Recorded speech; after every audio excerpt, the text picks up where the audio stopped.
The Pout Pout Fish by Deborah Dyson, pictures by Dan Hanna.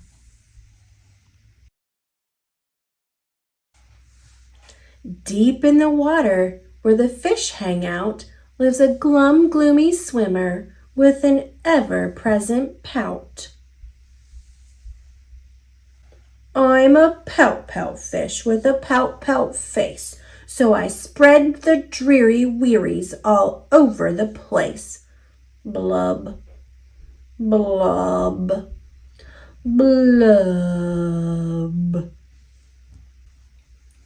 Along comes a clam with a wide winning grin and a pearl of advice for her pal to take in.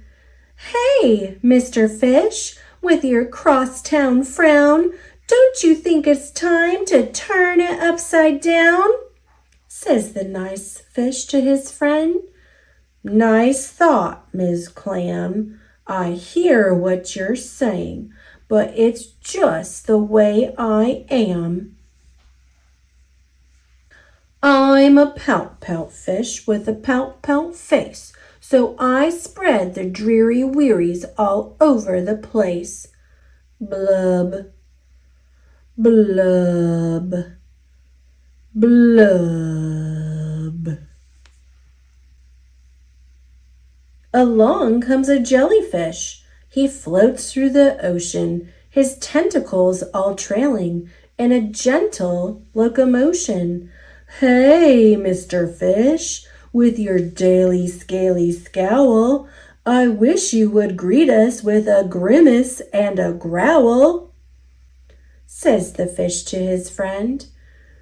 Mr. Jelly, I agree. I'd like to be more friendly, but it isn't up to me. I'm a pout-pout fish with a pout-pout face, so I spread the dreary wearies all over the place. Blub, blub, blub. Along comes a squid, quite a slender, squiggly sight. She is squirmy, she is squelchy, she is slightly impolite. Hey, Mr. Fish, you kaleidoscope of mope, how about a smile, a little joy, a little hope? Says the fish to his friend. Mrs. Squid, I would try, but I haven't any choice. Take a look and you'll see why. I'm a pout-pout fish with a pout-pout face, so I spread the dreary wearies all over the place. Blub, blub, blub. Along comes an octopus with 8 great arms, covered on the underside with tiny sucker charms. Hey, Mr. Fish, let me tell it to you straight. Your hokey, bulky sulking is an unattractive trait. Says the fish to his friend. Mr. 8, my chum, with a mouth like mine, I am destined to be glum. I'm a pout-pout fish with a pout-pout face, so I spread the dreary wearies all over the place. Blub, blub, blub.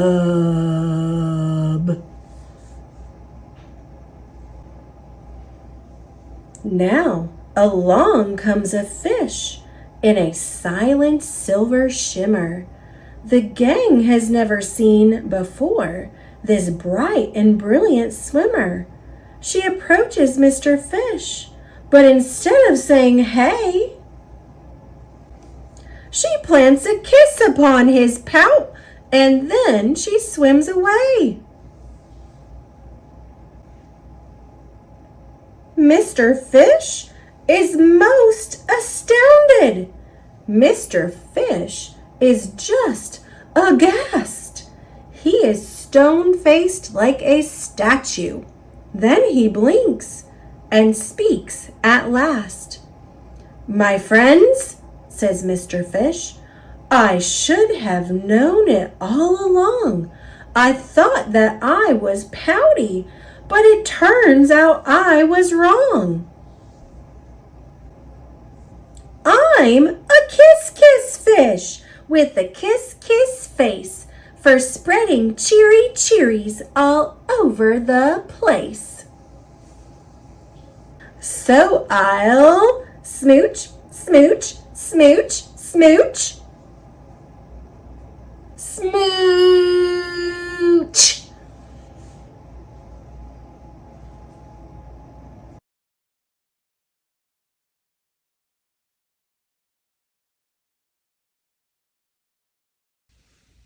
Thomas and Friends, Flynn Saves the Day. Based on the Railway series by the Reverend W. Awdry. Illustrated by Richard Courtney. Percy rolls down the track.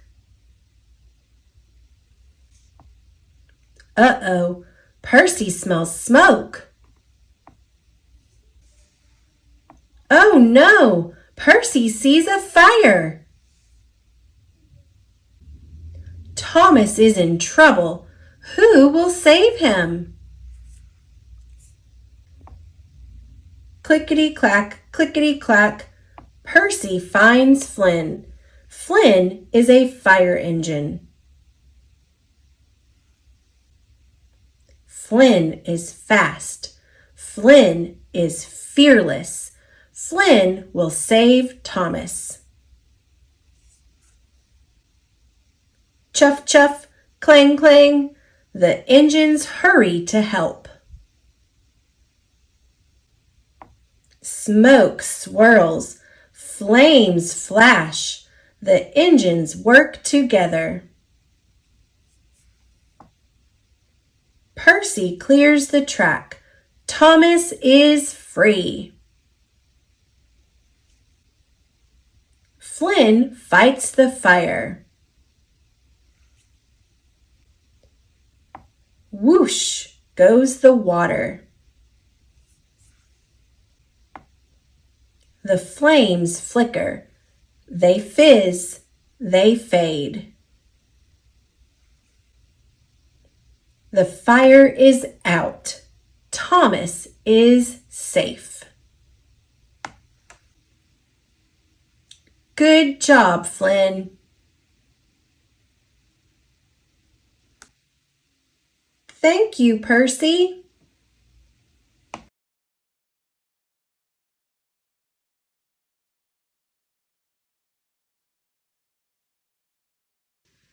First Day Jitters by Julie Dannyberg, illustrated by Judy Love.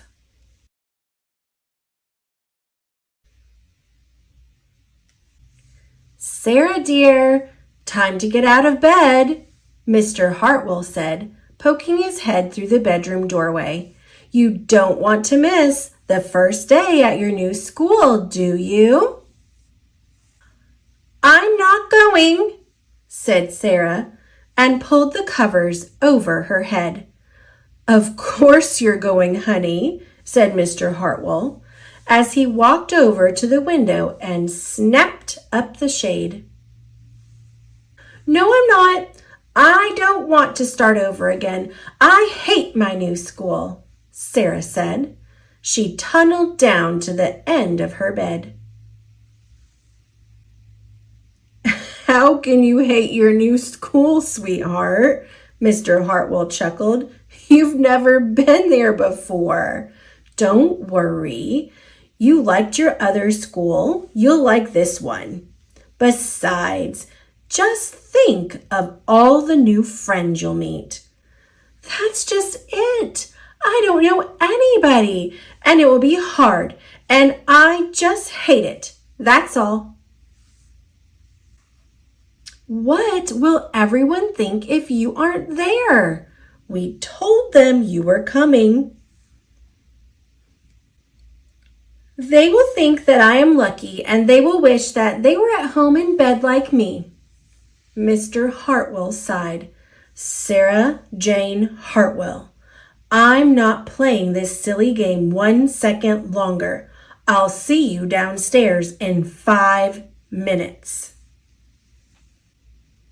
Sarah tumbled out of bed. She stumbled into the bathroom. She fumbled into her clothes.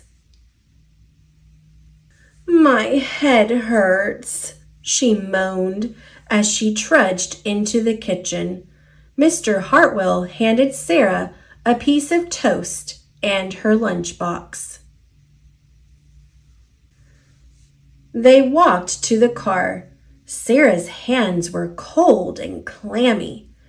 They drove down the street. She couldn't breathe. And then they were there. "I feel sick," said Sarah weakly. "Nonsense," said Mr. Hartwell. "You'll love your new school once you get started. Oh, look, there's your principal, Mrs. Burton." Sarah slumped down in her seat. "Oh, Sarah," Mrs. Burton gushed, peeking into the car. "There you are. Come on, I'll show you where to go."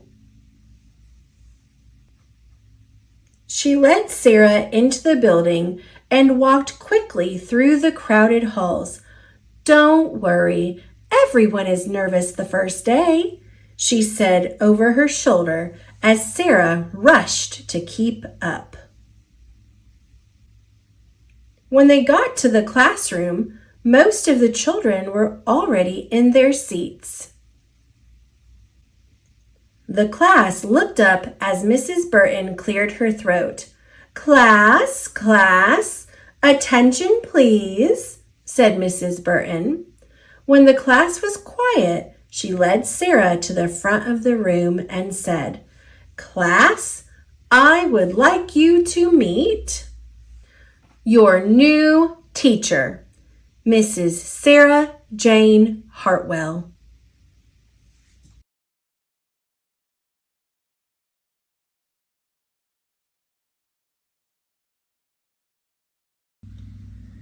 Pete the Cat, Old MacDonald Had a Farm by James Dean.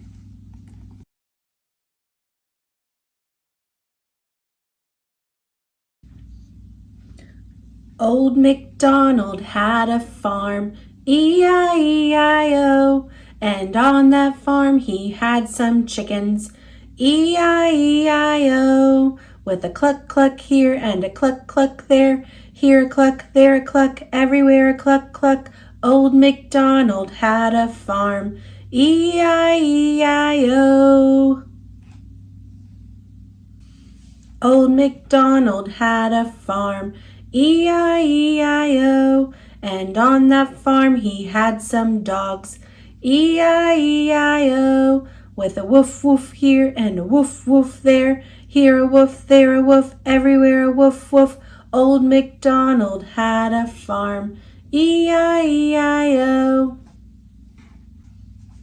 Old MacDonald had a farm, E-I-E-I-O, and on that farm he had some cows, E-I-E-I-O, with a moo-moo here and a moo-moo there, here a moo, there a moo, everywhere a moo-moo. Old MacDonald had a farm, E-I-E-I-O. Old MacDonald had a farm, E-I-E-I-O, and on that farm he had some pigs, E-I-E-I-O, with an oink oink here and an oink oink there, here an oink, there an oink, everywhere an oink oink. Old MacDonald had a farm, E-I-E-I-O. Old MacDonald had a farm, E-I-E-I-O, and on that farm he had some horses, E-I-E-I-O, with a neigh-neigh here and a neigh-neigh there, here a neigh, there a neigh, everywhere a neigh-neigh. Old MacDonald had a farm, E-I-E-I-O. Old MacDonald had a farm, E-I-E-I-O, and on that farm he had some cats, E-I-E-I-O, with a meow meow here and a meow meow there, here a meow, there a meow, everywhere a meow meow. Old MacDonald had a farm, E-I-E-I-O. Old MacDonald had a farm, E-I-E-I-O, and on that farm he had some goats, E-I-E-I-O, with a ba-ba here and a ba-ba there, here a ba, there a ba, everywhere a ba-ba. Old MacDonald had a farm, E-I-E-I-O. Old MacDonald had a farm, E-I-E-I-O, and on that farm he had some ducks, E-I-E-I-O, with a quack quack here and a quack quack there, here a quack, there a quack, everywhere a quack quack. Old MacDonald had a farm, E-I-E-I-O. Old MacDonald had a farm, E-I-E-I-O, and on that farm he had some turkeys, E-I-E-I-O, with a gobble gobble here and a gobble gobble there, here a gobble, there a gobble, everywhere a gobble gobble. Old MacDonald had a farm, E-I-E-I-O. Old MacDonald had a farm, E-I-E-I-O, and on that farm he had some roosters, E-I-E-I-O, with a cock-a-doodle-doo here and a cock-a-doodle-doo there, here a cock-a-doodle-doo, there a cock-a-doodle-doo, everywhere a cock-a-doodle-doo. Old MacDonald had a farm, E-I-E-I-O.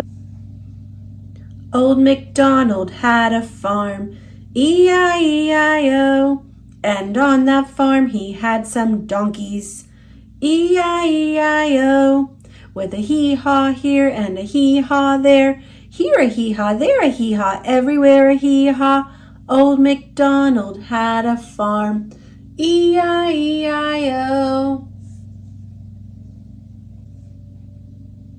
Old MacDonald had a farm, E-I-E-I-O, and on that farm he had some sheep, E-I-E-I-O, with a ma-ma here and a ma-ma there, here a ma, there a ma, everywhere a ma-ma.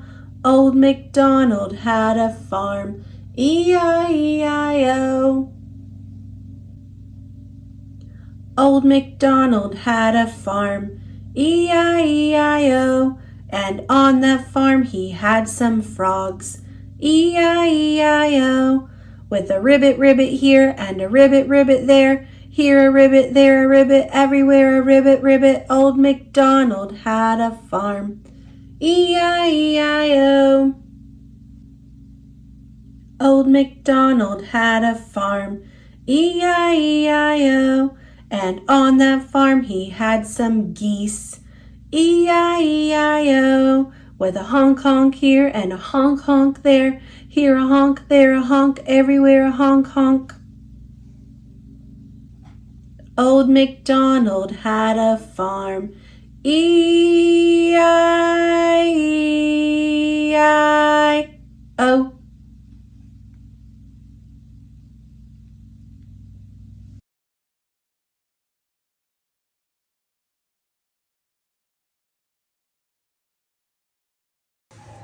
Barbie Learning to Save by Mary Man Kong, illustrated by Susan Amity. Mrs. Bruno was delighted to have the help. Chelsea watered the flowers, weeded the garden, and planted some seeds.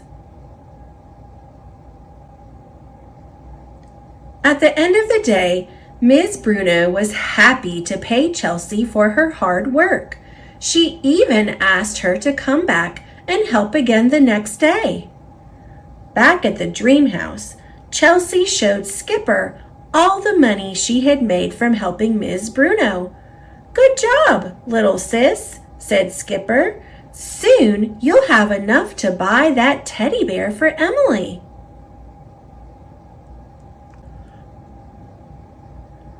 Later, as Skipper and Chelsea took a walk, the girls heard a familiar sound.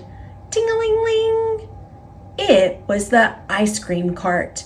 Chelsea looked at the money in her hand and decided to buy some ice cream. "One super duper deluxe sundae, please," Chelsea said. "Arf! Arf!" barked Lacey. "Wow! What a mess!" Stacy said to her little sister. "What have you been eating, Chelsea?" "I bought ice cream with the money Miss Bruno gave me," Chelsea replied. "But I thought you were saving for Emily's present," said Stacy. Chelsea felt terrible. What was she going to do? "Don't worry, sis," Barbie told Chelsea. "You just have to start saving the money you earn. Why don't you use my old bank?" "Thanks, Barbie," Chelsea exclaimed. "I'll start saving for Emily's birthday present tomorrow." The next day, Chelsea helped Miss Bruno plant seeds and flowers in the garden. That evening, after Chelsea got paid for her work, she put the money right into her bank. Chelsea liked the sound of saving. Clink, clink. At the end of the week, the sisters counted the money in Chelsea's pink bank. She had enough to buy Emily's birthday gift. "You did it!" exclaimed Stacy. "Hooray for saving!" cheered Chelsea and her sisters. Chelsea couldn't wait to go to Emily's birthday party. When Emily opened Chelsea's birthday gift, she squealed with delight. "This is the best present ever! Thank you so much!" Chelsea smiled. She had learned to save, and the look on Emily's face was worth every penny.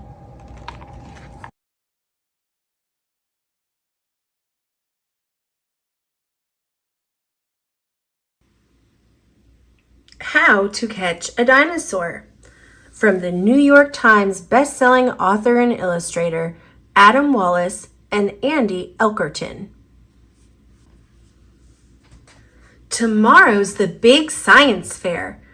I've never won before, but this year I know I cannot lose because I'm catching a dinosaur. The crocs and sharks we know today were here when the dinosaurs ruled. It makes no sense. All dinos are gone. On this point, I cannot be fooled. We head straight to our local park to pick up some kind of trail. Wait!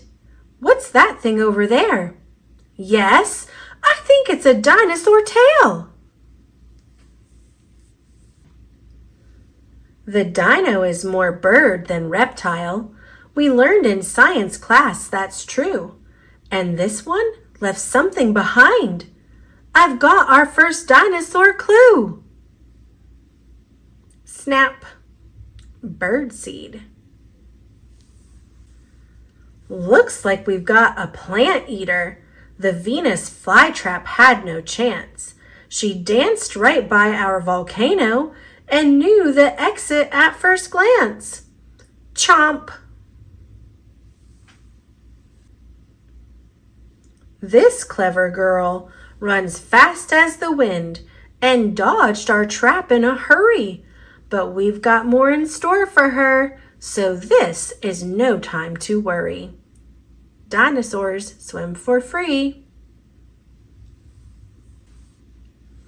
Was she watching when I tested each trap with my action figures and toy bricks? It's like she knows how each trap works. Can it be she's onto my tricks? Well, that didn't go according to plan. She slipped right past our noses, and if that isn't bad enough, I ruined Mom's prize-winning roses. We made a prehistoric playground, and with lots of friends to play, our dino won't be able to resist.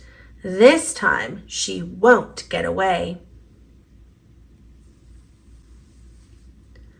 Tall enough to stop a giant, our trap had pulleys, ropes, and decks. But this dino smashed it all to pieces. She should be called T-Rex.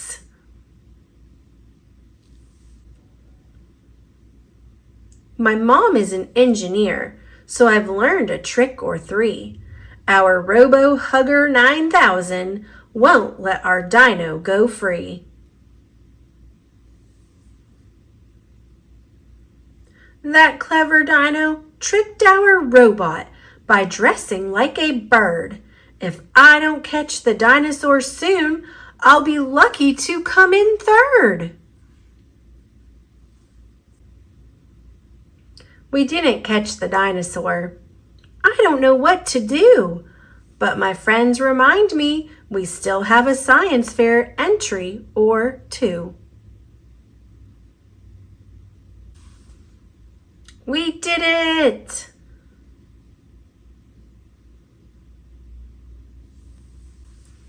Better luck next time.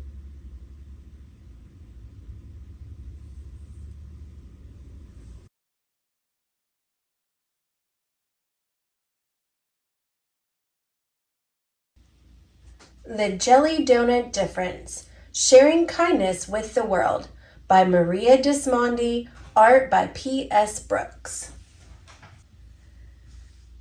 The sun was barely up on this chilly winter morning when Dexter ran down the stairs, following the mouth-watering smell of his mom's famous bacon and cheese bread pudding.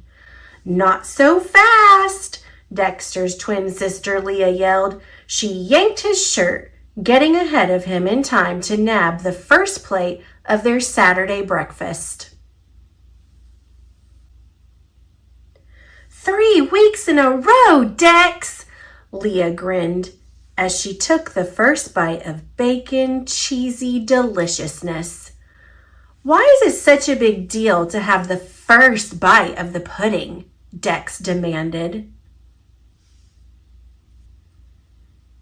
Mama and Papa were busy cooking for family and friends who would be coming to dinner that night. "Leah, it's my turn to mix the stuffing," Dexter said, as he pulled the spoon right out of her hands. It was then that Papa realized they had run out of eggs. "Well, since you were the first to eat breakfast, Leah, you should go get eggs from Ms. Marvis," Dex told her. Instead, Papa sent both kids to get the eggs from their neighbor. Ms. Marvis answered the door and invited the twins inside. Right away, Dexter noticed a difference between their house and hers. It seemed too quiet. There were no good smells or messy countertops, just a bowl of cereal on the kitchen table. Dex wondered, where is Miss Marvis's family? They never seem to come around. On the way home with the eggs, Dex turned to Leah. Miss Marvis's house seems so lonely. Our house is always full of people, Leah observed. So let's ask Mama and Papa to invite her over to dinner tonight, Dex suggested. Good idea, Leah agreed. Miss Marvis sat between Dex and Leah at the large dining table among other guests. She told stories of living in Poland with her children many years ago. She shared a Polish tradition of making and eating jelly donuts filled with sweet and savory fillings called pączki. Dexter's eyes lit up.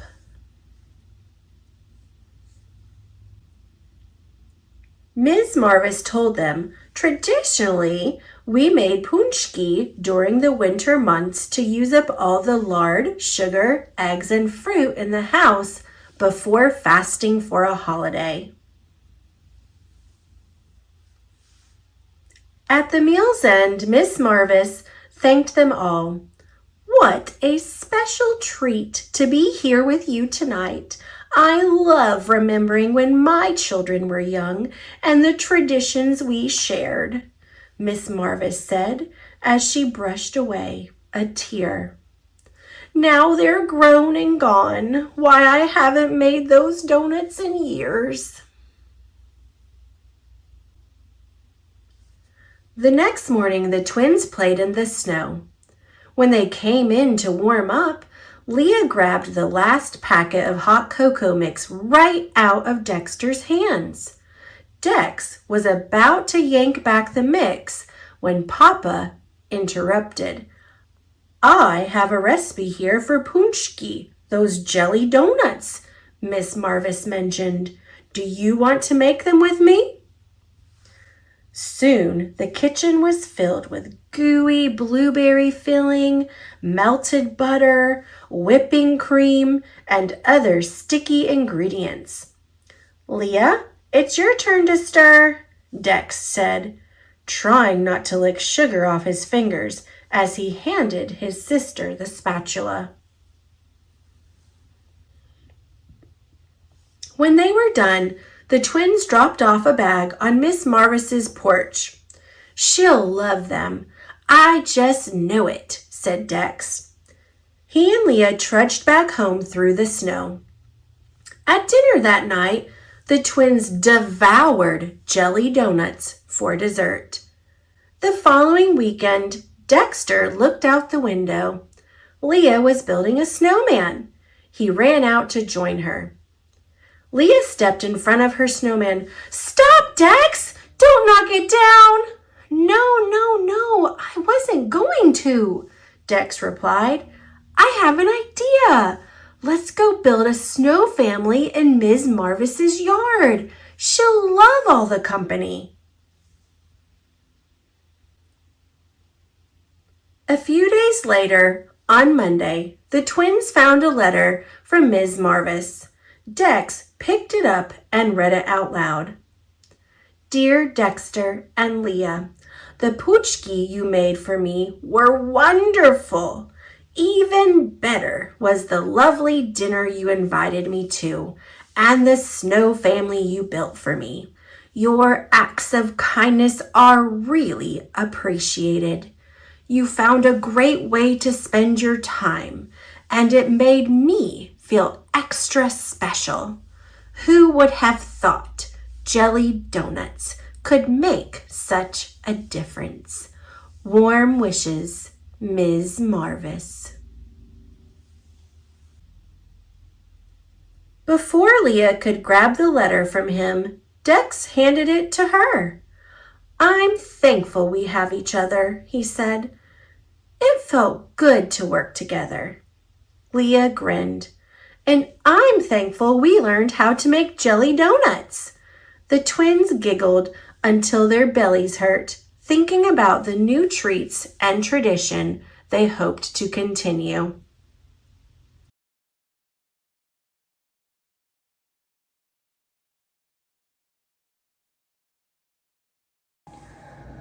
Barbie, A Perfect Christmas.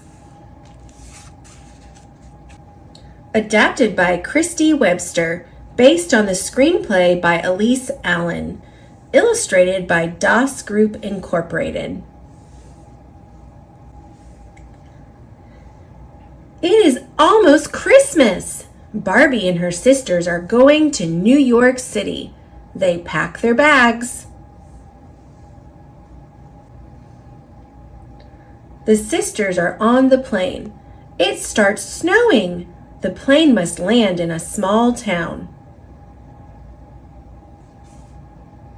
Barbie takes her sisters to an inn. The owner loves Christmas. The inn has a Christmas tree and presents.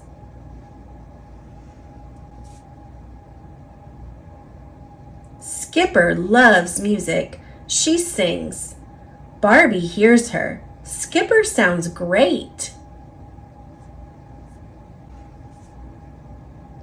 The next day it is still snowing. The girls hang stockings. They will spend Christmas at the inn. The sisters play in the snow. Chelsea meets a puppy. His name is Rudy. Rudy takes Chelsea for a sled ride.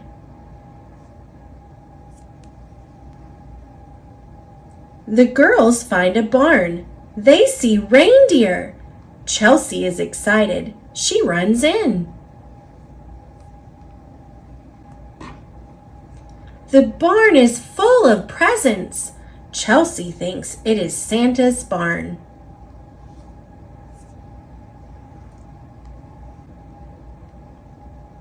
The girls go back to the inn. Skipper sees a band. They sound good. She has an idea. She will plan a Christmas Eve concert.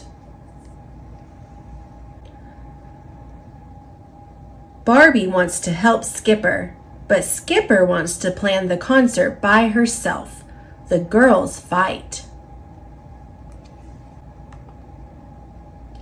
Chelsea is upset.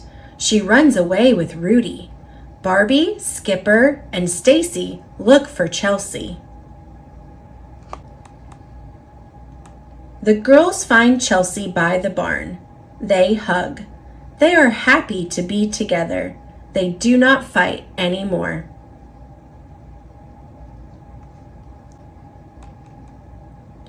The sisters go inside the barn. The presents are gone. Now there is a stage with pretty lights. Chelsea says Santa put them up. Skipper can have her concert. The sisters work together. They sing, the band plays. Rudy jumps, the crowd dances. The concert is great. Barbie and her sisters have a perfect Christmas.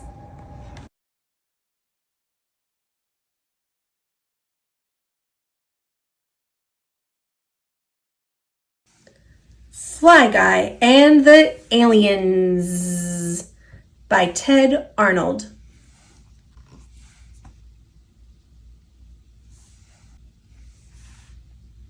A boy had a pet fly. He named him Fly Guy. Fly Guy could say the boy's name. Buzz.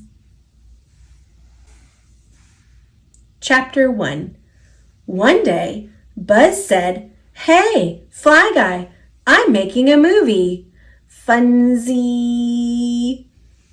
"It will be about aliens," said Buzz. "Aliens?"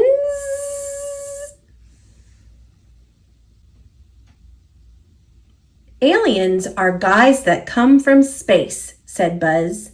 "Birds?" "No, silly," said Buzz. "They look like this. I drew them, cut them out, and glued them on sticks, like puppets." "This is you and me," said Buzz, "and I made us a cool fort. Secret Hero Fort. And here's an alien riding on his awesome solid gold spaceship."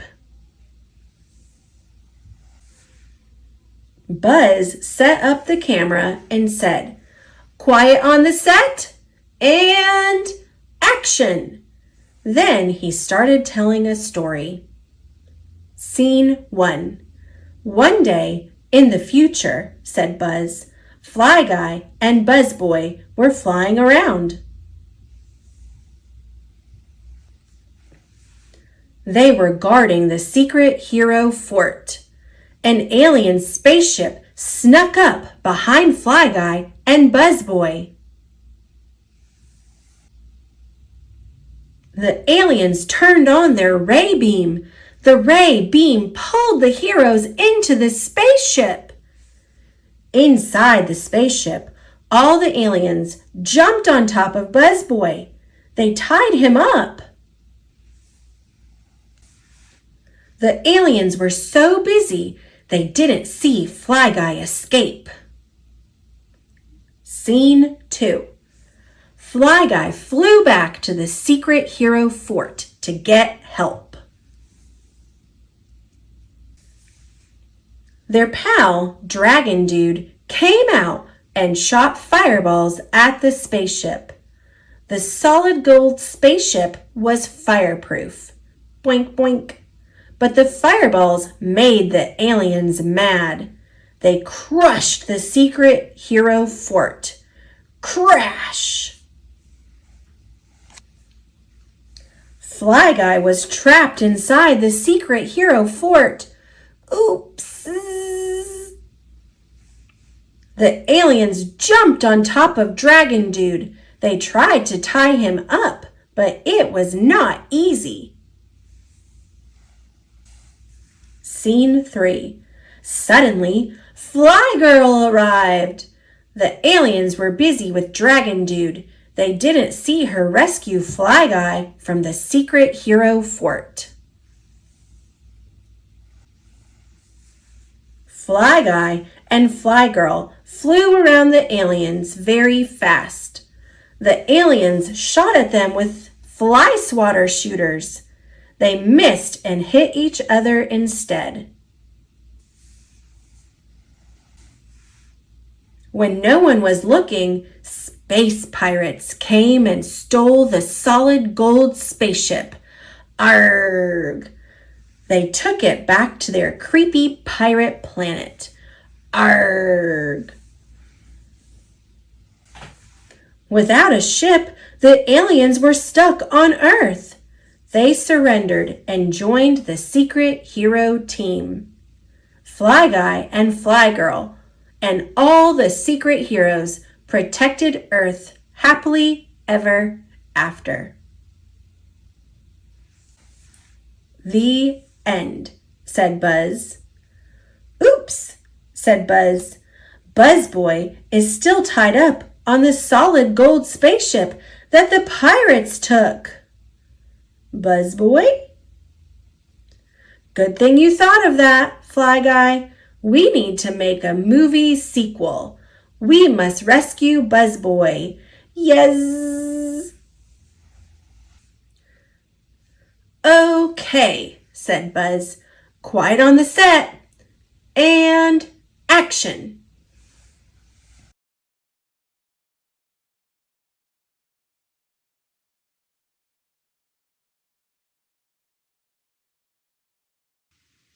A letter from your teacher on the first day of school.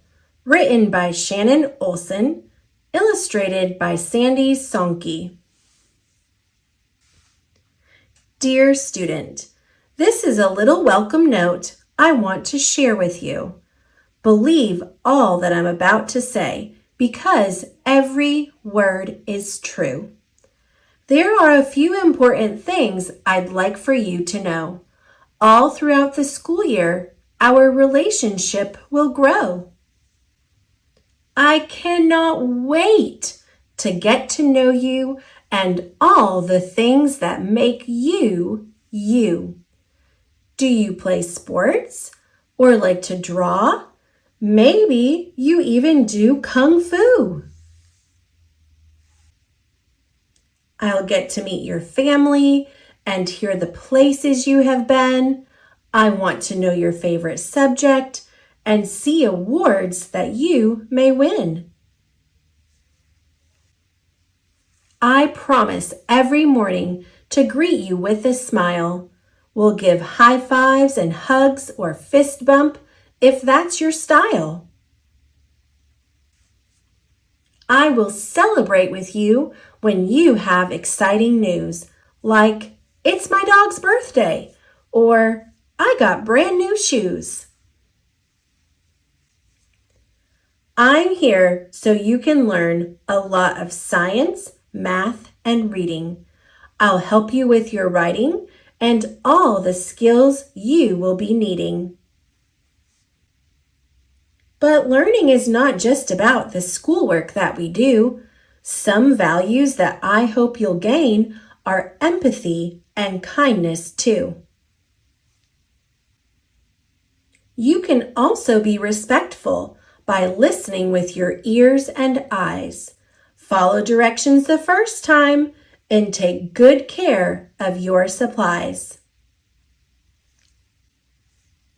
I want you to set high goals and persevere through any test. When it comes to working hard, I expect you'll try your very best. Some days will be a challenge. You may think, I just can't do it. Even when you cannot yet, I am here to help you through it. Hooray! I'm going to try to make you laugh and put a smile on your face. We will make learning lots of fun. This is our happy place. I'm excited that you're here. Day by day, I hope you'll see I love being your teacher, and you mean so much to me.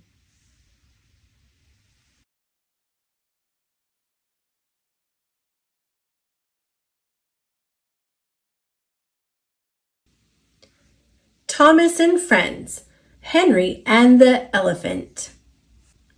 Based on the Railway series by Reverend W. Awdry, illustrated by Richard Courtney. Thomas left the yard. He went to run his own branch line. Henry and Gordon missed Thomas. With Thomas gone, there was more work to do. Henry and Gordon were cross. Henry grumbled as he pushed trucks. Gordon grumbled as he pulled coaches. One day, a circus came to town. Now the engines were even busier. Henry pushed the trucks. Gordon pulled the coaches. They did not grumble. Henry and Gordon liked the circus. The next day, Henry took workmen to a blocked tunnel. The workmen picked up their tools. Time to clear the line. They walked inside. Something big was in the tunnel. It would not move. It grunted. It was alive. They ran outside. The foreman had a plan. Henry could push trucks into the tunnel. Whoosh, said Henry. Henry did not like tunnels. He was scared. Henry pushed the trucks.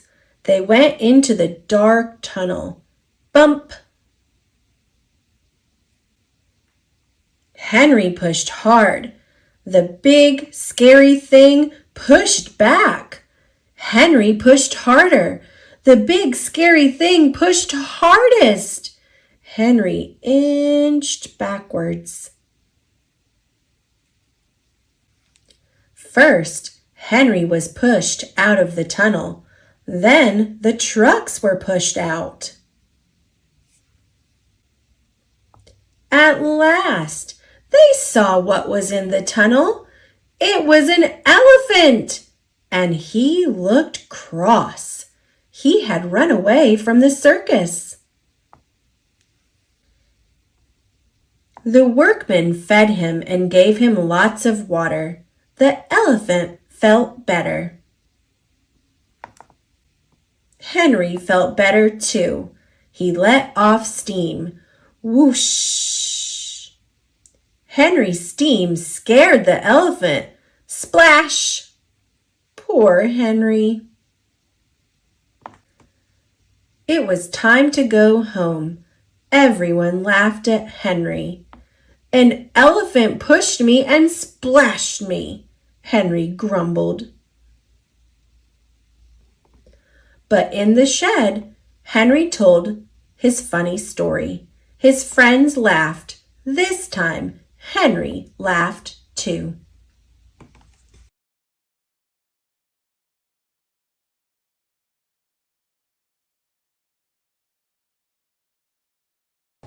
Barbie, You Can Be a Soccer Player by Kristen L. Depkin, illustrated by Dynamo Limited, based on the story by Devra Newberger Spurgeon.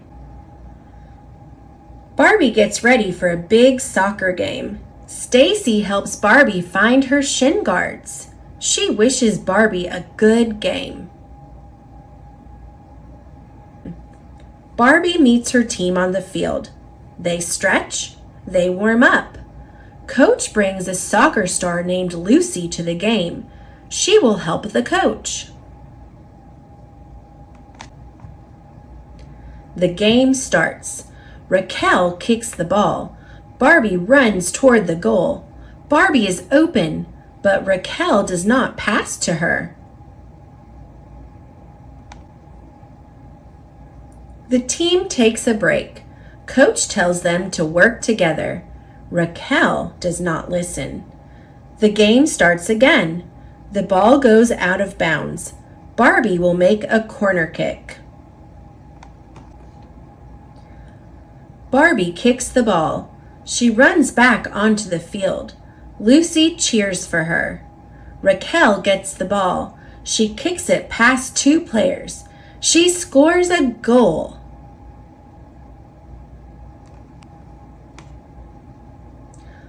Barbie's team wins. They hug and cheer. Raquel is upset. She thinks she won the game, not the team. Lucy tells Barbie they played a great game. The next day, Barbie practices with Lucy's team. Lucy's teammate has a great kick. They work as a team to win the game. Later, Lucy tells Barbie and her team to work together. The girls listen, except Raquel.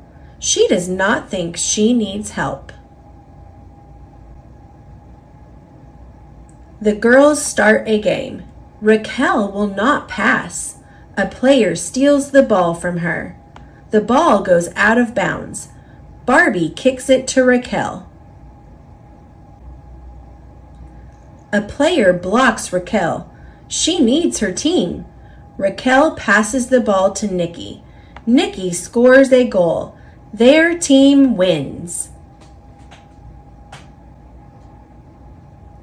Great teamwork, Lucy cheers. You can be a great soccer player.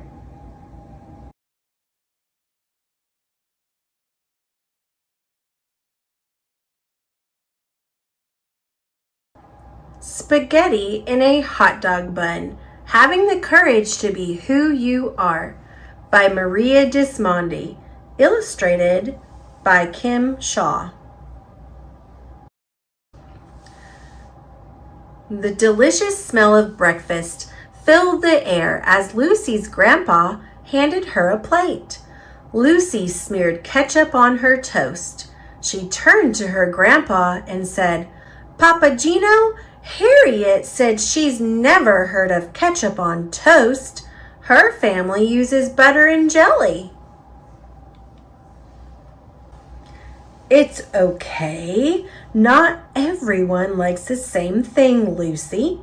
It doesn't mean one person is right or wrong. We're all different. What a boring world it would be if we were all exactly alike. Do you remember what's really important? Papa Gino asked. Yes, Papa. Even if we are different from others on the outside, We all have a heart with feelings on the inside. That's my girl. Remember, when you treat others with love and kindness, you are doing the right thing, Papa Gino replied. On the school bus, Lucy and her friend Harriet pulled out some paper and crayons. Sitting across from them was Ralph. As usual, Ralph sat alone, staring out the window. He looked over at them and rolled his eyes. In the classroom, Lucy sat down near the teacher. Ralph carelessly hurried over and tripped on Lucy's foot. Before long, he was glaring at her. Ralph whispered, "Woof, I can't see the book with this poodle in front of me." Lucy could hear him giggling behind her. Oh no, why did it have to be me? She wondered. During lunch, Harriet shouted one of her silly jokes over the other children's voices. As the girls ate, their bellies shook with laughter. Across the table, Ralph hollered, "Yuck! That's the disgusting smell. Whoever heard of eating spaghetti in a hot dog bun?"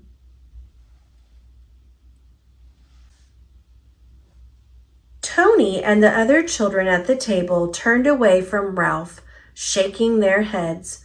Ralph continued, "Poor little Lucy with her hair so poofy." Tears filled Lucy's eyes, and she began to cry. On the way home, Lucy thought about what had happened. Maybe Ralph is mean to me because he thinks being different is bad. I wish he would stop teasing me. Slowly, Lucy stepped off the bus. "How was your day?" Papa Gino asked. "Fine," she mumbled. Papa reached over and pulled a crayon out of her hair. "How did this happen?" he asked. Lucy didn't say a word. That night, as Papa Gino tucked Lucy into bed, he asked, "Is everything all right at school?" Lucy rolled over. He sat down and whispered, "Always remember, if something's not right, we can work on fixing it together." It's not that easy, thought Lucy. How do I stop Ralph from teasing me? How can he have a heart and be so mean?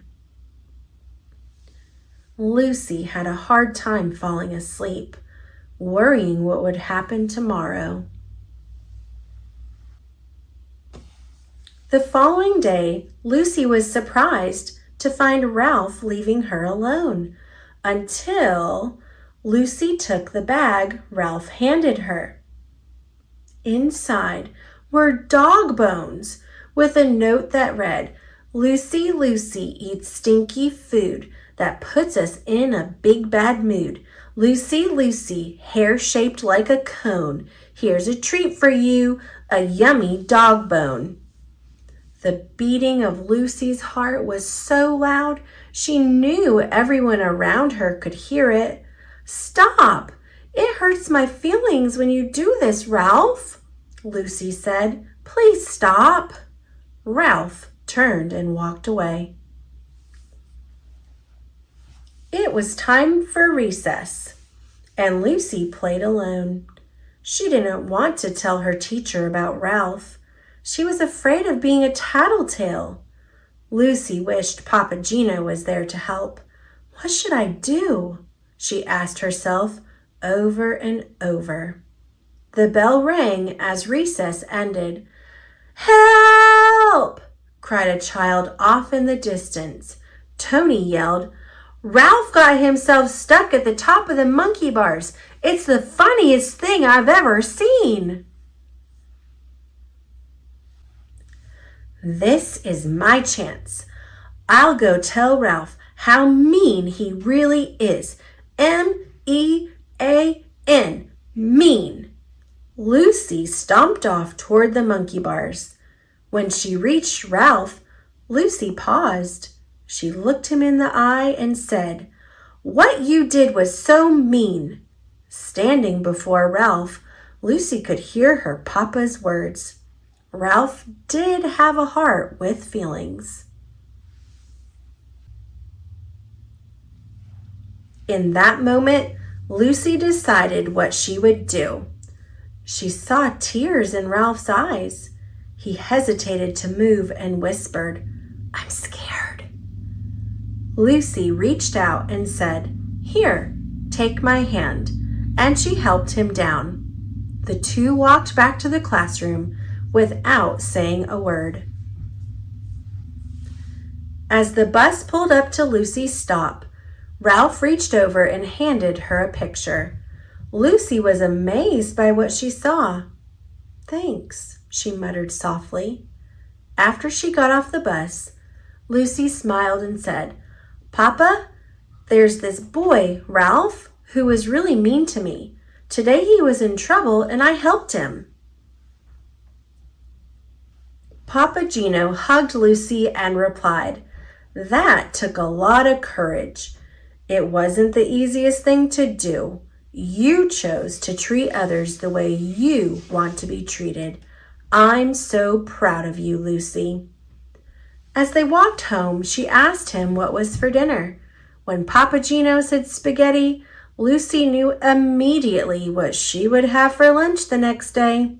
Her favorite sandwich, spaghetti in a hot dog bun.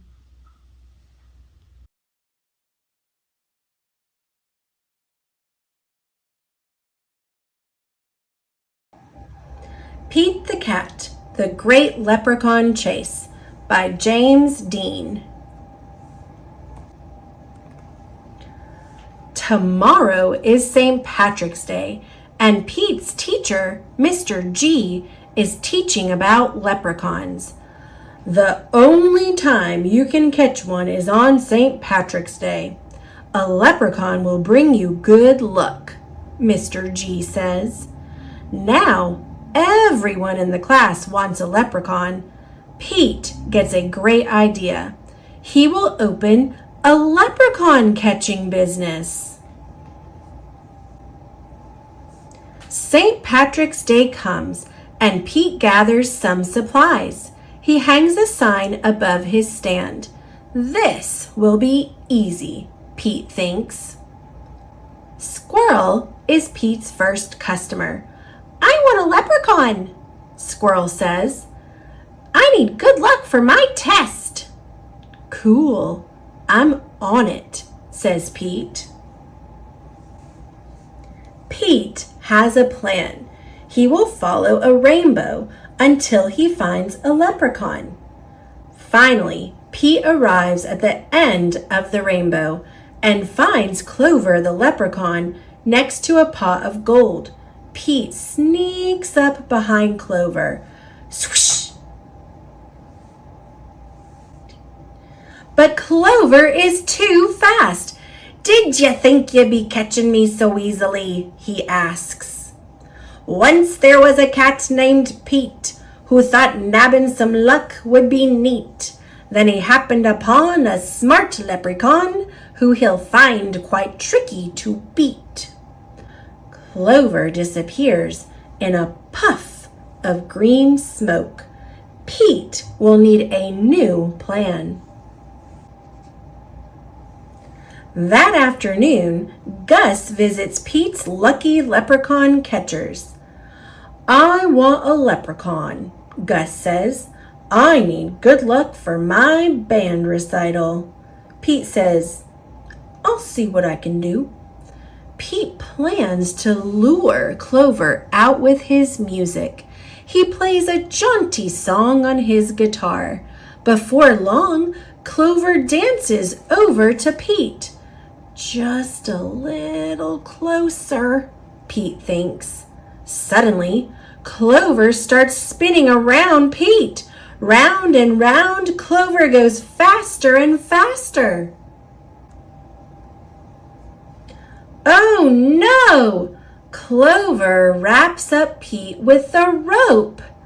Pete has finally met his match, a crafty leprechaun he just can't catch. He'll never win, he better give in, or find something else to snatch. That evening, Callie visits Pete's lucky leprechaun catchers. I want a leprechaun, Callie says. I need good luck for my tennis match. Says Pete. St. Patrick's Day is almost over. There isn't much time left to catch a leprechaun. But Pete won't give up yet. Pete sets a trap for Clover. Before long, Clover tiptoes up to the trap and sniffs the air. I love candy, he whispers, peering under the box.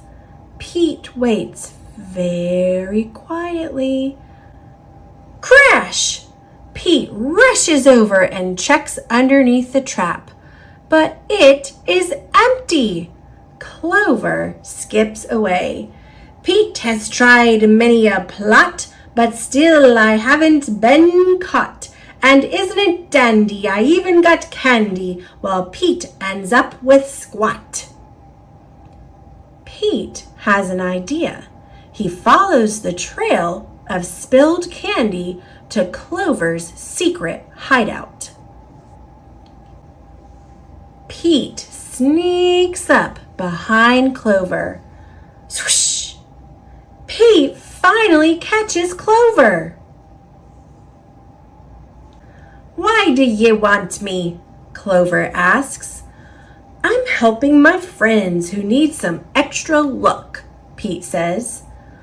Luck doesn't come from having a leprechaun, says Clover. You and your friends have each other. That's already makes you as lucky as can be. Could Clover be right? Pete is one very lucky cat. A lucky cat doesn't need a lucky leprechaun. He lets Clover go. Pete decides he will be the good luck his friends need by helping them out himself. Pete helps Squirrel study for his test. Squirrel aces it. Pete helps Gus rehearse for the recital. Gus rocks it. Pete helps Callie practice for her match. Callie wins it. Clover magically appears. Good job, Pete, says Clover. I have one more poem for ye. While Clover played hide and seek, Pete learned something unique. The luck that you make beats luck that you take any old day of the week. Happy St. Patrick's Day!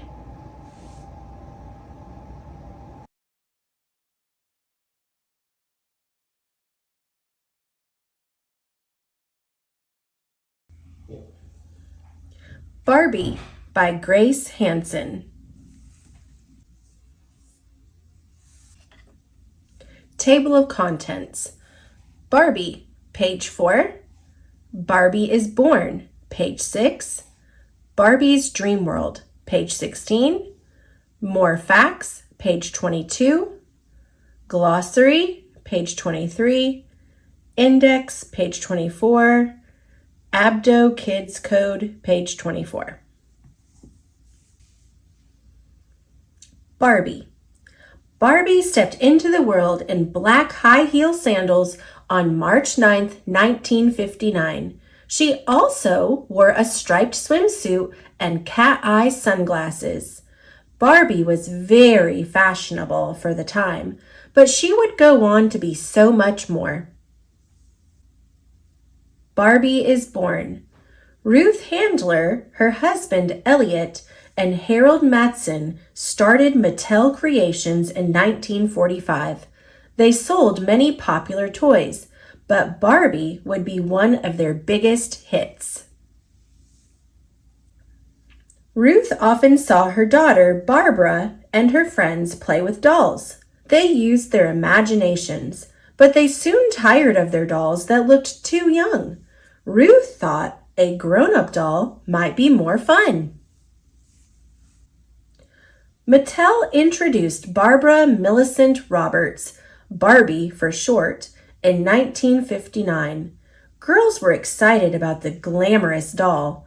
The company sold 350,000 Barbie dolls in the first year. The first Barbie was meant to look like a 1950s movie star, but Ruth knew that girls would want Barbie to change just as the world did. First Lady Jackie Kennedy was a fashion icon in the early 1960s. Barbie's new wardrobe matched that.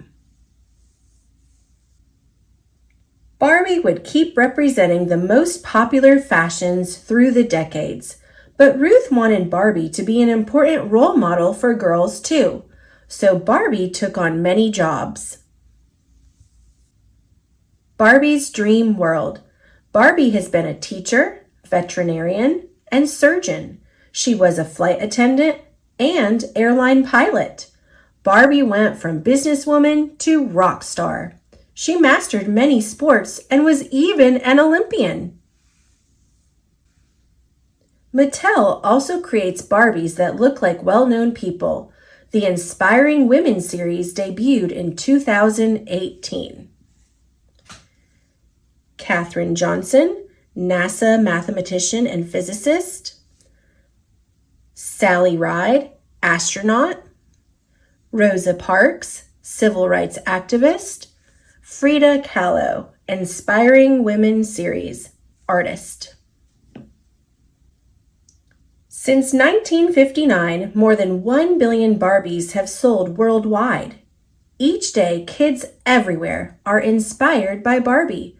There's no telling what she will do next. More facts. According to the official Barbie website, Barbie is from the fictional town of Willows, Wisconsin. For the first 12 years of Barbie, the doll never smiled. In 1971, Malibu Barbie was introduced. She had a much happier look on her face. Barbie has had more than 40 pets. She has cared for 21 dogs, 6 cats, a parrot, and lots of farm animals. Glossary. Debuted.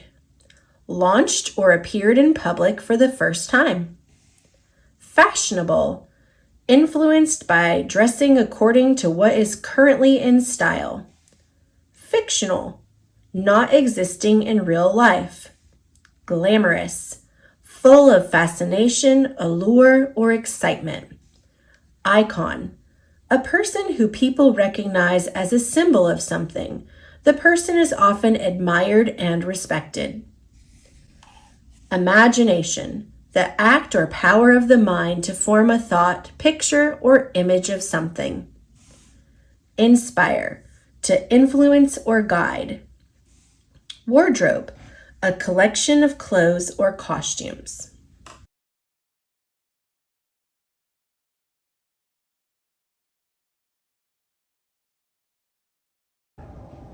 The Fantastic Flying Books of Mr. Morris Lesmore by William Joyce. Illustrated by William Joyce and Joe Blum.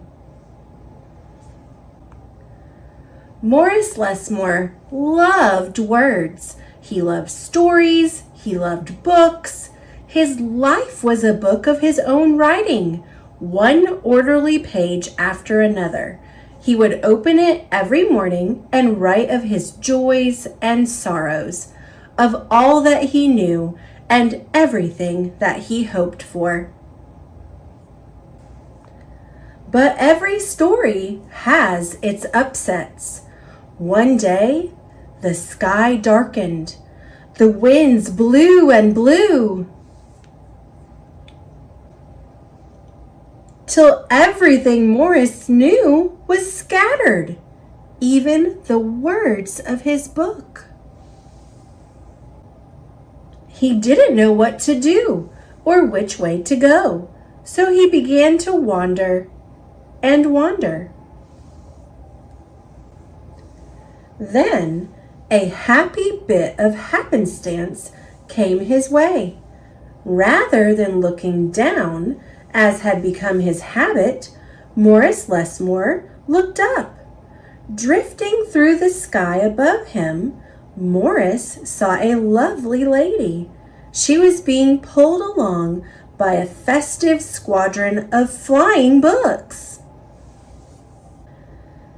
Morris wondered if his book could fly, but it couldn't. It would only fall to the ground with a depressing thud. The flying lady knew Morris simply needed a good story, so she sent him her favorite. The book was an amiable fellow and urged Morris to follow him. The book led him to an extraordinary building where many books apparently nested. Morris slowly walked inside and discovered the most mysterious and inviting room he had ever seen. It was filled with the fluttering of countless pages, and Morris could hear the faint chatter of 1,000 different stories, as if each book was whispering an invitation to adventure. Then his new friend flew up to him and landed on his arm. It held itself open as if hoping to be read. The room rustled to life, and so Morris's life among the books began. Morris tried to keep the books in some sort of order, but they always mixed themselves up. The tragedies needed cheering up and would visit with the comedies. The encyclopedias, weary of facts, would relax with the comic books and fictions. All in all, it was an agreeable jumble. Morris found great satisfaction in caring for the books, gently fixing those with fragile bindings and unfolding the dog-eared pages of others. Sometimes Morris would become lost in a book and scarcely emerge for days. Morris liked to share the books with others. Sometimes it was a favorite that everyone loved, and other times he found a lonely little volume whose tale was seldom told. Everyone's story matters, said Morris, and all the books agreed. At night, after all the stories that needed telling had been told, and everyone had settled down to their proper places on the shelves, the great big dictionary would get in the last word. It was then that Morris Lesmore would once again write in his own book. He wrote of his joys and sorrows, of all that he knew and everything that he hoped for. The days passed. So did the months. And then years and years. And Morris Lesmore became stooped and crinkly, but the books never changed. Their stories stayed the same. Now his old friends took care of him the way he had once cared for them, and they read themselves to him each night. Then one day he filled the last page in his book. He looked up and said with a bittersweet sigh, I guess it's time for me to move on. The books were sorry, but they understood. Morris put on his hat and took his cane. As he went to the door, he turned and smiled, then waved goodbye. I'll carry you all in here, he said, and pointed to his heart. The books waved their pages, and Morris Lesmore flew away. And as he flew, he changed back to the way he'd been that long ago day when they'd all first met. The books were quiet for a while. Then they noticed that Morris Lesmore had left something behind. "It's his book," said his old friend. Inside was Morris's story, all of his joys and sorrows, all that he knew, and everything that he hoped for. Then the books heard a small, expectant sound. There, in the doorway, was a little girl. She looked around with wonder. Then something fantastic happened. Morris Lesmore's book flew up to her and opened its pages. The girl began to read, and so our story ends as it began. With the opening of a book.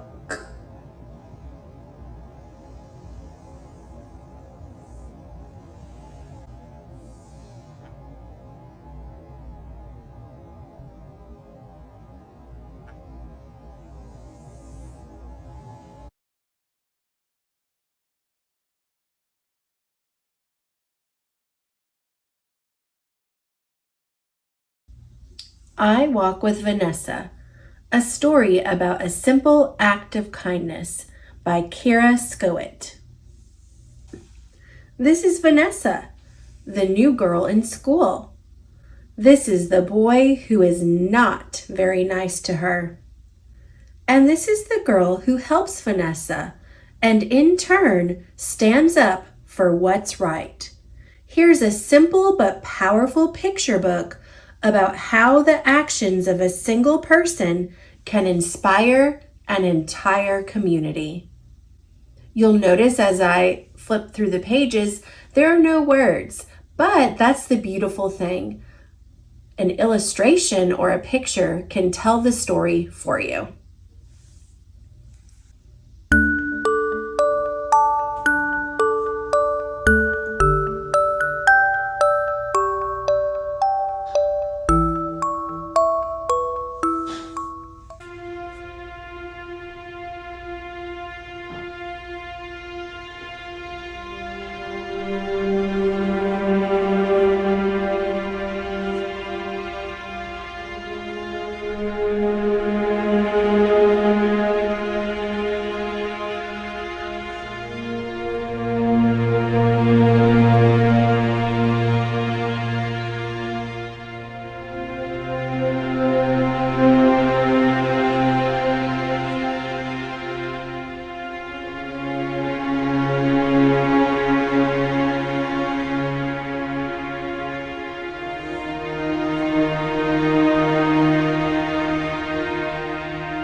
How can you help someone who is being bullied?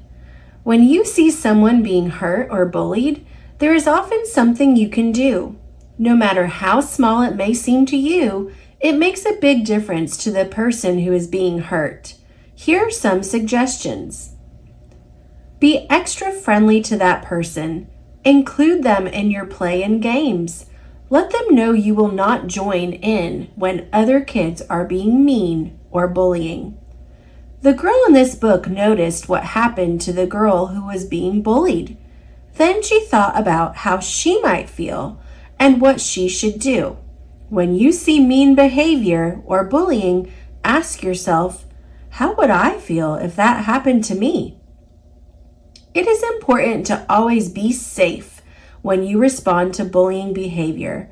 If someone is being hurt or bullied, you can tell a trusted grown-up. Letting someone know help is needed is not tattling. Tattling is getting someone in trouble, and telling is getting someone out of trouble.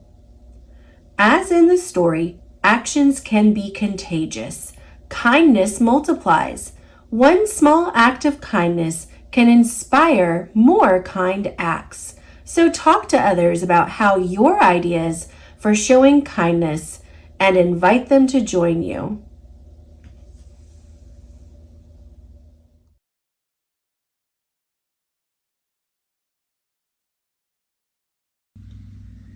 Pete the Cat, Old MacDonald Had a Farm by James Dean.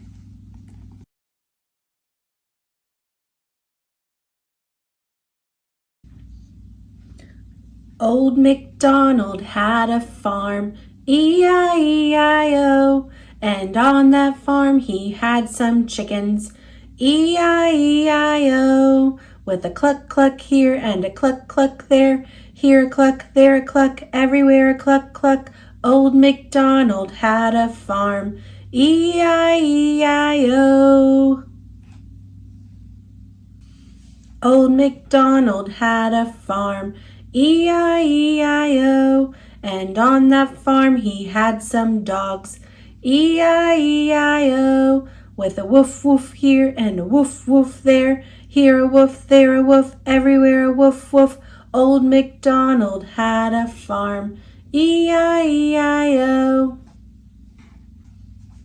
Old MacDonald had a farm, E-I-E-I-O, and on that farm he had some cows, E-I-E-I-O, with a moo-moo here and a moo-moo there, here a moo, there a moo, everywhere a moo-moo. Old MacDonald had a farm, E-I-E-I-O.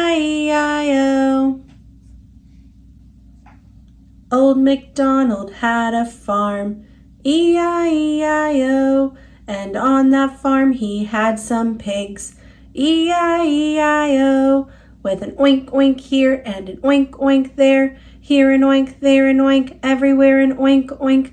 Old MacDonald had a farm, E-I-E-I-O. Old MacDonald had a farm, E-I-E-I-O, and on that farm he had some horses, E-I-E-I-O, with a neigh-neigh here and a neigh-neigh there, here a neigh, there a neigh, everywhere a neigh-neigh. Old MacDonald had a farm, E-I-E-I-O.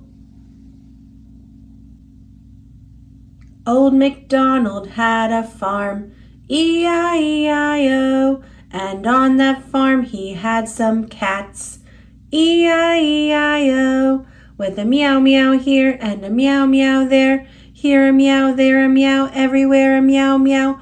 Old MacDonald had a farm, E-I-E-I-O. Old MacDonald had a farm, E-I-E-I-O, and on that farm he had some goats, E-I-E-I-O, with a ba-ba here and a ba-ba there, here a ba, there a ba, everywhere a ba-ba. Old MacDonald had a farm, E-I-E-I-O. Old MacDonald had a farm, E-I-E-I-O, and on that farm he had some ducks, E-I-E-I-O, with a quack quack here and a quack quack there, here a quack, there a quack, everywhere a quack quack. Old MacDonald had a farm, E-I-E-I-O. Old MacDonald had a farm, E-I-E-I-O. And on that farm he had some turkeys, E-I-E-I-O. With a gobble gobble here and a gobble gobble there, here a gobble, there a gobble, everywhere a gobble gobble. Old MacDonald had a farm, E-I-E-I-O. Old MacDonald had a farm, E-I-E-I-O. And on that farm he had some roosters, E-I-E-I-O. With a cock-a-doodle-doo here and a cock-a-doodle-doo there, here a cock-a-doodle-doo, there a cock-a-doodle-doo, everywhere a cock-a-doodle-doo. Old MacDonald had a farm, E-I-E-I-O. Old MacDonald had a farm, E-I-E-I-O. And on that farm he had some donkeys, E-I-E-I-O. With a hee-haw here and a hee-haw there, here a hee-haw, there a hee-haw, everywhere a hee-haw. Old MacDonald had a farm, E-I-E-I-O. Old MacDonald had a farm, E-I-E-I-O. And on that farm he had some sheep, E-I-E-I-O. With a ma-ma here and a ma-ma there, here a ma, there a ma, everywhere a ma-ma. Old MacDonald had a farm, E-I-E-I-O. Old MacDonald had a farm, E-I-E-I-O. And on that farm he had some frogs, E-I-E-I-O. With a ribbit ribbit here and a ribbit ribbit there, here a ribbit, there a ribbit, everywhere a ribbit ribbit. Old MacDonald had a farm, E-I-E-I-O. Old MacDonald had a farm, E-I-E-I-O. And on that farm he had some geese, E-I-E-I-O. With a honk honk here and a honk honk there, here a honk, there a honk, everywhere a honk honk. Old MacDonald had a farm, E-I-E-I-O.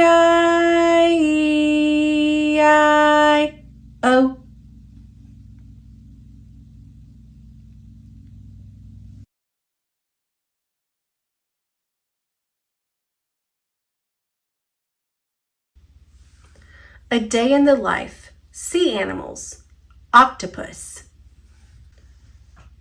by Louise Spilsbury. Contents.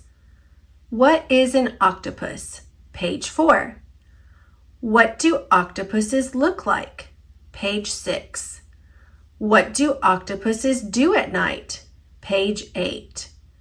How does an octopus move? Page 10. What does an octopus eat? Page 12. How do octopuses hunt? Page 14. What do octopuses do all day?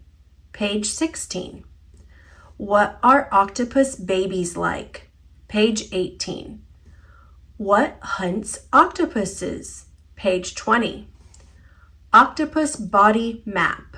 Page 22. Glossary.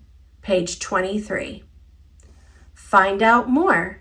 Page 24. Index. Page 24. Some words are shown in bold, like this.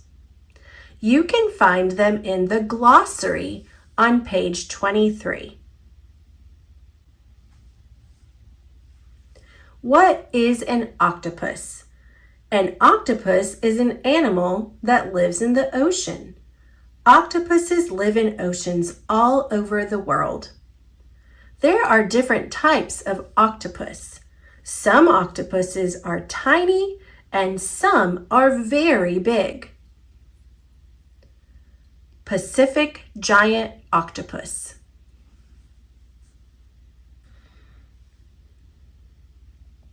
What do octopuses look like?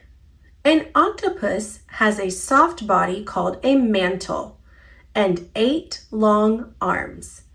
If an octopus's arm is damaged, another one grows in its place. The bottom of each octopus arm is covered with suckers. An octopus uses its suckers to grip things tightly and to touch and taste. Mantle, sucker. What do octopuses do at night? Most octopuses hunt for food at night. Octopuses can see very well, even in the dark. Octopuses look for places where food might be at night. They use their arms to explore using touch and taste. Eye. How does an octopus move? An octopus can walk along the sea floor on its arms. It pulls itself along with the rows of suckers on the underside of its arms. To swim, an octopus sucks water into its body. Then it shoots the water out again to move quickly through the sea. What does an octopus eat?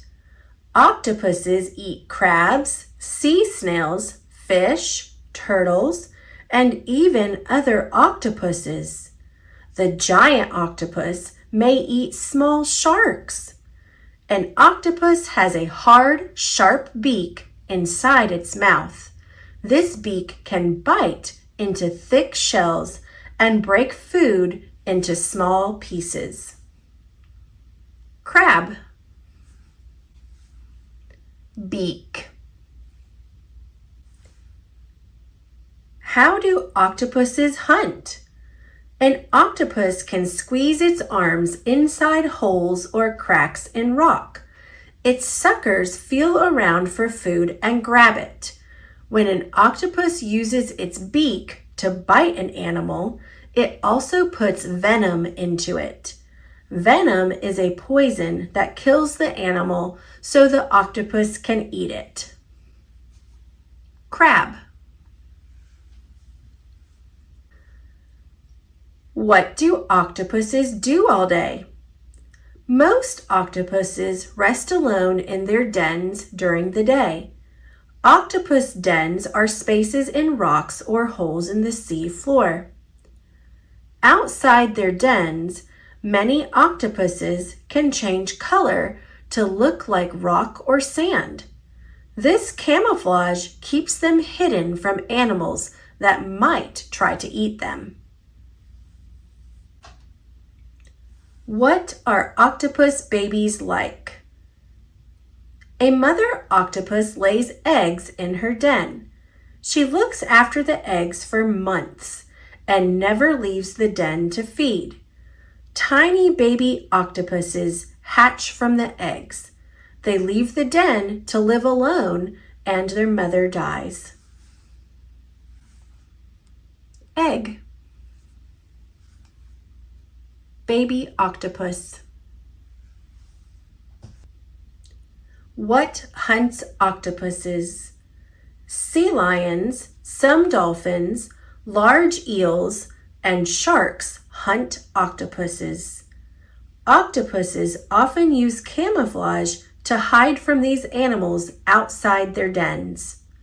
When an animal attacks an octopus, the octopus squirts black ink from its body. This black cloud hides the octopus and it can swim away quickly. Octopus. Ink. Octopus body map. Suckers, mantle, eyes, arms.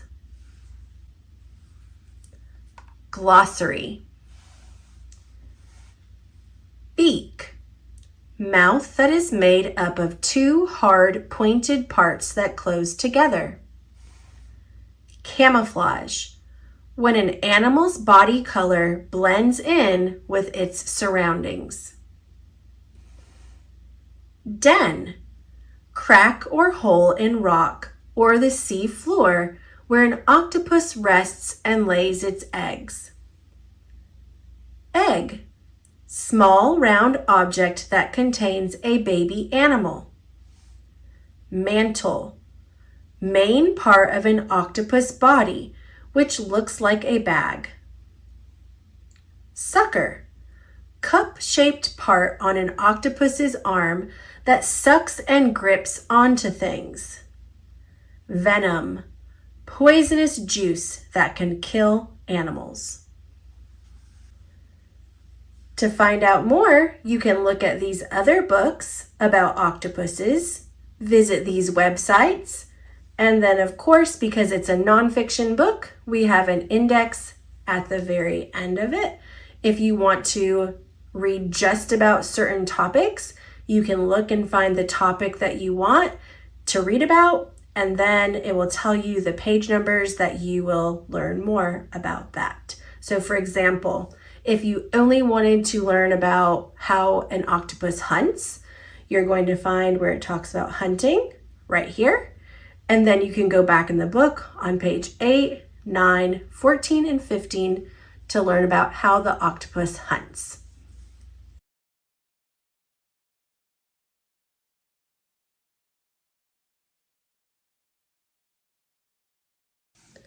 Fly Guy and the Aliens by Ted Arnold.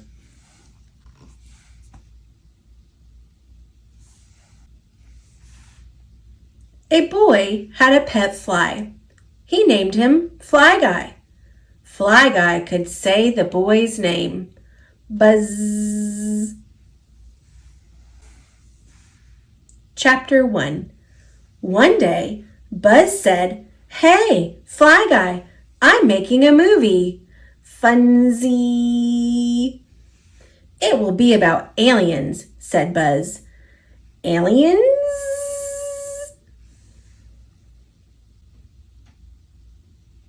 "Aliens are guys that come from space," said Buzz. "Birds?" "No, silly," said Buzz. "They look like this. I drew them, cut them out, and glued them on sticks, like puppets."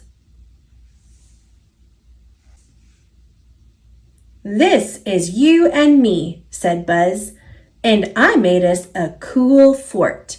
Secret Hero Fort. And here's an alien riding on his awesome solid gold spaceship." Buzz set up the camera and said, "Quiet on the set, and action!" Then he started telling a story. Scene 1. "One day in the future," said Buzz, "Fly Guy and Buzz Boy were flying around. They were guarding the secret hero fort. An alien spaceship snuck up behind Fly Guy and Buzz Boy. The aliens turned on their ray beam. The ray beam pulled the heroes into the spaceship. Inside the spaceship, all the aliens jumped on top of Buzz Boy. They tied him up. The aliens were so busy, they didn't see Fly Guy escape. Scene 2. Fly Guy flew back to the secret hero fort to get help. Their pal, Dragon Dude, came out and shot fireballs at the spaceship. The solid gold spaceship was fireproof. Boink, boink. But the fireballs made the aliens mad. They crushed the secret hero fort. Crash! Fly Guy was trapped inside the secret hero fort. Oops! The aliens jumped on top of Dragon Dude. They tried to tie him up, but it was not easy. Scene 3. Suddenly, Fly Girl arrived. The aliens were busy with Dragon Dude. They didn't see her rescue Fly Guy from the secret hero fort. Fly Guy and Fly Girl flew around the aliens very fast. The aliens shot at them with fly swatter shooters. They missed and hit each other instead. When no one was looking, space pirates came and stole the solid gold spaceship.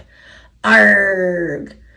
They took it back to their creepy pirate planet. Arrgh! Without a ship, the aliens were stuck on Earth. They surrendered and joined the secret hero team. Fly Guy and Fly Girl and all the secret heroes protected Earth happily ever after. The end, said Buzz. Oops, said Buzz. Buzz Boy is still tied up on the solid gold spaceship that the pirates took. Buzz Boy? Good thing you thought of that, Fly Guy. We need to make a movie sequel. We must rescue Buzz Boy. Yes. Okay, said Buzz. Quiet on the set. And action.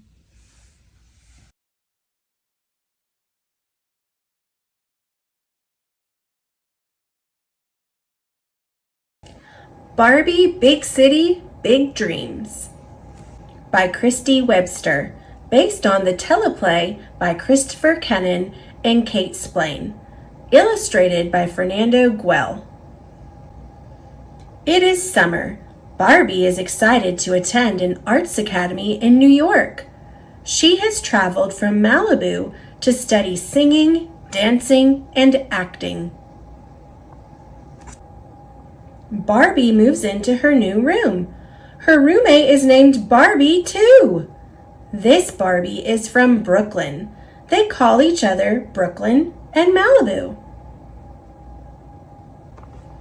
They go to class together. The dean tells them one student will sing a spotlight solo. In dance class, the two Barbies dance.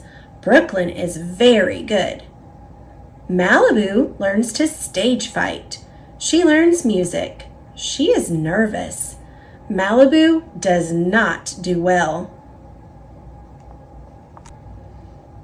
Pop star Emmy is attending their school too. She wants to make friends. She wants to sing better. Her father just wants her to sing the spotlight solo. Everyone is at practice. Malibu stumbles. She bumps into Brooklyn. Brooklyn falls. Malibu feels bad, but Brooklyn will be better soon. The dean thinks Malibu pushed Brooklyn. She tells Malibu to leave. Brooklyn finds a video. She shows it to the dean. Malibu did not push Brooklyn. Emmy's dad was afraid Brooklyn would get the solo. He lied to get Emmy the spotlight solo. Brooklyn goes to find Malibu. Brooklyn tells Malibu she can come back. Malibu can't wait. The friends are happy to be back together. Malibu works hard. She enjoys herself. She gets better in her classes. At the end of the summer, the dean chooses the soloist. It is Barbie. Both Barbies. They sing and dance together. Everything is better with friends.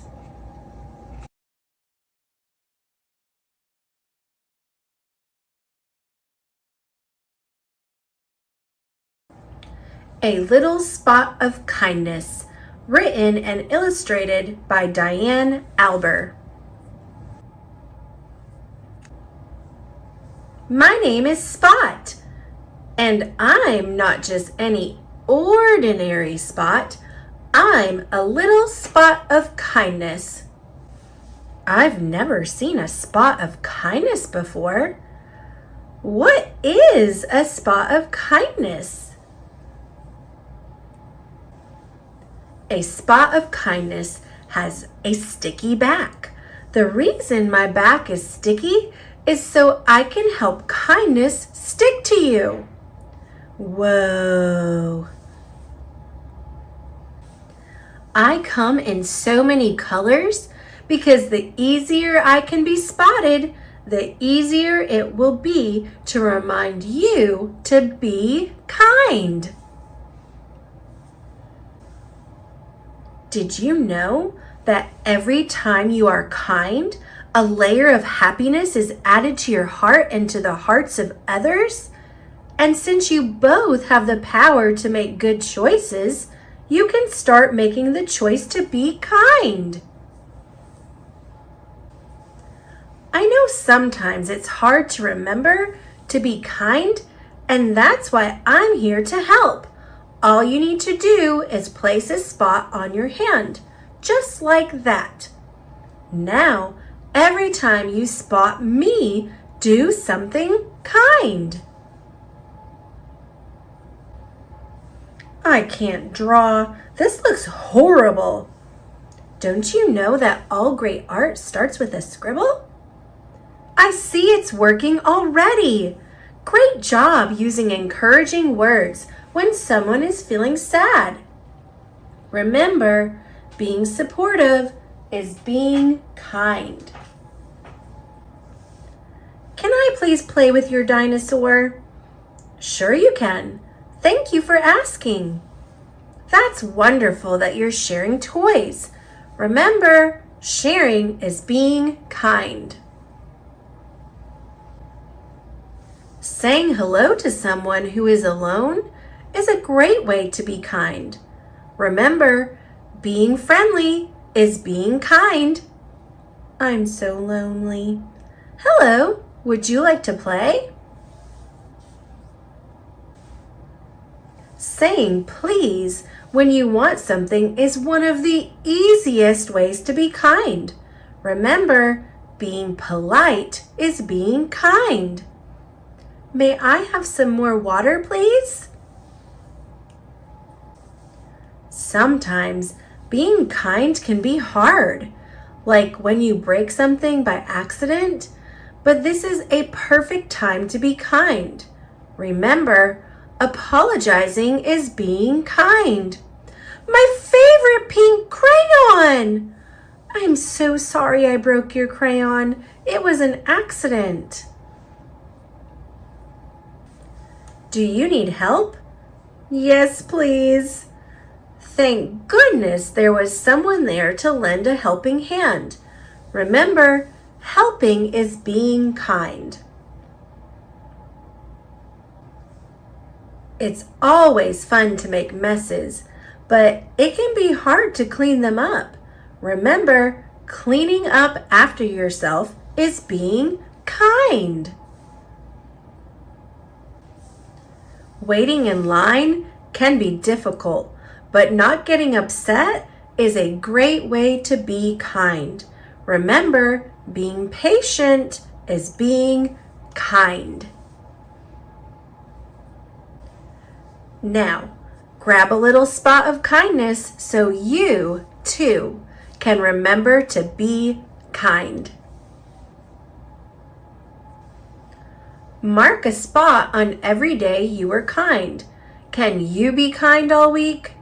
How did you show your kindness? Spot stickers and faces are available in the Spots Activity Booklet, available on www.dianealber.com.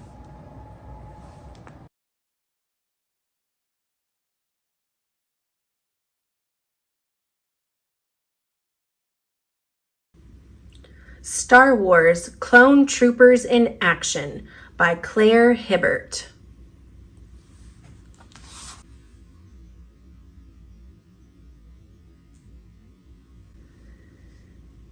What a huge army! These soldiers are clone troopers. Every soldier is the same. The soldiers are human, but they wear armor that makes them look like robots. The troopers fight for the Republic. So do the Jedi. The Jedi. The Jedi are warriors who fight for good. Not all of the Jedi are human. They are many different creatures.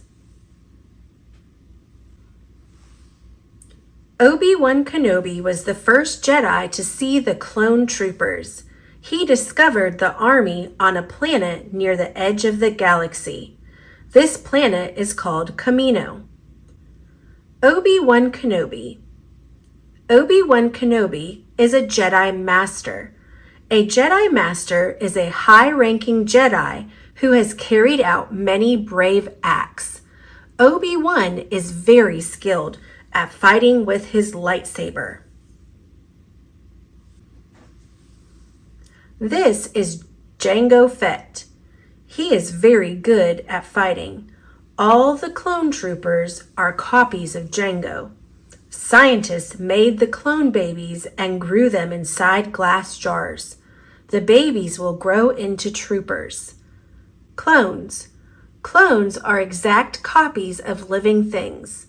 Thousands of clones of Jango Fett have been made to create the clone army. The clones are off to fight their first battle. They fly to the battle inside huge warships. Jedi Master Yoda flies with them. He is a very wise Jedi. He is hundreds of years old.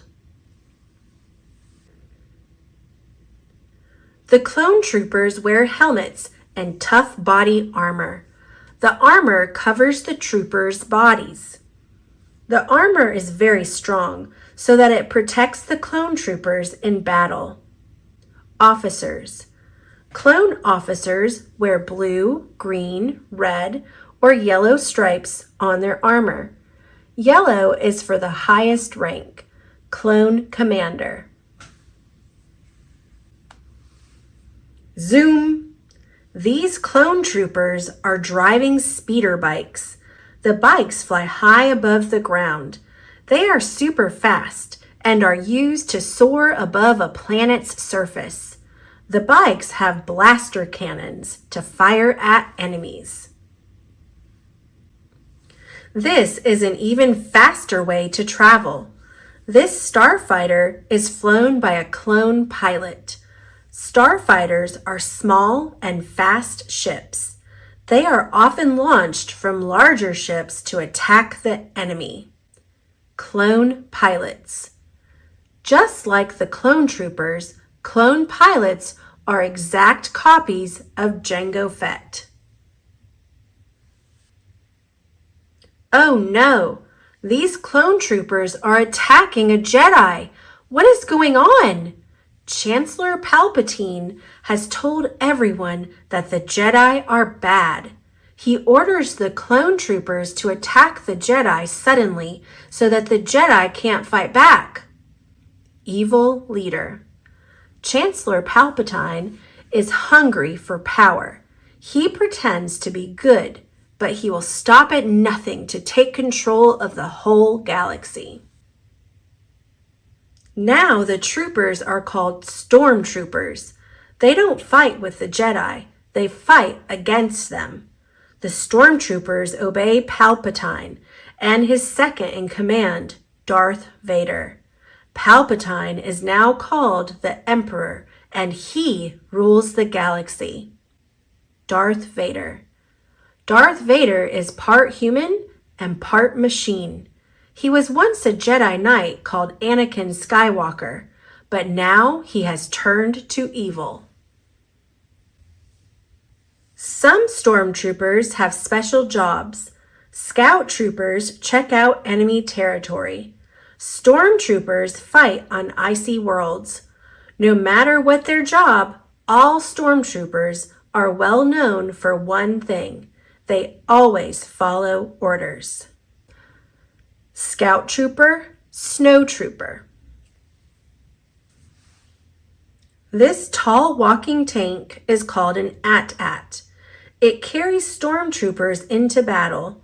They are looking for Princess Leia and the secret rebel base on an icy planet called Hoth. Quick, stop those walkers! Rebels. The Rebel Alliance is fighting against Emperor Palpatine and the stormtroopers. Princess Leia is one of the rebel commanders. Stormtroopers are strong, but they are no match for Chewbacca. Get them, Chewie! Wait, these aren't stormtroopers. Luke and his friends Han Solo are wearing stormtrooper armor as a disguise. These stormtroopers are on a very large spaceship called the Death Star. They are guarding the Death Star from any rebel attacks. Death Star. The Death Star is shaped like an enormous ball. It is powerful enough to destroy an entire planet. Can Luke, Han, and Leia defeat the stormtroopers and destroy the Death Star? Hooray! Luke and his friends, Han, Chewie, and Leia, have helped the rebels destroy the Death Star. But what will happen to the stormtroopers? Will they rise again to fight the valiant rebels? Quiz. Number 1. Are clone troopers robots? Answer. No, they are humans. Number 2. Who was cloned to make the troopers? Answer. Jango Fett, a bounty hunter. Number 3. Where were the first clone troopers from? Answer. The planet Kamino. Number 4. What rank is this yellow clone trooper? Answer. Commander. Number 5. Who is this rebel commander? Answer. Princess Leia. Number 6. Who gives orders to the stormtroopers? Answer. Darth Vader and Palpatine.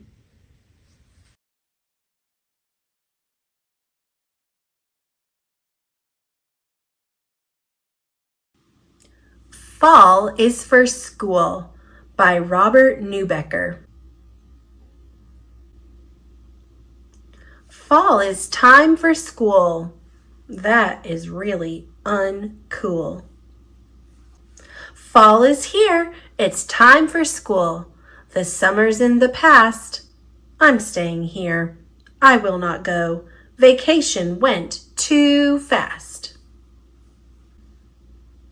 Fall is time for turning leaves. The weather's growing cool. Fall is here. Come on with me. It's time to go to school. School is really not my thing. You go on alone. I'll be fine all by myself, sitting here at home. Let's go and meet your teacher. You're going to look so nice. Tuck in your shirt and tie your shoes. You must take my advice. Teacher? Teacher? Sister? No, I do not think that I can go. In school, we'll learn of Romans who really were no dummies, and the pyramids in Egypt all filled up with mummies.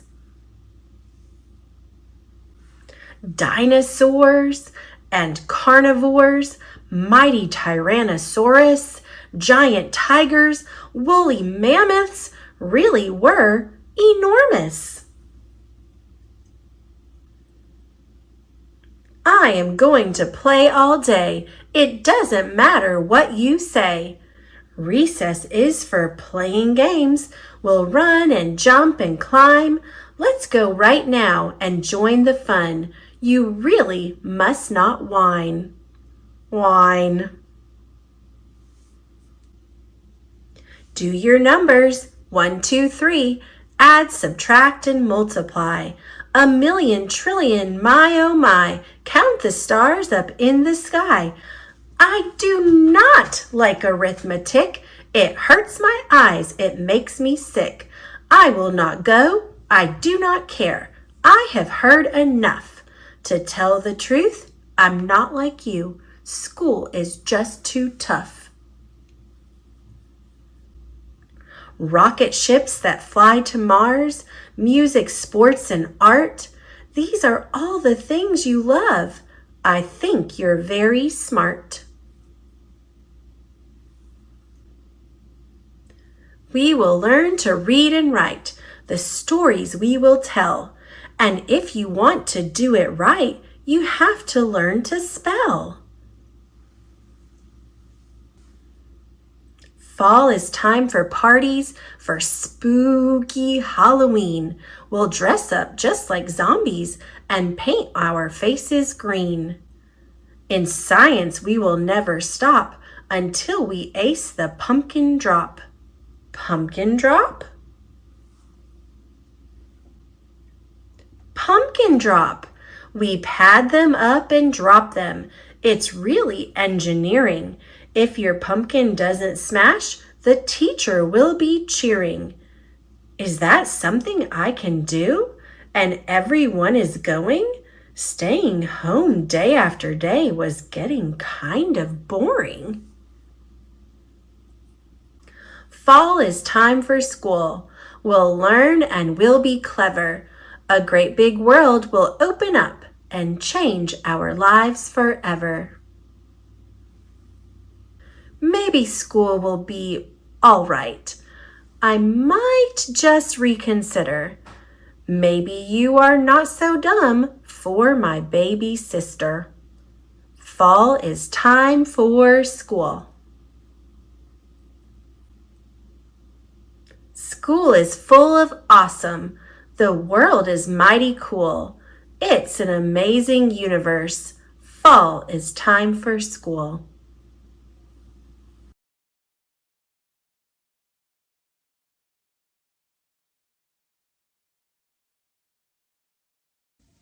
Barbie Dreamhouse Adventures, Pup on the Run. Adapted by L. Stevens, based on the original screenplay by M.J. Offen. Barbie loves to help everyone. Today she helps Chelsea with a project. They set up Barbie's laptop. Barbie puts a pup cam on Honey.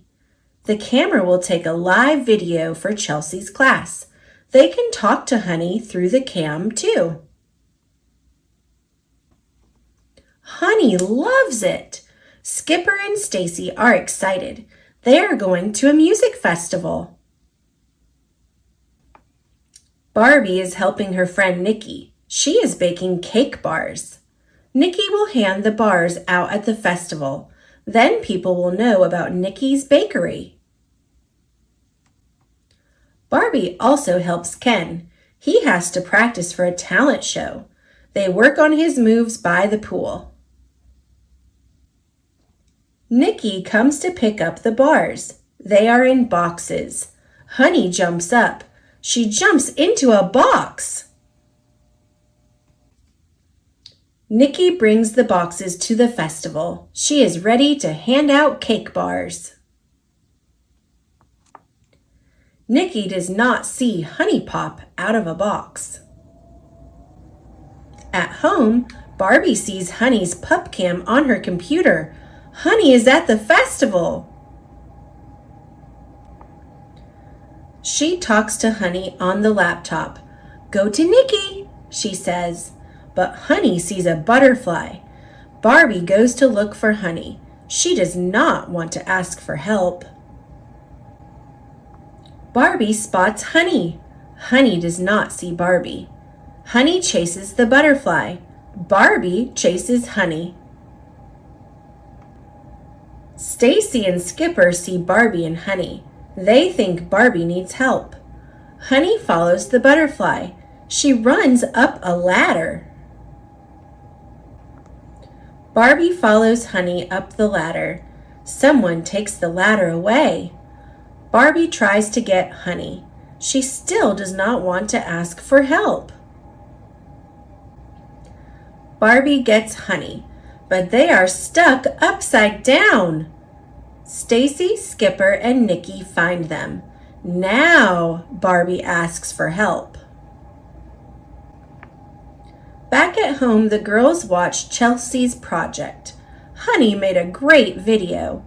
Barbie helped everyone today. They helped her, too. Barbie learns that it is okay to ask for help. Hugs for help!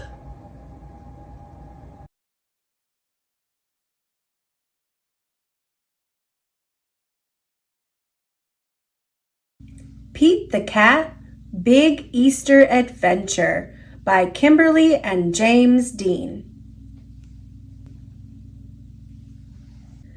Pete was so excited.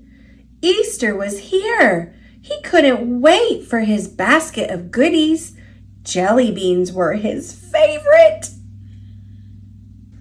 Uh-oh.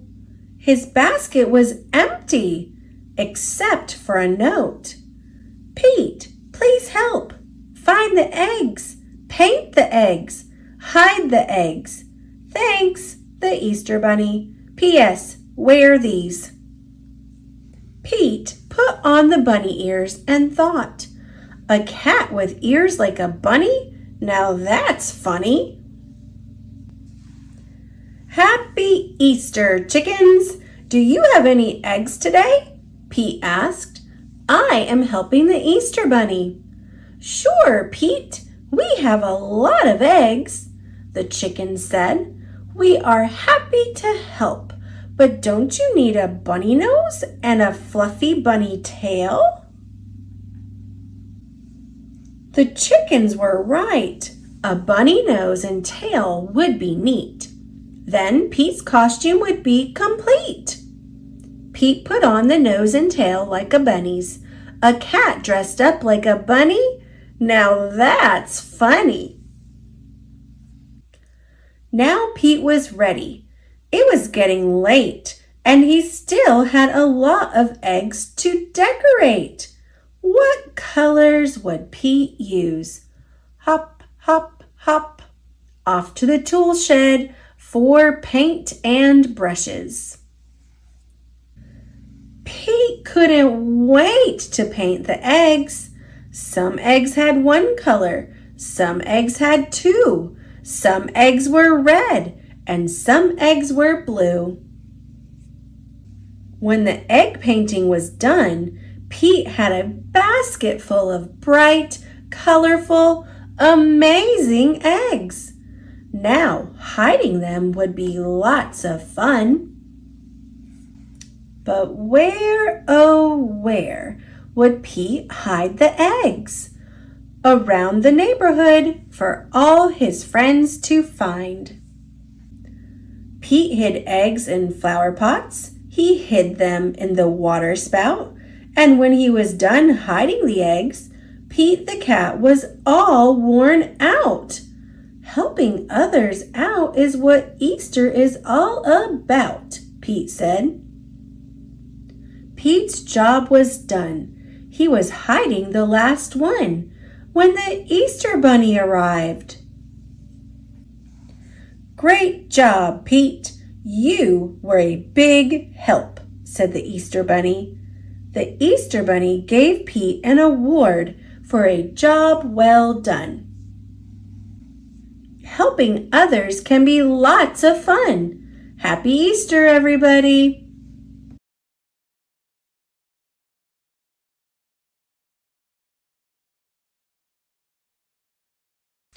Thomas and Friends, Stuck in the Mud. Based on the Railway series by the Reverend W. Audrey. Illustrated by Richard Courtney. Click, clack, click, clack. Thomas puffs down the track. Thomas finds an old engine. Hero is broken. Will he be sent to the scrapyard? No, Thomas will fix him. Uh-oh, here comes Spencer.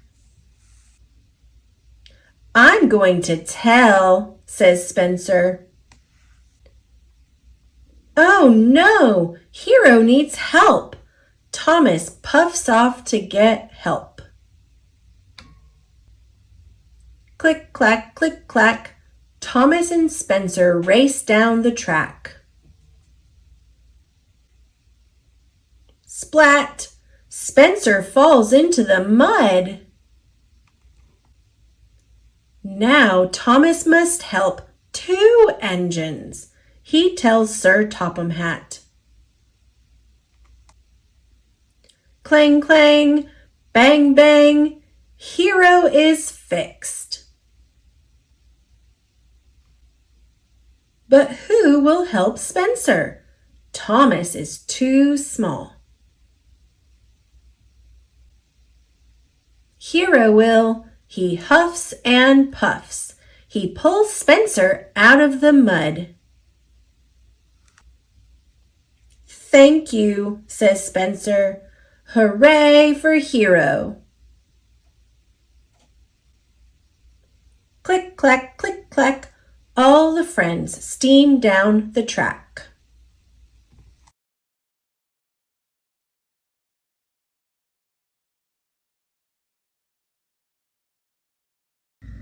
Pete the Cat, Twinkle, Twinkle, Little Star by James Dean.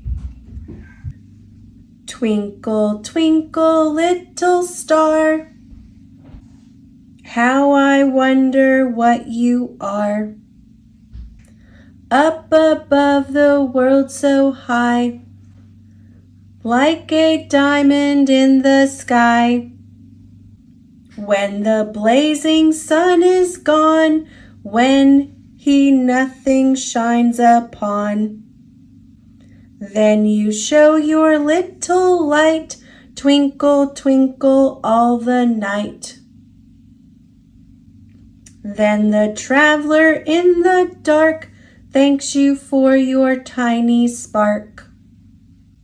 He could not see which way to go if you did not twinkle so. In the dark blue sky you keep, and often through my curtains peep.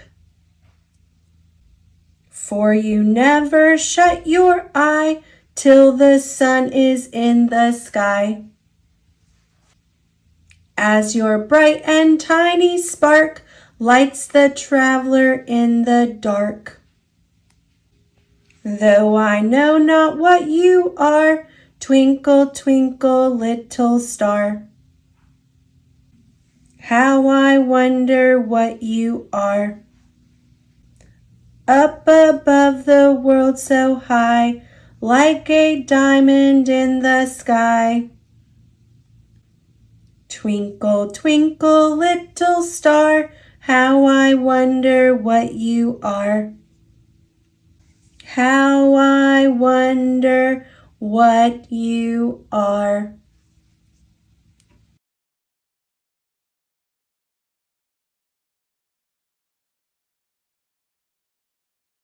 Thomas and Friends, Christmas in Wellsworth.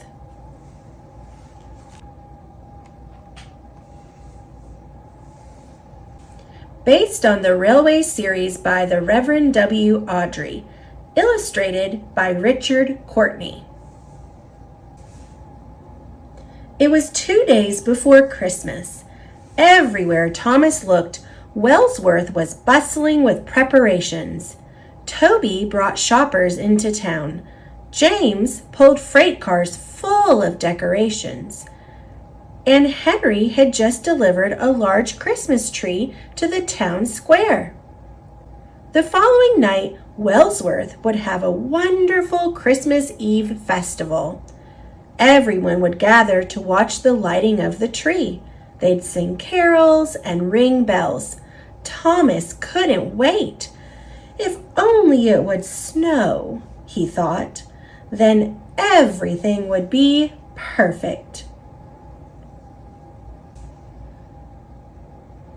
"I'm afraid we won't have a white Christmas this year," Thomas peeped as he looked up at the blue sky. "That's okay with me," said Henry. "I have so much to do. I don't need a snowstorm now." Thomas loved the snow, even if he had to wear his heavy snowplow. Snow would make the Christmas Eve festival so pretty. Just then, Sir Topham Hatt called to Thomas. "I have a message from Lady Hatt," he said. "She wants to come to the festival, but my car is in the garage for maintenance.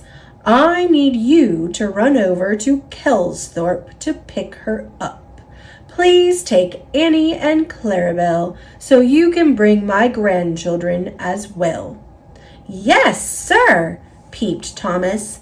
Of all the jobs on Sodor, pulling a trainload of children was his favorite.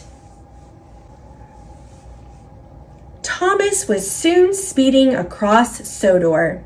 Everywhere he looked, people were smiling and waving. In Marin, children prepared for a Christmas pageant with real sheep. And as night fell, the festive lights of Rolf's castle shined brightly. The town looked like a magic palace. Thomas arrived in Kelsthorpe. He had made good time and was eager to make the return trip the next day. When Thomas awoke the next morning, the weather had changed. It was cloudy and damp and getting colder by the hour. A chilly fog rolled over the town. Soon Lady Hatt and the children arrived at the station. They climbed aboard Annie and Clarabelle, dressed in their holiday best and carrying boxes of gifts. They couldn't wait to get to Wellsworth and the festival. The fog grew thicker. Thomas chugged away slowly. The cold wind blew, and the tracks were wet and slippery. Thomas's lamp was useless in the fog, and his driver held the throttle tight. They crept along more and more slowly. "This isn't very merry weather at all," Thomas peeped. As he rolled past Rolf's castle, Thomas couldn't see the town through the thick fog. He wanted to get to Wellsworth as soon as possible. Thomas knew they had to be careful and go slowly. He hoped they would pass through this bad weather soon. But the bad weather didn't lift, and as it grew later and later, darkness soon added to Thomas's problems. As he climbed toward Kildane, Thomas knew he wouldn't be in Wellsworth in time for the festival. He would miss the tree lighting, and worst of all, he was sure he had ruined Christmas for Sir Topham Hatt and his family. Meanwhile, the people of Wellsworth gathered around the tree in the town square. They lit the festive lights and sang carols, but Sir Topham Hatt was not with them.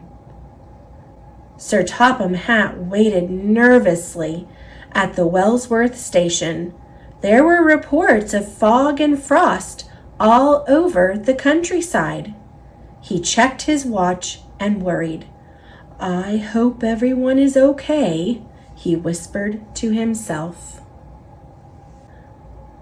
Finally, as Thomas chugged over the hills outside Wellsworth, the fog lifted. He could see candles flickering in the windows of homes he passed. The streets of Wellsworth were empty, and even the sight of the great glowing Christmas tree at the center of town didn't cheer Thomas. When they reached the station, Sir Topham Hatt hugged his wife and helped carry the sleeping children off Annie and Clarabelle. "And now we must get these children to bed," said Lady Hatt, "or Santa Claus will never arrive." Thomas chugged back to the yard, feeling very low indeed. The next morning, the yard was blanketed with beautiful snow. All the engines wished each other happy Christmas. "I'm sorry I missed the festival," Thomas peeped to James. "And worst of all, I think I ruined Sir Topham Hatt's holiday." Thomas didn't know that Sir Topham Hatt was standing nearby. "Ruined?" said Sir Topham Hatt. "You brought my family to me safe and sound. That's the best gift of all. Taking your time in that terrible weather was the right thing to do. Thomas, I'm glad you're such a really careful engine." Thomas was delighted. "I am so grateful for my railway," Sir Topham Hatt announced. "I'm giving each of you a hopper full of the best coal to thank you for a wonderful year." All the engines tooted happily. "And Thomas, at the request of my wife, Annie and Clarabelle will be getting new seat cushions." "It's a wonderful Christmas after all," peeped Thomas. And the snow did make everything perfect. James said tomorrow would be perfect. "Tomorrow? What's tomorrow?" Thomas asked. James laughed. "Have you forgotten Boxing Day, slow coach?" "Hooray! I had forgotten," Thomas peeped. "More rides for children." Every year, on the day after Christmas, all the engines on Sir Topham Hatt's railway roll out to the hospitals all over the island. Free rides and new toys and clothing are given to every child. Boxing Day was beautiful. Thomas, James, and Henry were decorated and loaded with nice things for the children of Sodor. Then they chugged across the countryside. Everywhere the engines went, they were met with cheering. All the children loved their presents and taking rides around the towns to see the lights and decorations. Thomas couldn't have been happier. "James," he called, "what's nicer than a white Christmas?" "What?" asked James. "A white Boxing Day," laughed Thomas.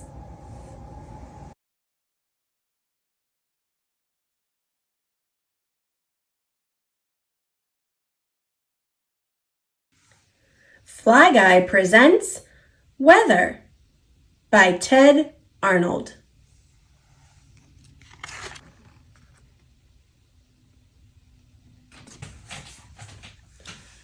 A boy had a pet fly named Fly Guy. Fly Guy could say the boy's name. Buzz. Buzz and Fly Guy were visiting a weather station. "Whoa," Buzz said to Fly Guy. "It's windy. Let's get in out of the cold." They headed for the door. Weather is all around us, and it changes all the time. It affects what people wear and do each day. When it is sunny, people wear sunglasses. I wear sunscreen when I'm playing outside too. When it is cold, people bundle up in warm coats. When it rains, people carry umbrellas. They may even wear rain boots. Earth's weather is controlled by the sun. Changes in weather are caused by changes in Earth's atmosphere. Atmosphere. Atmosphere surrounds Earth and is made up of air and water. Our weather starts in outer space. When air moves, it is called the wind. A breeze is a slow-moving wind. Wind that moves quickly is called a gale. A very strong gale can damage trees and homes. 3/4 of Earth's surface is covered in water. Water moves between the ground and the air. It has 3 forms: liquid, solid, and gas. 3/4 of Earth's surface is covered in water. Water moves between the ground and the air. It has 3 forms: liquid, solid, and gas. Liquid, solid, ice, gas. When the sun warms water on Earth, the water turns from a liquid to a gas. Then it rises into the air, forming clouds. As the air gets cooler, the water changes from a gas back to a liquid or a solid. It can fall to Earth as rain, hail, or snow. This is called the water cycle. Raindrops are not shaped like teardrops. They look more like hamburger buns. Raindrops. Water cycle. Precipitation, evaporation, sun, clouds. Clouds form when water rises up into the air. There are different types of clouds. Cirrus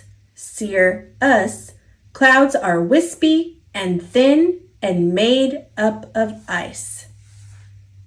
Cirrus clouds. Cumulus clouds are fluffy and made up of water. Cumulus clouds. These clouds look like cotton candy. Stratus clouds are thick and flat. Fog is a stratus cloud on the ground. Stratus clouds. Cumulonimbus clouds are tall and gray and made up of ice and water. They are also called thunderclouds. They can cause heavy rains, lightning, or even tornadoes. Cumulonimbus clouds. Precipitation is rain, hail, or snow. When water droplets fall back to Earth as liquid, they are called rain. The colors of the rainbow are always in the same order: red, orange, yellow, green, blue, violet. If it rains too much, the ground may not be able to absorb the extra water. Water can pool in puddles. When puddles become large and cover a lot of land, this is called flooding. Flooded streets. If it doesn't rain enough, the ground becomes dry. When it doesn't rain for an unusually long period of time, it is called a drought. drought.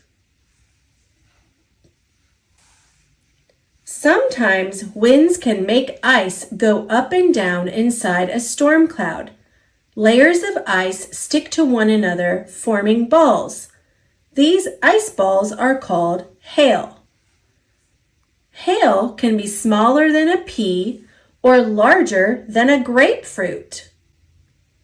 If it is cold enough, snow crystals can grow inside a cloud and form snowflakes.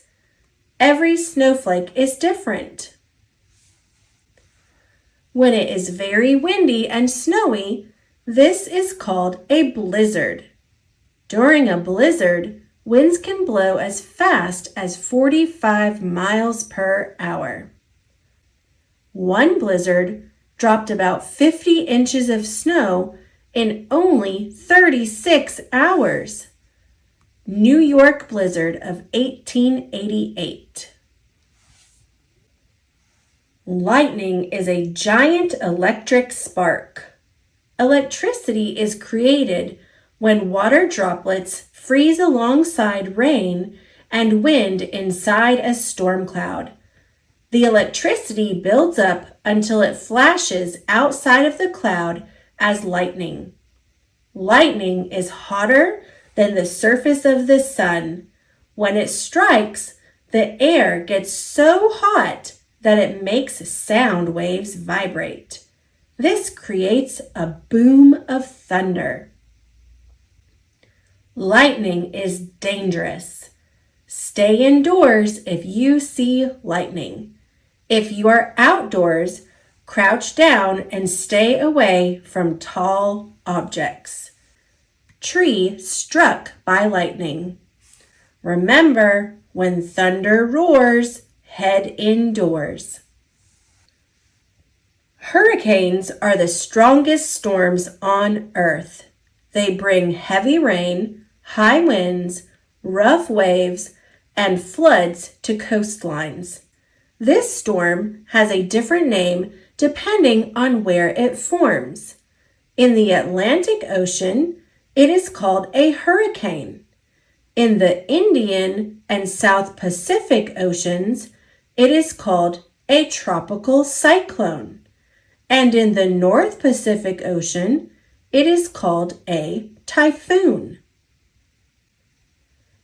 A hurricane forms when a group of thunderstorms spins over warm oceans. As this group of storms becomes stronger, winds rush to its center. This causes the entire group to spin, forming one massive storm. Typhoon Parma. From space, a hurricane looks like a giant pinwheel. A funnel cloud can form when a powerful thunderstorm meets winds that change direction as they move up into the sky.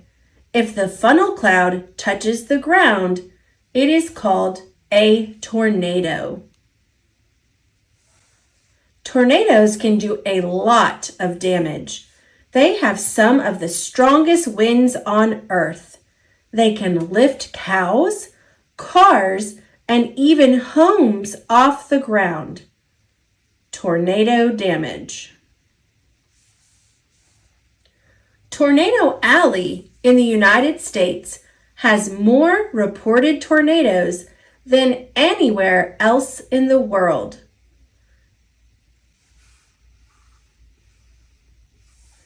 People use underground shelters during tornadoes. If you hear a tornado siren, seek shelter right away.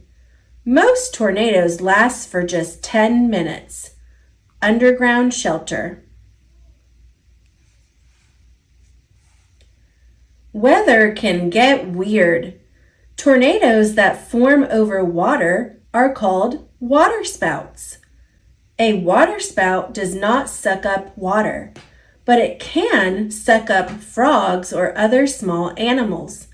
Animals can stay trapped in a cloud until they fall from the sky like rain. Frogs. A dust storm can happen when powerful winds blow across dry land. Clouds of dust and sand fill the air. Dust storm. A black blizzard is another name for a dust storm. Meteorologists, meteorologists, are scientists who study changes in weather. They use many tools. Weather balloons and radar systems collect information about the atmosphere. Radar, radar image, weather balloon. A wind vane shows which way the wind blows. Wind vane.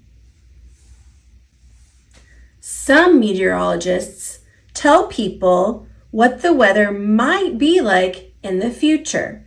This is called a forecast. Forecast. Other meteorologists follow storms so they can better understand them. Some people call them storm chasers. Yikes. Meteorologist, storm chasers. The climate, is what the weather conditions are usually like in an area. There are 4 main climates: temperate, tropical, desert, and polar. In a temperate climate, winters are cold and summers are warm. Winter, summer. A tropical climate is warm and humid almost all the time. Humidity, is a measurement of how full of water the air is. When the humidity is very high, fog and clouds can form. A desert climate is dry all year. It almost never rains. A polar climate is cold. There are summer days when it never gets dark and winter days when it is always dark. Antarctica is both a polar climate and a desert climate. A climatologist, is a scientist who studies Earth's climates. Earth's climates are changing. Climate change can make the weather change too. Global warming is melting glaciers, which adds more water to Earth's oceans. More water in the atmosphere may mean more big storms in some places and fewer in others. Climatologists, melting glacier, flash flood, forest fire. Buzz and Fly Guy's tips to help Earth. Number 1, use less energy. Turn off lights when you don't need them. 2, don't waste water. Take shorter showers. 3, recycle. 4, plant trees. Please help keep Earth healthy. Recycling, planting a tree. On Arbor Day, Buzz and Fly Guy planted a tree. Then it started to rain. "This is perfect weather for our little tree," said Buzz. "Yes." Buzz and Fly Guy could not wait for their next field trip.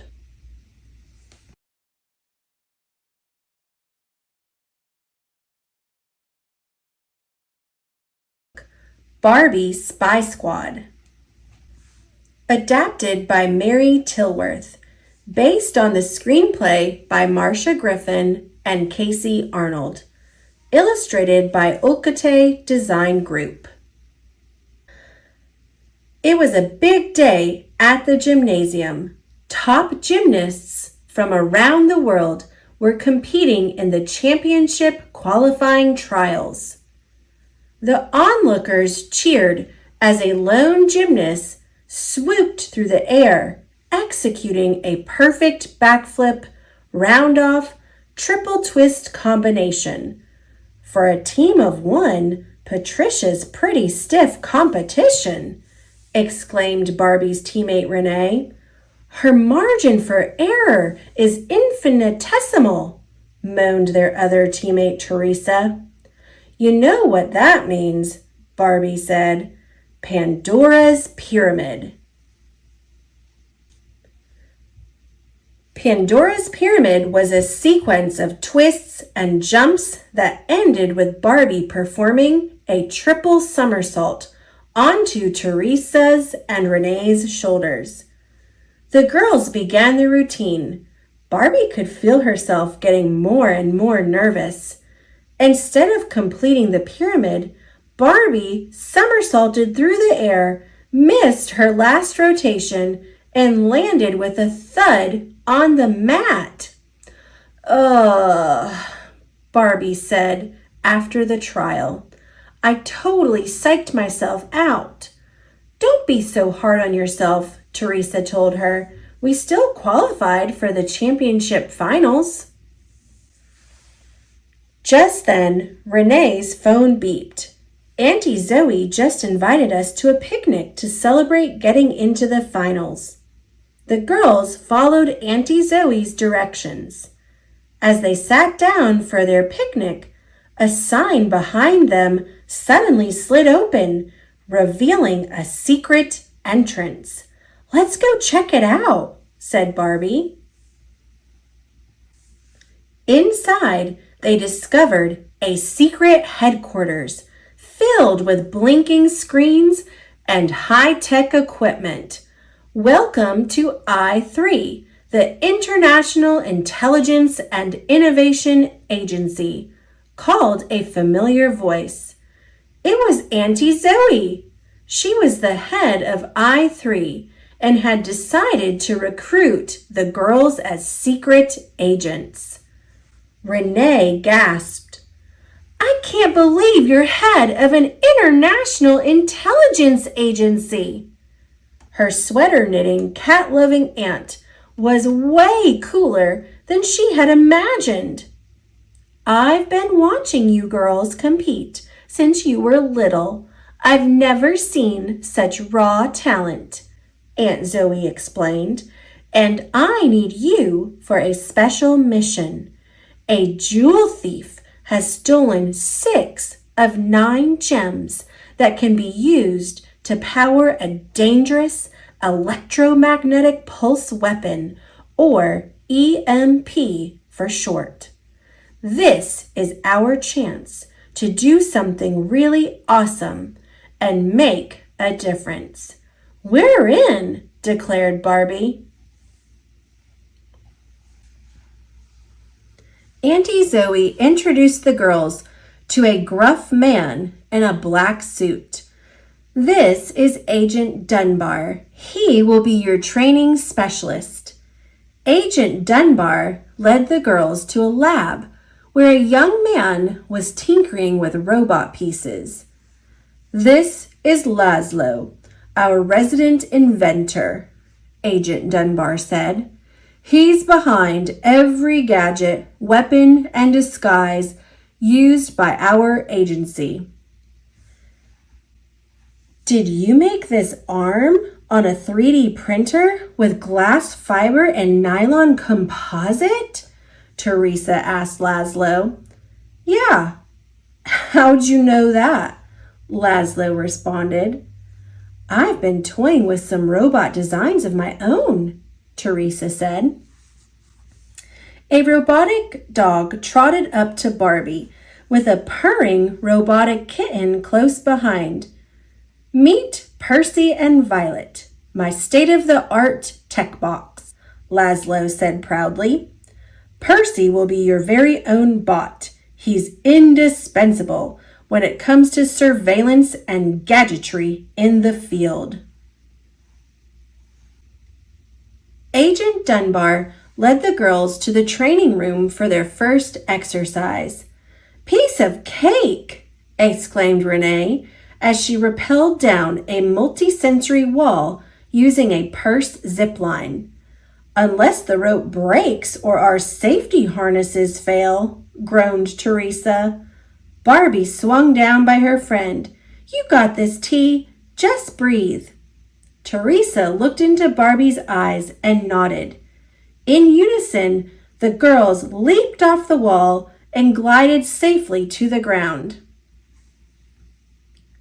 The next task was to get through a room full of moving lasers without triggering an alarm. Barbie studied the shifting beams. "I think the handspring combination from our gymnastics routine might do the trick." The girls launched into a series of leaps, dives, and flips that carried them safely past the lasers. Back in the invention lab, the girls tested smartwatch communicators, makeup brushes that could transform their faces, and 3 supercharged motorcycles. Barbie picked up a plain-looking stick. As she twisted it, energy beams shot out from each side. "Cool!" Laszlo handed her a bracelet. "It's a gymnastic launching innovated spy stick, or GLISS. If you wear this bracelet receiver, you can throw the stick and it'll come back to you like a boomerang." "It's all amazing!" exclaimed Teresa. Just then, the smartwatch communicators beeped. Barbie pressed a button, and a video image of Aunt Zoe appeared. "Satellite surveillance has just detected a security breach inside the penthouse owned by billionaire gem collector Griffith Pitts. Girls, it's go time." Laszlo met the girls outside with their motorcycles and matching helmets. They're hairdo helmets. They leave your hair better than when you put them on. Barbie put on her helmet and revved her motorcycle as Percy hopped in the sidecar. "Spy Squad, let's go!"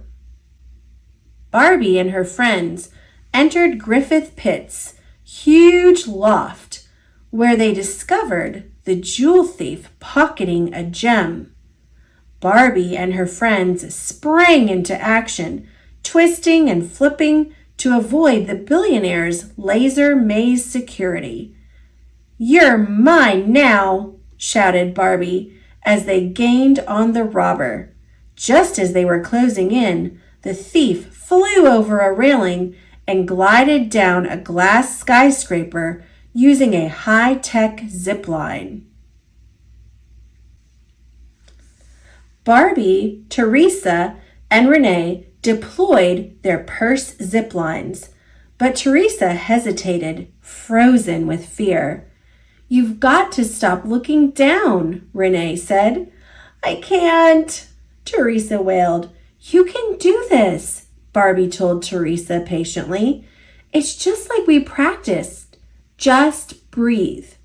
The 3 girls looked at one another. They all took deep breaths and jumped right into one another. The zip lines tangled together, and the girls ended up dangling 60 feet off the ground.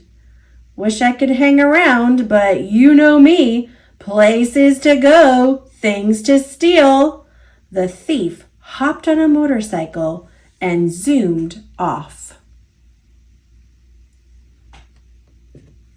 The girls untangled themselves and returned to headquarters, where Aunt Zoe was waiting for them. "Let's just chalk this up to rookie jitters, shall we?" she said. "Tomorrow night, the National Museum is holding an invitation-only gala for its exhibition of ancient gemstones." Teresa set her smartwatch for the gala. The spy squad would be ready. The next day, Barbie practiced using the GLISS.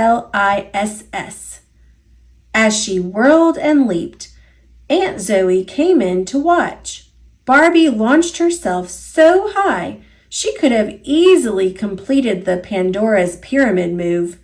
"Wish I had this at trials," she laughed. Aunt Zoe smiled. "Have you ever tried visualizing? I call this technique see it, then be it. Picture yourself doing something, and then you can do it." "I'll try," promised Barbie. That night, while sleek black limousines rolled up to the main entrance of the National Museum, 3 motorcycles darted into a service alley. Barbie and her friends had decided to infiltrate the invitation-only gala disguised as chefs. As they snuck into the kitchen, Percy scurried through a side entrance to gather information. Soon, the girls heard Percy's voice on their smartwatches. "I'm in position. You're clear." Once inside the museum ballroom, Barbie and her friends had to blend in with the gala guests. In a shower of sparkles, their chef disguises transformed into beautiful ball gowns.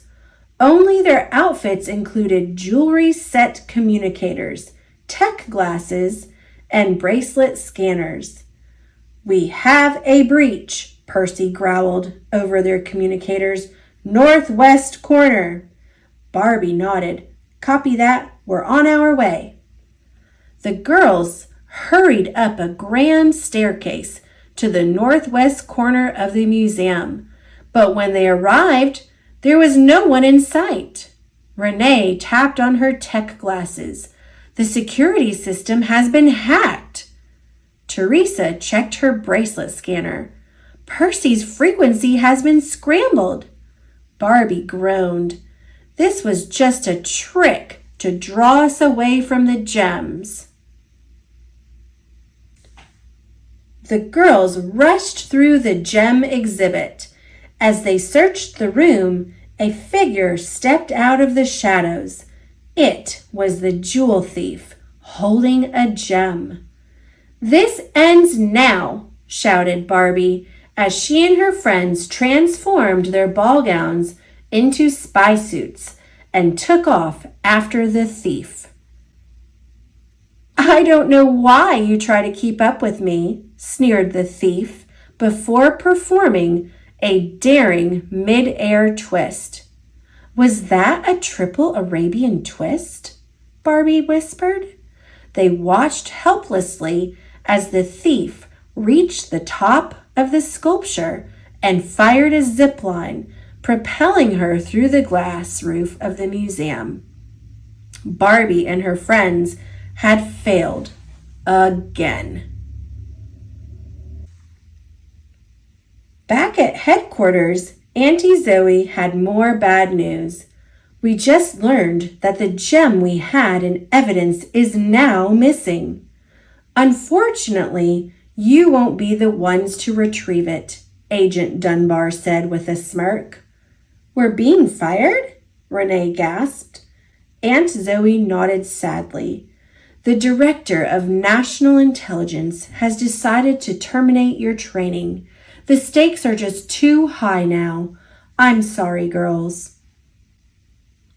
The next day, the girls went back to the gymnasium to practice for the championships.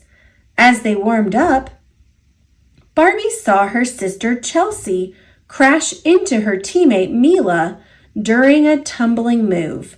"I keep messing up," Chelsea moaned as Barbie helped her to her feet. Barbie hugged Chelsea. Suddenly, she remembered Auntie Zoe's advice. "The next time you get nervous about a move, visualize it exactly how you want it, then do it. See it, then be it." Chelsea took a deep breath and concentrated. She tried the tumbling move again and landed beautifully. As Barbie congratulated her sister, Patricia walked onto the mat and executed a daring tumbling combination. Was that a triple Arabian twist? Barbie gasped.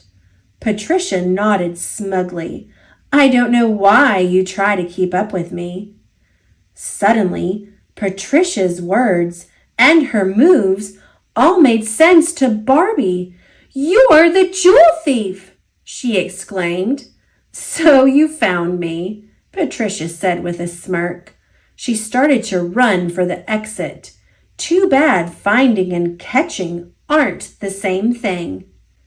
Luckily, Laszlo had allowed the girls to keep their spy gadgets, disguises, and motorcycles for one more day.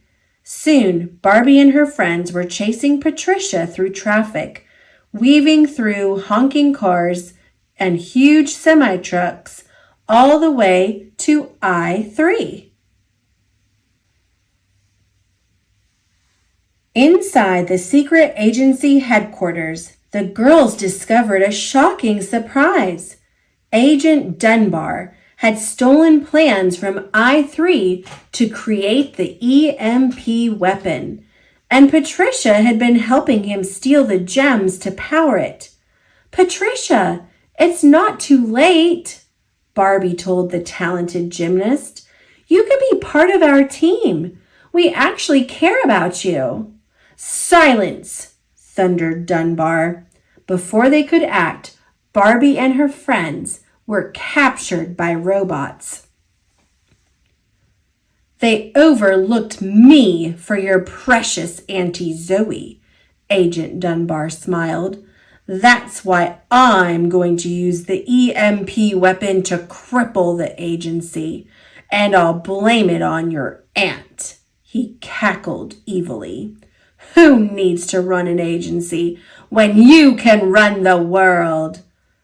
Dunbar offered Patricia the last gem to place in the EMP weapon. Would you like to do the honors? Patricia slowly backed away. No thanks. I just want to make some extra cash. I'm not into the whole world domination thing. Patricia dove under Dunbar's robots and took off down the hallway. You watch the girls, Dunbar called to his robots as he headed toward the weapon room with the final gem. Barbie kicked the robot, restraining Teresa. Teresa broke free and knocked over the robot holding Renee, sending it crashing into the robot, clutching Barbie. The girls were free. You two, find Laszlo and get working on reprogramming the robots, Barbie told Renee and Teresa. I'm going after Dunbar. Barbie tried to stop the evil agent, but Dunbar's robots swarmed her. You'll never get away with this, Barbie cried. Agent Dunbar laughed. Oh, but I already have. Not so fast. A familiar figure leaped out from behind the EMP weapon. It was Patricia. Using her swift gymnastic moves, Patricia easily kicked her way through the robots that had captured Barbie. Why the sudden team spirit? Barbie asked Patricia. Let's just say having people who care might not be the worst thing, answered Patricia. Side by side, the two girls destroyed Dunbar's robots as they got closer and closer to the evil agent. Just as Teresa and Renee reprogrammed the last robot, Barbie took down Dunbar with a mighty kick. The reprogrammed robots quickly captured Dunbar, but the EMP weapon was still active. We have to contain the EMP weapon before it emits a pulse, shouted Teresa.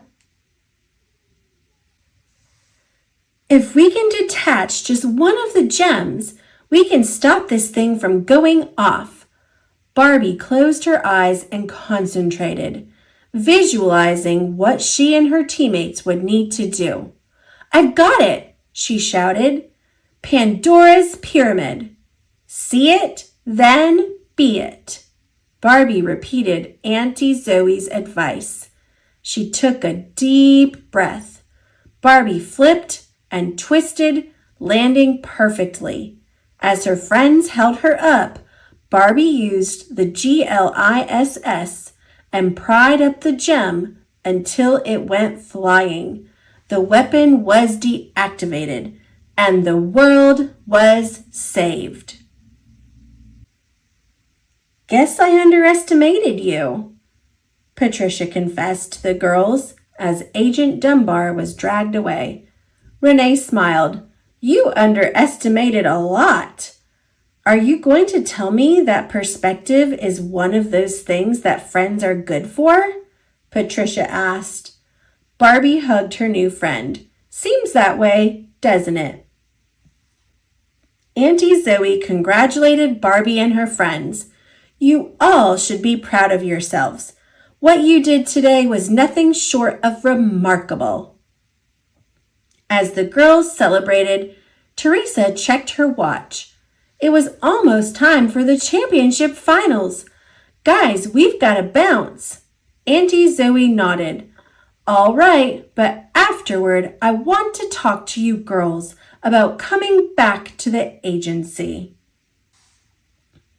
The girls raced back to the championship finals. Barbie closed her eyes and remembered Auntie Zoe's words again. See it, then be it, she whispered. She took a deep breath and ran, then tumbled and twisted through the air right onto her teammates' shoulders. They had nailed Pandora's Pyramid and won the finals. As the crowd went wild, Barbie gave her teammates a hug. She knew that she could be and do anything she wanted with her teammates by her side.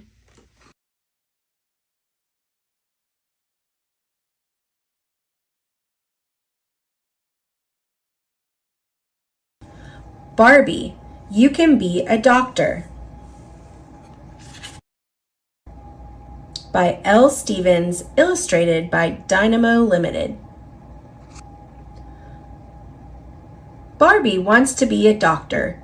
She visits a local doctor's office. She meets a nurse named Mira. Barbie is going to help. A little girl named Lily is waiting with her father. Lily is nervous. Her arm is in a cast. Barbie tells her not to worry. Lily smiles. Nurse Mira comes to get Barbie. See you soon, Barbie tells Lily. Barbie follows Nurse Mira. She is ready to help. Barbie washes her hands. Then she puts on a lab coat. Barbie helps Nurse Mira with an exam. She says hello to a boy named Oliver. Nurse Mira checks Oliver's weight. Barbie writes it down on his chart. Then they check Oliver's height. You are getting tall, says Nurse Mira. Next, Nurse Mira checks Oliver's blood pressure. She puts a cuff on Oliver's arm. She listens. It is good. Barbie writes it on his chart. Just then, Dr. Vargas comes in. She is ready to see Oliver. Dr. Vargas starts Oliver's exam. She uses a special tool to check his ears. Then the doctor asks Oliver questions. They talk about exercise and eating healthy. Barbie listens with Oliver's mom. She is learning so much. Barbie follows Dr. Vargas to another exam. They check the chart on the door. Lily is the next patient. Lily is ready to get her cast off. First, Dr. Vargas wants to make sure Lily's arm is healed. Barbie takes Lily to the X-ray room. The X-ray will take a picture of Lily's bone. An X-ray tech takes the X-rays. Great job, Barbie tells Lily. Dr. Vargas looks at the X-rays. Lily's bone is all better. Good news, says Barbie. We can take your cast off. Dr. Vargas cuts the cast with a special saw. Then she uses a tool to open it up. Barbie helps take off the cast. Lily bends her arm and wiggles her fingers.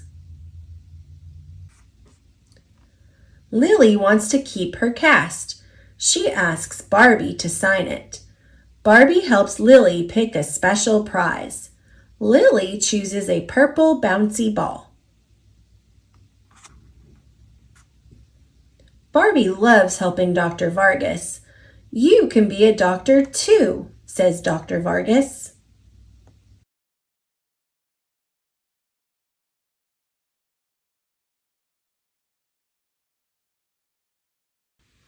Thomas's Milkshake Muddle. 3 Thomas and Friends stories. Photographs by Terry Pallone and Terry Permain. Thomas's Milkshake Muddle. Once a year, the children of Sodar are all invited to a special summer party. There was to be ice cream and cake for everyone. Every engine wanted to be the one to take the children to the party. On the day of the party, Sir Topham Hatt came to Tidmouth Sheds.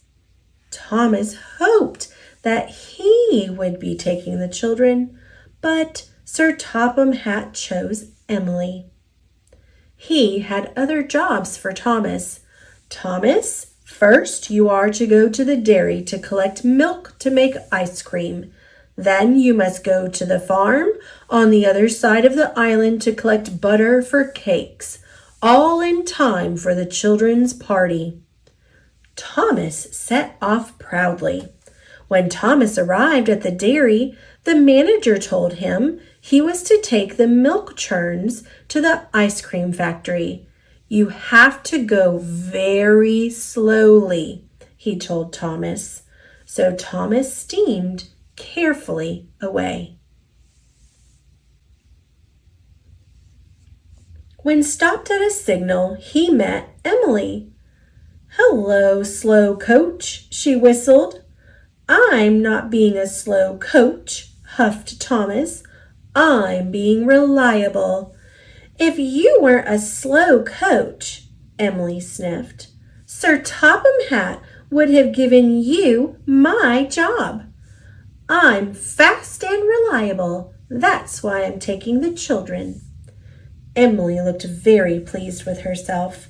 This made Thomas cross. "I can be as fast as you," he huffed. "I'll race you to the next signal." Emily whistled, and she steamed quickly away. Thomas wheeshed after her as fast as his pistons would pump. As he raced along, the milk churns rattled and rocked. They biffed and bashed. And at the next signal, Thomas raced ahead of Emily. Thomas was very pleased. He steamed off for the ice cream factory, but he had completely forgotten about going slowly. The ice cream factory manager was very happy. Thomas had delivered the milk in record time. Now the factory could make ice cream for the party. But when the manager looked into one of the churns, he was very surprised. "This milk is almost butter," he exclaimed. The factory manager asked Thomas if the churns had rattled around. Thomas looked worried. If you shake milk for long enough, it turns to butter, he told Thomas. Thomas was very upset. The factory manager was cross. You must go back to the dairy and get more milk. And remember to go slowly this time, he said sternly. Thomas steamed back to the dairy as fast as he could. When Thomas arrived back at the dairy, Sir Topham Hatt was there. He was very cross.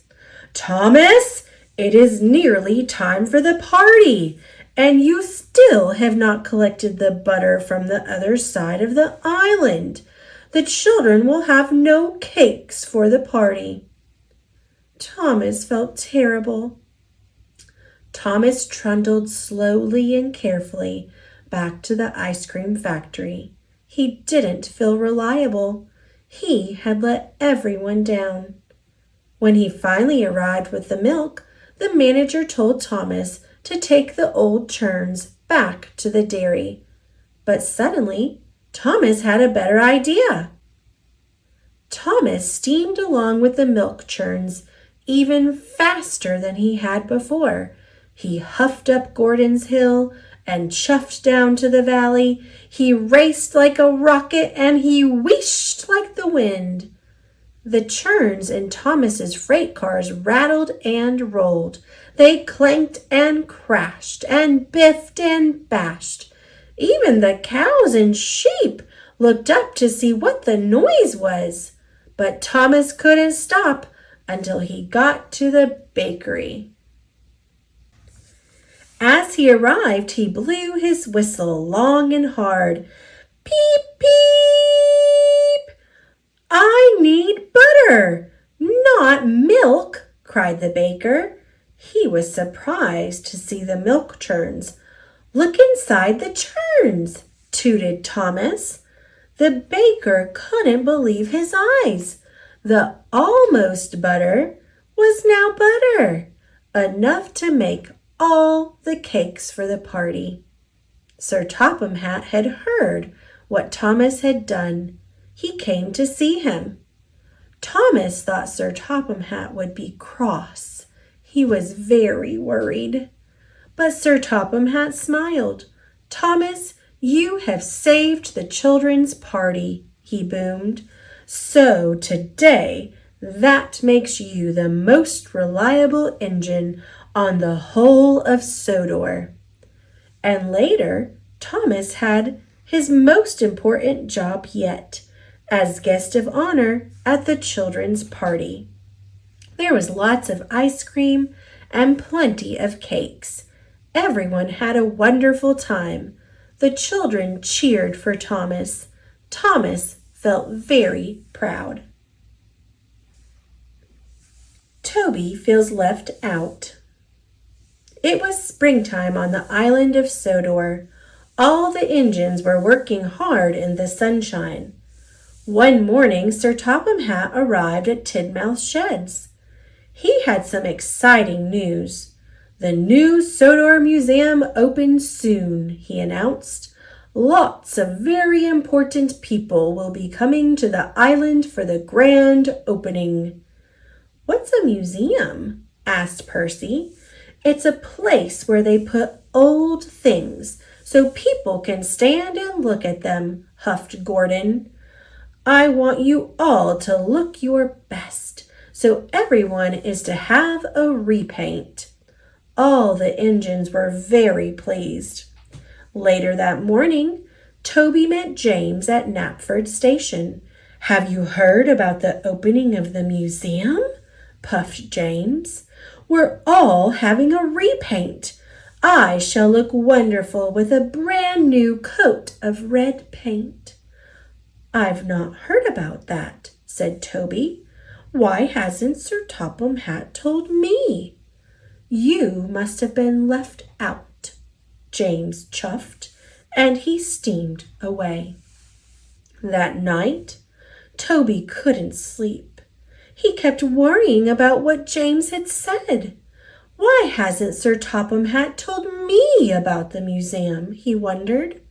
Why have I been left out?" By the next morning, Toby thought he knew the answer. He met Thomas at Abbey Station. "Have you heard about the museum?" asked Toby. "Yes," puffed Thomas excitedly. "We're all being repainted." "I'm not," puffed Toby sadly. "But I think I know why. I am a very old steam tram. Maybe Sir Topham Hatt has decided to put me inside the museum." Thomas wasn't so sure. "Why don't you ask him?" huffed Thomas helpfully. Toby looked worried. He was frightened of what Sir Topham Hatt might say. "Must go," puffed Thomas.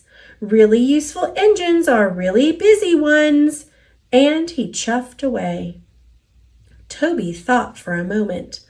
"I'll show Sir Topham Hatt that he can't put me in a museum," said Toby. "I'll show him I'm a really useful engine." Toby arrived at Tidmouth Sheds. Sir Topham Hatt was talking to Emily. "Emily, you must go to the yard for your repaint," said Sir Topham Hatt. Emily was very happy. "Another engine must collect your flour," said Sir Topham Hatt. "I'll do it, sir," said Toby quickly. "Thank you," smiled Sir Topham Hatt. And before he could say anything else, Toby steamed off. He didn't want Sir Topham Hatt to tell him he was going to be put in a museum. Toby waited impatiently at the flour mill. Hurry up, he wheezed. "I must get to the docks as soon as I can." When Toby delivered the flour, he saw Sir Topham Hatt standing on the dockside.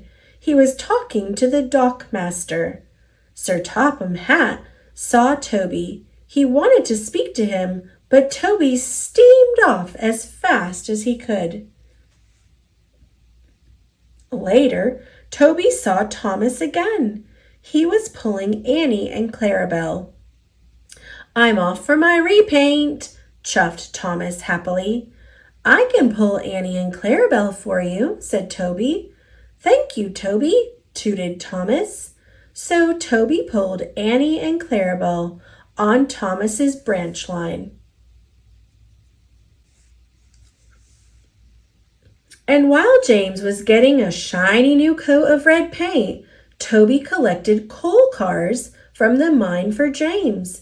And while Percy was having his repaint, Toby shunted freight cars full of stone in the quarry for Percy, even though it was dusty, dirty work. At last, Toby had finished. He was very tired and very dirty. Suddenly, he saw Sir Topham Hatt waiting by the track. Toby still didn't want to speak to Sir Topham Hatt. Quickly, he reversed into a siding and didn't see that a big rock had fallen on the line. "Bust my cow catchers!" he cried. Luckily, no one was hurt, but Toby's axle and his cow catchers were broken. He couldn't move. Sir Topham Hatt hurried over. "Why have you been running away from me all day?" he asked. I don't want to be put in a museum," Toby said sadly. "Why would I do that, Toby?" asked Sir Topham Hatt. "Because the museum is full of old things and I'm an old steam tram and I'm not really useful anymore." Sir Topham Hatt smiled. "Toby, you may be old, but you are far too useful to be put in the museum. You have worked harder today than any other engine. And as Sodor's only steam tram, I have a very special job for you. First, you will have a special polish. Then you are to take all the visitors to the museum for the grand opening." Toby felt very happy. He let out a great whoosh of steam. "I've been trying to tell you that all day," added Sir Topham Hatt. Toby smiled. He felt very silly. So Toby's axle and cowcatchers were repaired, and then he was polished until he looked good as new.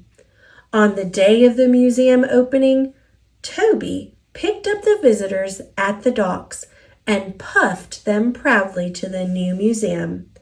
Toby was proud to be old, and he was even prouder to be the only really useful steam tram on the island of Sodor.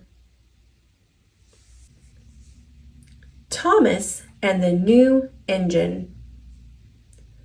The trains on the island of Sodor keep very busy. There are always lots of jobs to do.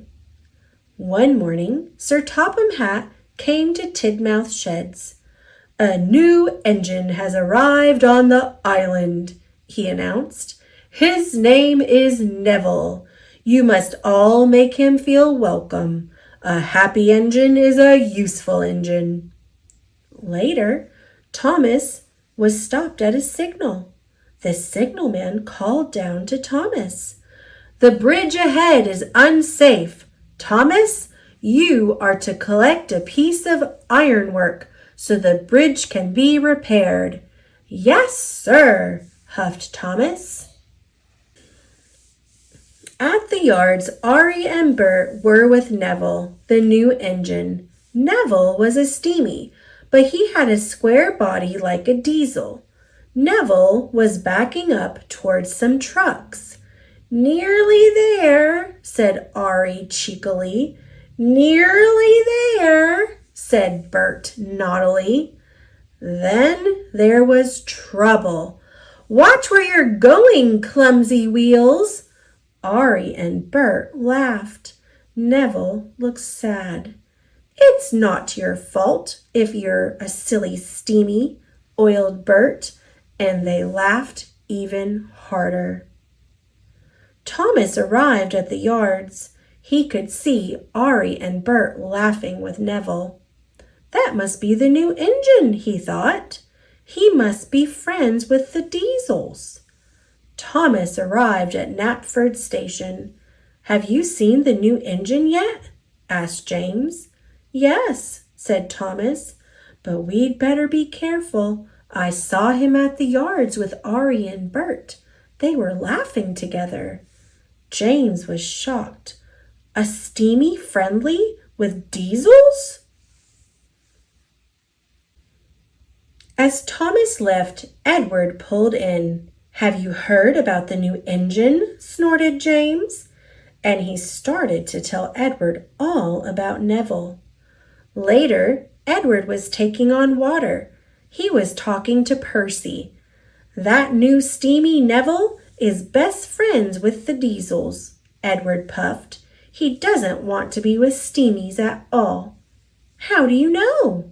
peeped Percy. "James told me, and Thomas told him," whistled Edward. Later, Percy met Emily at a red signal. "Don't go near Neville, the new engine," he told her. "The Diesels have told him to biff into steamies. Edward told me, James told Edward, and they heard all about it from Thomas." When Thomas arrived at Abbey Station, Sir Topham Hatt was there. "Thomas, you must warn all engines not to cross the bridge until it's repaired," he boomed. Thomas felt proud. It was a very useful job. Just then he heard a whistle. Someone was coming. Thomas had to warn them. It was Neville pulling Annie and Clarabelle. Thomas was shocked. Annie and Clarabelle were his carriages. "Hello," puffed Neville cheerfully. "I'm not talking to you. Thomas huffed crossly. Neville didn't know what he had done. Then Emily pulled in next to Neville. "Hello," said Neville happily. Emily let out a wheesh of steam. "It's no use trying to make friends with me. I know you're going to biff into all the steamies, just like Ari and Bert told you to." Thomas was surprised, but the station master blew his whistle, and Neville puffed sadly away. "Where did you hear that Neville is going to biff into all the steamies?" Thomas asked Emily. "Don't you know?" Emily whistled. "Percy told me, Edward told Percy, James told Edward, and you told James," huffed Emily. "But I only said to James that I'd seen Neville with Ari and Bert." Then Toby arrived. "Have you heard about Neville, the new engine?" he puffed. "Henry saw Ari and Bert be horrible to him at the yards." Emily looked shocked. Thomas couldn't believe it. Neville wasn't friends with the Diesels after all. "Where was Neville going?" Emily tooted. "Cinders and ashes!" cried Thomas. "Neville's heading for the broken bridge. I must stop him." Neville was speeding through the countryside as fast as he could. Suddenly, Neville saw a barrier on the track. He slammed on his brakes, but it was too late. Neville was in terrible trouble.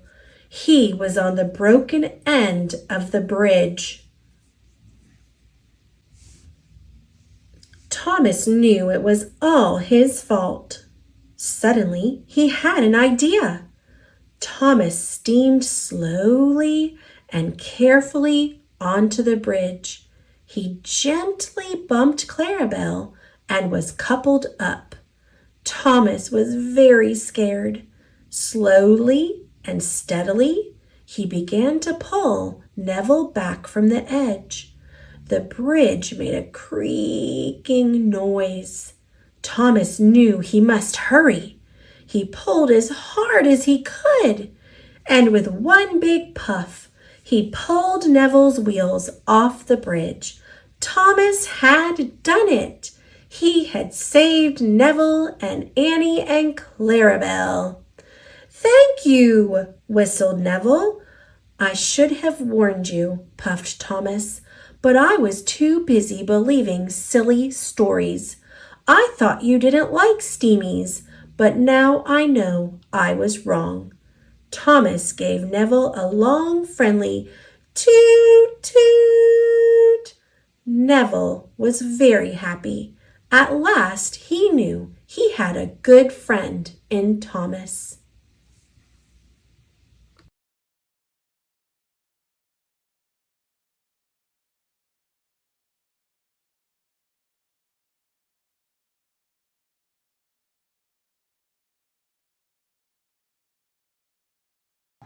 Barbie, the Pearl Princess.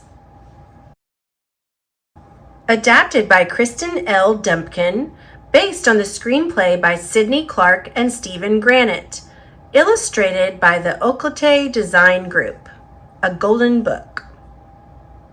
In the underwater kingdom of Segundia, a beautiful mermaid princess was born with the royal gift of pearl magic.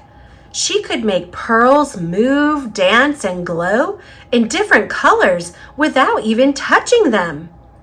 The king and queen were thrilled to have a daughter, but the king's brother-in-law, Caligo, was not happy. Caligo had hoped that his son, Fergus, would one day inherit the throne. But the birth of the princess meant that Fergus was no longer the rightful heir. And so Caligo came up with an evil plan. Caligo ordered a mean old mermaid named Skyla to do away with the Princess Merbaby.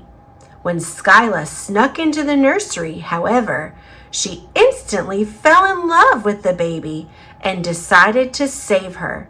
She took her far away from the kingdom and the dangerous Caligo. The king and queen were heartbroken. Caligo was pleased that his plan had worked, or so he thought. Skyla named the merbaby Lumina and secretly raised her as her own. Before long, the princess grew into a beautiful young mermaid. Lumina had no idea about her past, but her pearl powers became stronger every day. She loved creating magical pearl hairstyles for her seahorse friend Kuda. The two would dress up and pretend they were royalty. "Do you think we'll ever get to see the castle?" Lumina said to Kuda one day. "Maybe someday," replied Kuda. Meanwhile, at the castle, Caligo was trying to convince the king and queen to give Fergus the Pearl of the Sea, a royal medallion that would make him the kingdom's next ruler. Caligo didn't care that Fergus was a shy young man who only dreamed of becoming a botanist. The king and queen were hesitant, but Caligo convinced them that the kingdom was in need of an heir. "Perhaps it is time," said the queen. The king agreed. The next step of Caligo's wicked plan was in motion. The following day, Murray, an eel who worked for Caligo, arrived in Skyla's cave. Murray told Skyla the king would toast Fergus with a cup of mareberry nectar, and Caligo wanted Skyla to poison it. "Do it, or I'll tell everyone how you did away with the princess," Murray threatened. The eel gave Skyla an invitation to the royal ball. "It's Saturday at the castle." Just then, Lumina came in. "What about the castle?" she asked eagerly. Skyla looked nervously from Lumina to Murray. "And who is this?" asked Murray. Skyla explained that Lumina was her niece, then hurried Murray out of the cave. The eel slithered away, intrigued. "Did he mean the royal castle?" asked Lumina when Murray left. "Are you going there? Can I go? Please?" "Absolutely not," replied Skyla as she packed a bag. "It's far too risky for a young girl. I'll be back in a few days." She kissed Lumina goodbye and headed out the door. A little while later, Lumina found an envelope on the table. It was the invitation to the ball. Skyla had left it behind. Lumina turned to Kuda. "Skyla can't get into the royal ball without this. It's our duty to go after her all the way to the castle if we have to. This is our big chance." Kuda protested, but Lumina was determined. Before long, they were swimming toward the castle. Lumina and Kuda were passing through a dark kelp forest when they suddenly heard a roar. A large, spiky fish jumped out at them. His name was Spike, and he was a stonefish. "You'd better move it," he warned. "Each of my poisonous spikes means a terrible, horrible end for you." Lumina had a feeling Spike was being mean because he was lonely. She believed in leaving things better than she found them, so she quickly waved her hand. Magical pearls zipped out of a pouch she kept around her waist and landed on each of the fish's sharp spikes, making them safe. "Now what am I supposed to do?" cried Spike sadly. "Just be nicer," said Lumina. "Once no one's afraid of you, I bet you'll have loads of friends." we're heading to the city. There's lots of fish there. You could practice being friendly to them." The three friends swam off together and soon spotted magnificent buildings twinkling in the distance. "The castle!" Lumina cried. They had arrived in Segundia. Once they got closer, they could see that the kingdom was full of skyscrapers with shiny spiral tops. Merfolk swam in all directions in the bustling city. Suddenly, Lumina spotted Skyla crossing the street. Lumina reached into her bag for the invitation to the ball, but she couldn't find it. "Uh-oh," she said. "I must have lost it in the kelp." "She'll be angry we left the reef," said Kuda. "Come on." She pulled Lumina into a nearby shop before Skyla could see them. As soon as they were inside, Lumina felt a giant tentacle grab her. She looked around to discover that she was in a beauty salon. The owner, Madame Ruckus, was a dazzling octopus with a fancy hairdo, and she thought Lumina was her new stylist. "This way, sweetie," said Madame Ruckus. "I'll get you all set up." She yanked Lumina past manicure and telecure stations and brought her to a styling chair. "Here's your first customer," Madame Ruckus said. She sat a young mermaid in Lumina's chair and then whirled away to answer the phone. Lumina didn't want to disappoint her first client. She grabbed a handful of pearls from her pouch and magically arranged them in the mergirl's hair. "I love it!" cried the mergirl when Lumina was done. Everyone else in the salon loved the hairdo too, and soon they were all asking for one-of-a-kind styles. Lumina had a job. Back at the castle, Murray told Caligo that Skyla had a niece. The eel also showed Caligo something he had found in Skyla's cave, a bracelet that had once belonged to the baby princess. Suspicious, Caligo gave Murray an order: "Find that girl." The next day at the salon, Madame Ruckus told everyone that they were invited to the royal ball. Lumina couldn't believe it. She had always wanted to visit the castle and see real royalty, and now she was going to the royal ball that night. There was just one problem. "What are we going to wear?" asked the other stylists at the salon. Lumina and her friends went shopping for ball gowns, but there weren't many left. Lumina knew she could make things a little better than they found them. "I think we could do a lot with what's here," she suggested.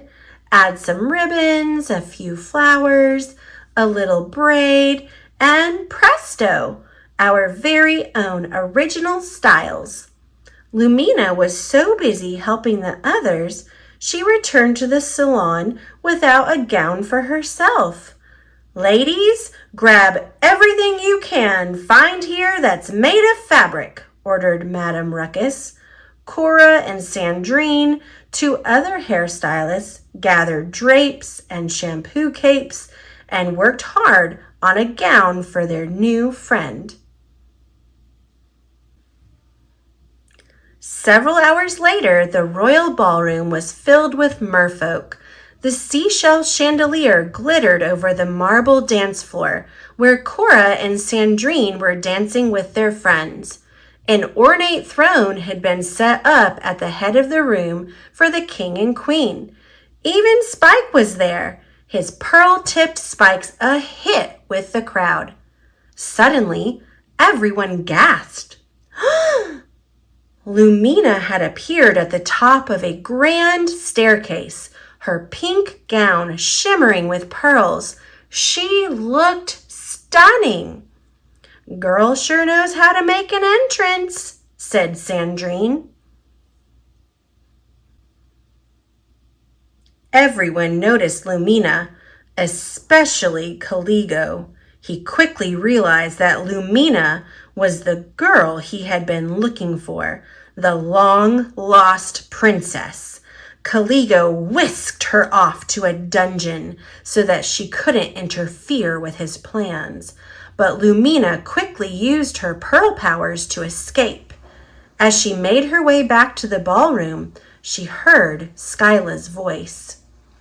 "Your nectar for the toast, sir," Skyla said.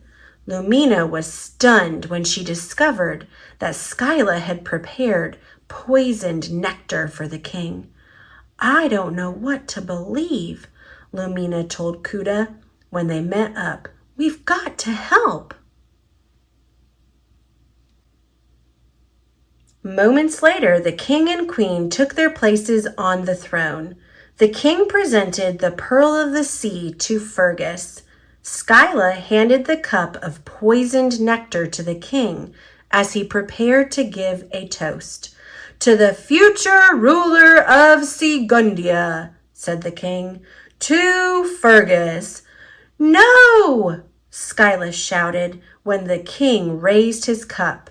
She rushed toward him, but guards held her back. Just then, Lumina burst in and knocked the cup out of the king's hand. The crowd gasped. "Arrest her!" Caligo ordered the guards. "Let her go!" cried Skyla. "She saved the king!" Skyla began to explain that Caligo had ordered her to poison the king's drink. Caligo stopped her by plucking a pearl from one of Spike's poisonous spikes and pushing Skyla right into its tip. "Aunt Skyla!" screamed Lumina. Lumina began to cry. She turned to Spike. "There must be an antidote," she pleaded. "The sulfur lily," said Spike sadly. "But it's extremely rare. I've never even seen it." "There's one right here," said a voice. It was Fergus. He had a sulfur lily in his flower collection. "You fool!" shouted Caligo. "You can be king." "I don't want to be king," replied Fergus. "I want to be a botanist." Lumina was about to put the sulfur lily on Skyla's wound when Caligo ordered his guards to capture them both. "Don't you touch her!" shouted Lumina. She closed her eyes and summoned every pearl in the room. They whooshed through the crowd and formed a swirling pearl tornado, stopping Caligo's guards. As Fergus knelt down to give Skyla the sulfur lily petals, the king and queen looked at each other. Lumina's pearl powers could only mean one thing. She was their daughter. "Aunt Skyla, please stay with me," urged Lumina. Slowly, the old woman's eyes began to open. She smiled at Lumina. Then she pointed to Caligo. "It was him," said Skyla. "He's the one who ordered me to poison your majesty." "The old hag is delusional," shouted Caligo as he began to move toward the exit. Lumina waved her arms and hundreds of pearls whirled around the villain, blocking his escape. "Guards!" shouted the king and pointed to Caligo and his henchmen. "Lock up these traitors." Then the king turned to Lumina. "You have the royal gift, the pearl magic. Could you be our daughter?" the queen asked. Lumina looked at them in confusion. "She is," said Skyla. "Years ago, Caligo paid me to do away with her, but I couldn't do it, so I raised her instead, away from him. I'm so sorry." "In that case, this belongs to Lumina," said Fergus, and he placed the pearl of the sea around Lumina's neck. Lumina's tail magically glowed blue to pink, then purple to a glistening gold. Then her dress transformed into a pearlescent pink gown, and a sparkling pink tiara appeared on her head. The crowd cheered. "Welcome home," said the king. Lumina couldn't have been happier. She had been reunited with her mother and father and had a royal palace to live in. Skyla and Kuda could even come to live with her. She felt like a princess inside and out. "Music, please," called the king, and the band began to play again. Princess Lumina danced the night away with her family and friends, old and new.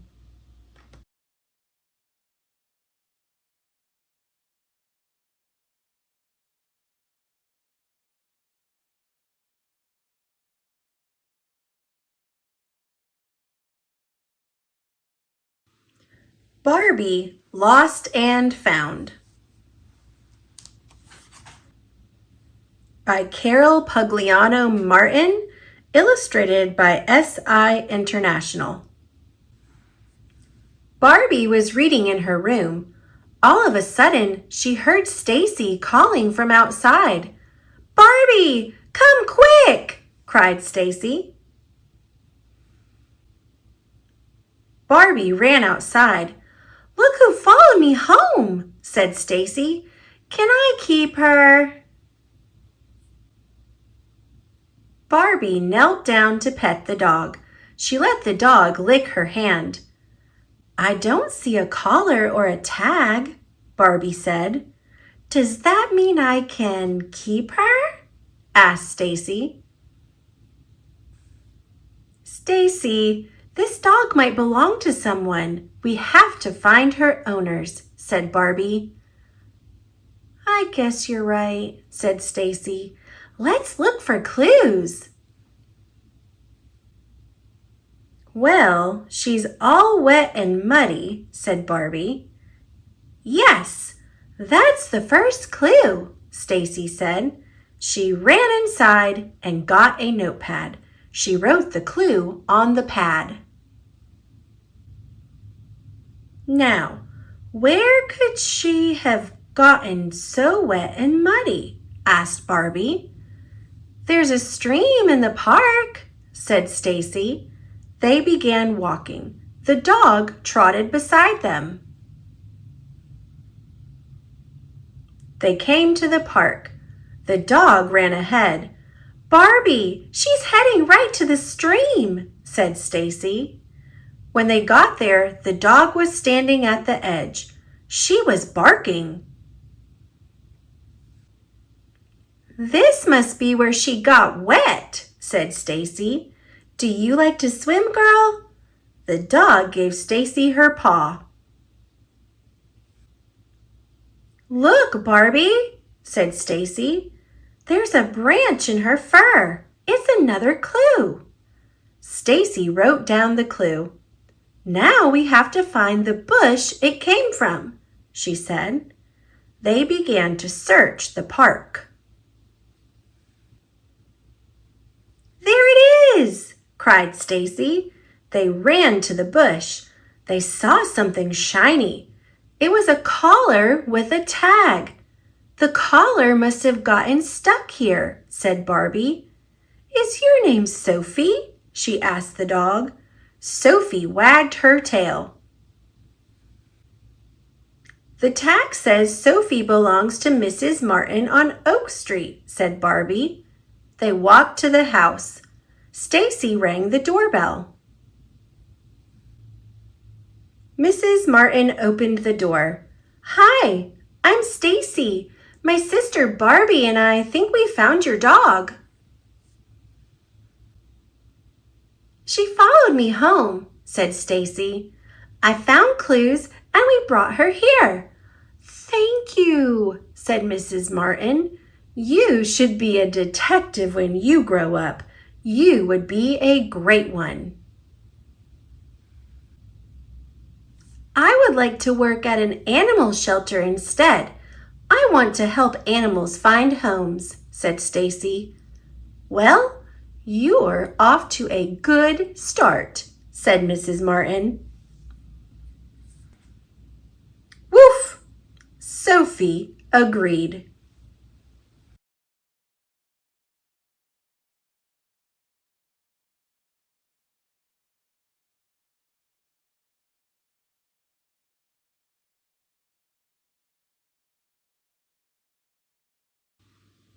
I Will Surprise My Friend by Mo Willems.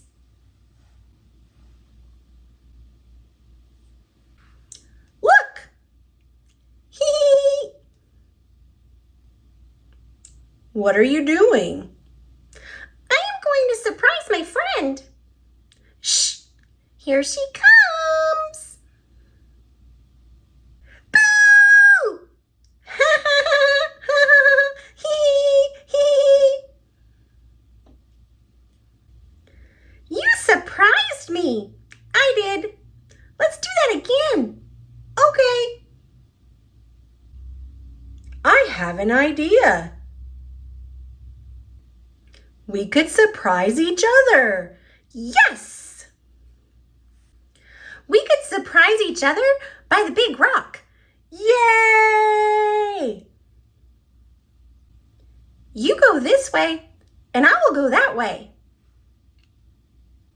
Hee hee hee. Hee hee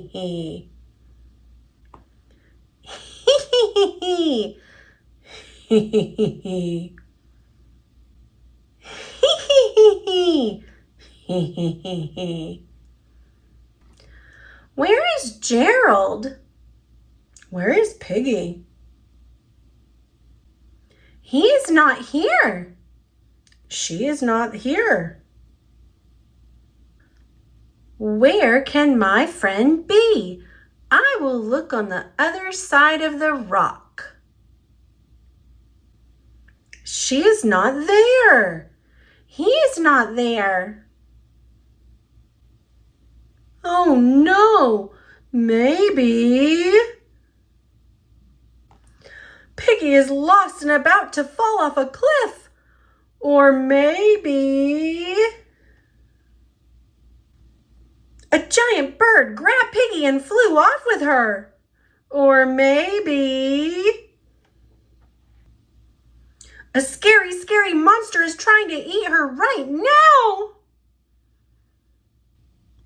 Poor Piggy. Maybe Gerald got hungry for lunch. Piggy must be saved. I am hungry for lunch. I must save her. I will get lunch. I will save you, Piggy. Lunchtime! Ah!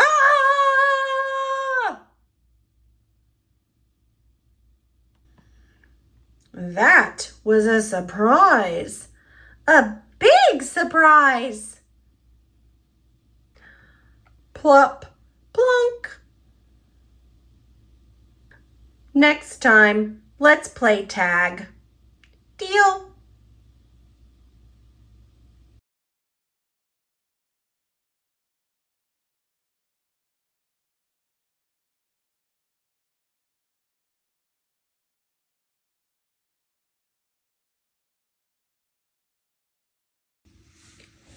Thomas's ABC book.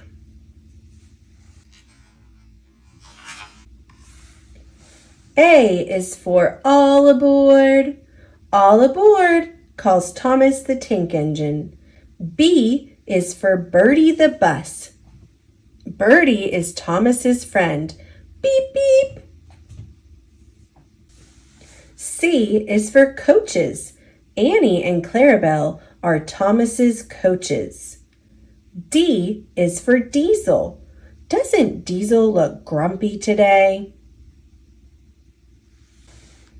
E is for Edward. Edward, a kind engine, helps everyone. F is for freight cars. Trick-trock, say the silly freight cars. G is for Gordon. Gordon is a big, strong engine. Boop, boop. H is for Henry. Here comes Henry under the bridge. I is for important. Trains do important work. J is for James. James is going on an exciting journey. K is for kind. L is for little. Kind little Edward is careful with freight cars. Whoosh! M is for men. The men who drive the engine stand inside the cab. N is for new.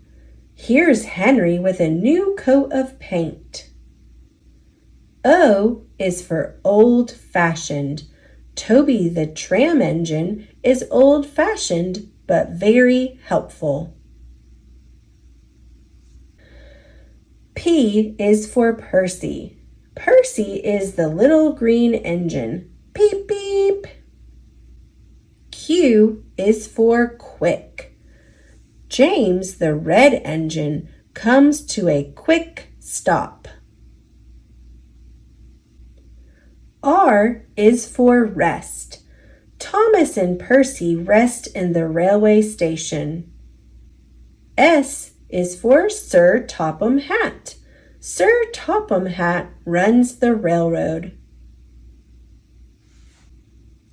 T is for tracks. Terence tells Thomas about his tracks. U is for up. Up on the bridge, Thomas chugs along happily. V is for valley. Thomas climbs out of the valley up the steep hill. W is for whoosh. X is for express. Whoosh! Gordon, the big engine, pulls the express. Y is for yard. Z is for zip. Zip, zip. Thomas is busy in the yard, pushing and pulling. Isn't he a really useful engine?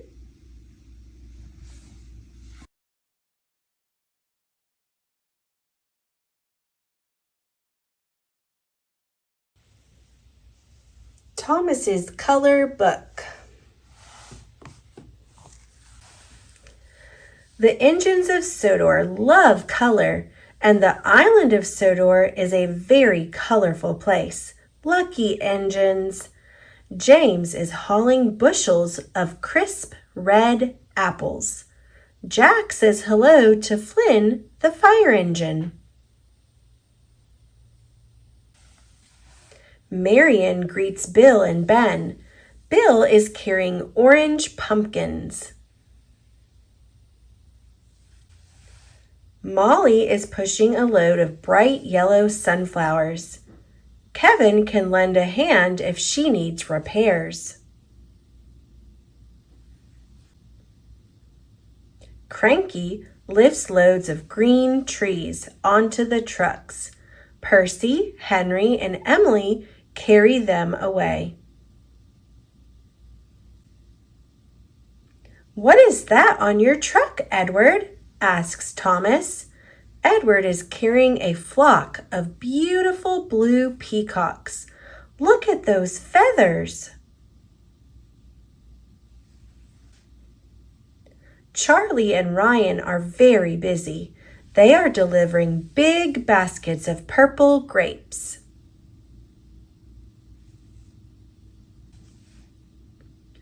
Toby gets to carry a big brown chocolate cake. It's the biggest cake ever baked on Sodor. It's for the Harwick Town Fair. It looks delicious.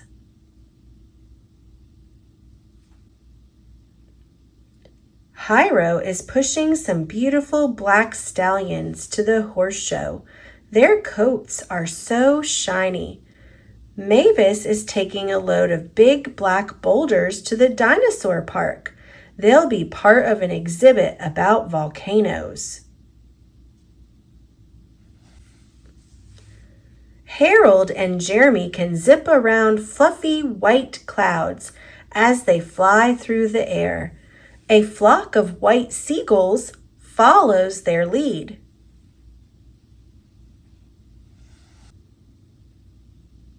Rosie is hauling sweet-smelling pink roses. Spencer has the biggest freight of all, a big gray elephant. Where do you think it's going? If you guessed the animal park, you're right.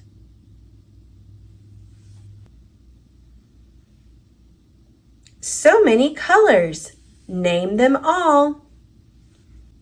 Red, orange, yellow, green, blue, purple, brown, black, pink, white, and gray. What a colorful day it has been on the island of Sodor. Now look around your neighborhood for colorful things.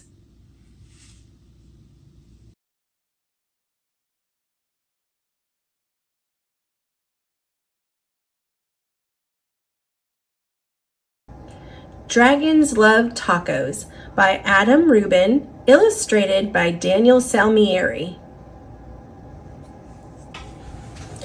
To my loving sister Bruce, smart, beautiful, and full of laughter, A.R.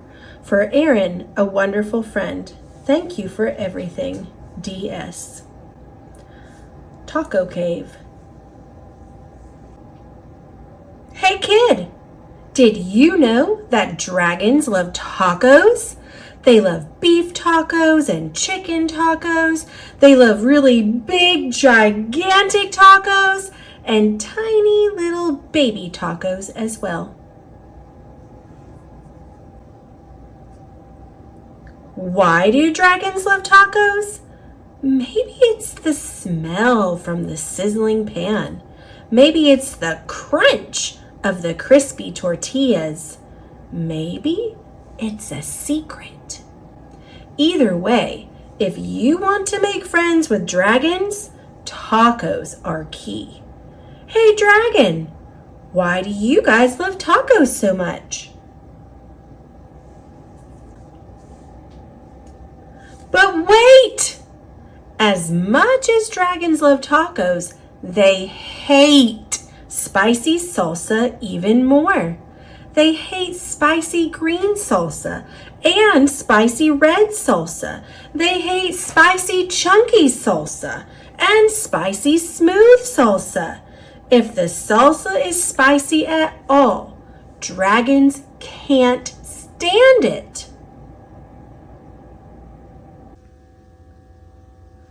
Why do dragons hate spicy salsa? Well, just one drop of hot sauce makes a dragon's ears smoke. Just one single speck of hot pepper makes a dragon snort sparks. Spicy salsa gives dragons the tummy troubles. And when dragons get the tummy troubles, oh boy. If you want to make tacos for dragons, keep the toppings mild. Tomatoes, check. Lettuce, check. Cheese, check. These are all good toppings for tacos for dragons. Hey dragon, how do you feel about spicy taco toppings? Dragons love parties. They like costume parties and pool parties. They like big, gigantic parties with accordions and tiny little parties with charades. Why do dragons love parties? Maybe it's the conversation. Maybe it's the dancing. Maybe it's the comforting sound of a good friend's laughter. The only thing dragons love more than parties or tacos is taco parties. Taco parties are parties with lots of tacos. If you want to have some dragons over for a taco party, you'll need buckets of tacos, pant loads of tacos. The best way to judge is to get a boat and fill the boat with tacos. That's about how many tacos dragons need for a taco party. After all, dragons love tacos. Hey, dragon, are you excited for the big taco party?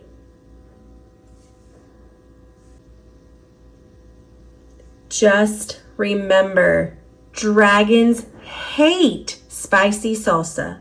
Before you host your taco party with dragons, get rid of all the spicy salsa. In fact, bury the spicy salsa in the backyard so the dragons can't find it.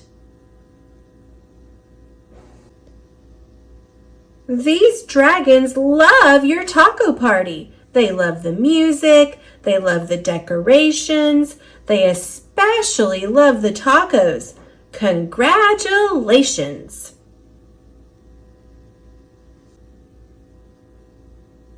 It's a good thing you got rid of all that spicy... Wait a second. What are those little green things in this salsa? You didn't read the fine print? Now with spicy jalapeno peppers.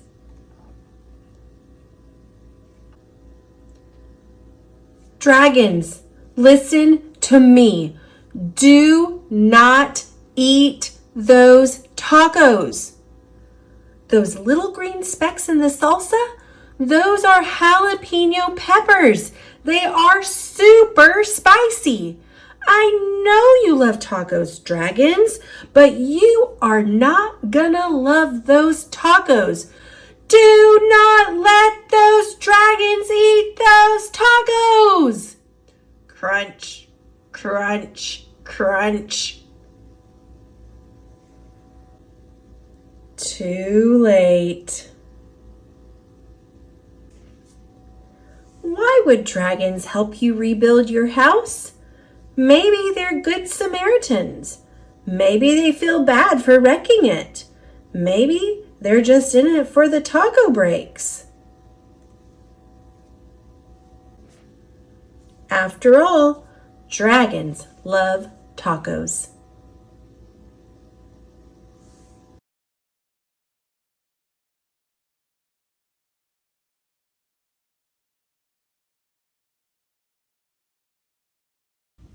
Charlie and the New Baby by Reed Drummond, illustrated by Diane DeGroat.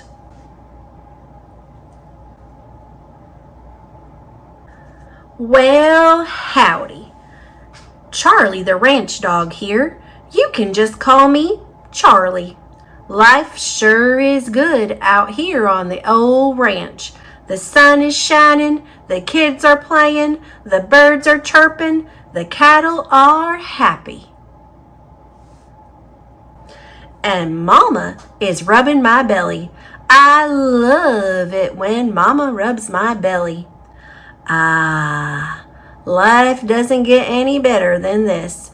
It's good to be the king of the ranch. Snort? Huh? What did I miss? Where are the kids? Where's Mama? Wait, what's that? They're carrying a calf. What's going on? What are they doing? Wait, they're taking the calf in the house? But everyone knows calves don't belong in the house. I'd better go investigate. I have now officially seen everything. Well, this calf does look brand new. She must be a brand new baby. Maybe she's lonely. Maybe she has lost her mama. Maybe she needs a little tender loving care. Mama said the kids are perfect for that job. They give me tender loving care all the time. They scratch my ears. They feed me lunch. Lunch is my life. They spend time with me, and they tuck me into bed at night. Yep, it's all TLC, all the time for me. Hey, that's my blanket. I've always loved that blanket. Now they're giving the calf a bath? It's been a while since I've had one of those. Wait, where's Mama going? Maybe she's making me dinner. Yum, dinner is my life. Wait, what? Huh?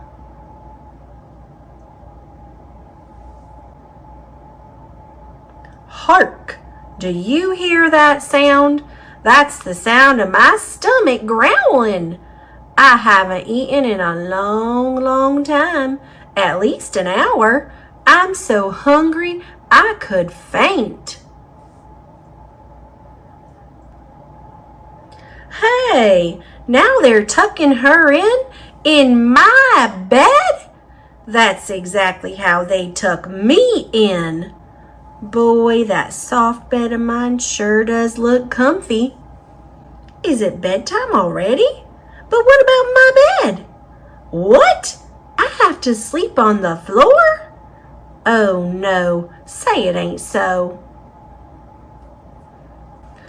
Oh well, nothing really left to do but get some shut-eye, I guess.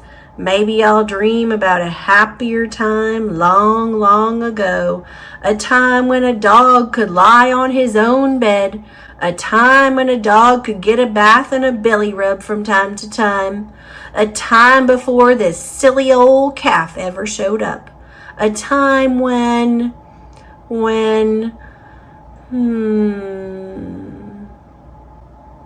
Snort? Huh?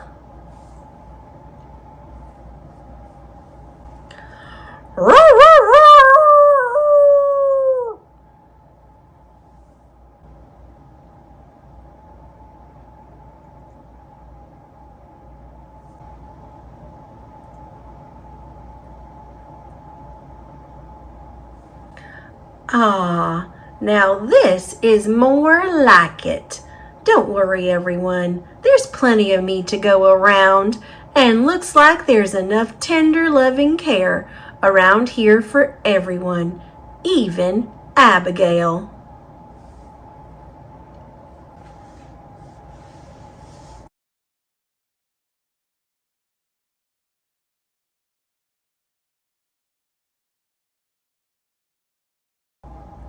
Lego Pirates, Brickbeard's Treasure by Hannah Dolan. Ahoy, me hearty! That means, hello, my friend, to a pirate. This fierce pirate is called Captain Brickbeard. He is the captain of this ship. It is called Brickbeard's Bounty. Captain Brickbeard and his crew sail the high seas in Brickbeard's Bounty. They are always looking for treasure and adventure. Let's go aboard the ship and have a look around. Look at the top of the ship, and you will see a black flag. The flag has a skull and some bones on it. It is called the Jolly Roger. It will scare the pirates' enemies away. Arrgh. Can you see the pretty mermaid on the ship? She is called a figurehead. The pirates hope that she will bring the ship good luck in stormy seas and shark-filled waters. The ship has powerful cannons. The pirates use them when they do battle with their enemies. The pirates' enemies are other treasure seekers on the high seas.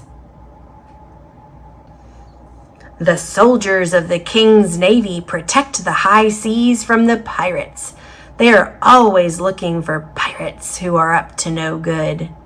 The king's soldiers are the pirates' biggest enemies. Sometimes the king's soldiers take the pirates' treasure. Sometimes the pirates steal theirs. What's this? One of the pirates has found an old treasure map. The cross on it tells him where the treasure is buried. This soldier wants the map too. Look out! He is firing cannonballs with his big cannon. An old pirate is guarding treasure on this island. His pirate ship left him behind. The pirates and the king's soldiers have found the treasure. Who will reach it first? These pirates have some treasure. They are on a wooden raft. The raft floats along very slowly. The pirates are taking their treasure to Brickbeard's bounty. This sea monster is another enemy of the pirates. It loves shiny treasure too. It has 8 arms to help it steal the pirates' treasure. The pirates must keep their treasure safe. They hide it in their secret hideout. It has hidden traps to scare away enemies. Look out, pirates! These soldiers have found your hideout. This is the King's Navy Fortress.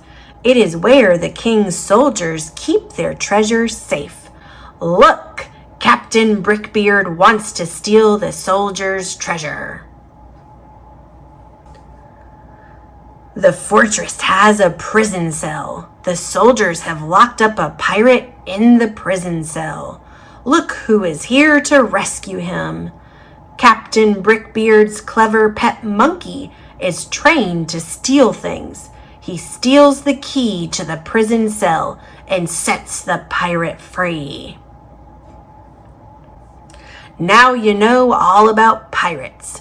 You could be one too. You can enjoy your own pirate adventures. Goodbye, me hearty, says Captain Brickbeard. Arrgh.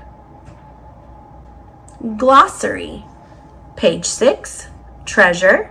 Page 8, flag. Page 10, figurehead. Page 20, raft. Page 26, fortress. And page 28, prison cell.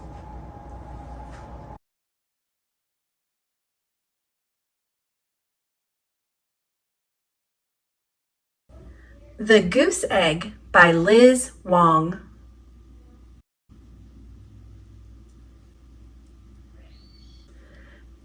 Henrietta loved quiet. She savored the stillness of the morning as she sipped her Darjeeling.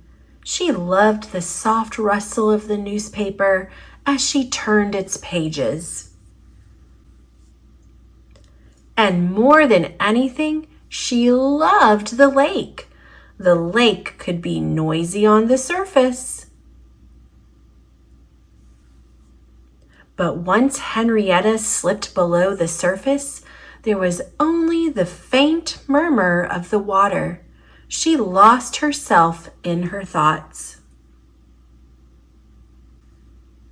Sometimes she got a little too lost. Bonk. Henrietta's thoughts scattered. She went home to collect herself. She gently felt her sore head. What a lump! A real goose egg!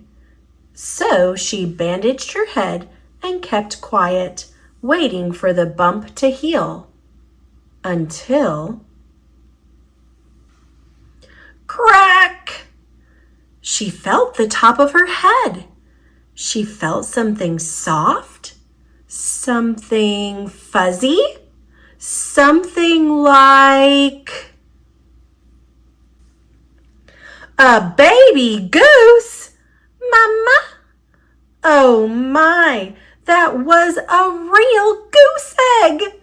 Henrietta ran back to the lake, found a nest, and carefully placed the baby goose inside. Henrietta waited and waited. Mama, I'm sure your mother will be back soon. But no mother bird appeared. Henrietta couldn't just leave poor Goose alone. She scooped her up and took her home. From then on, Henrietta's quiet was shattered. Mornings were splashy instead of still.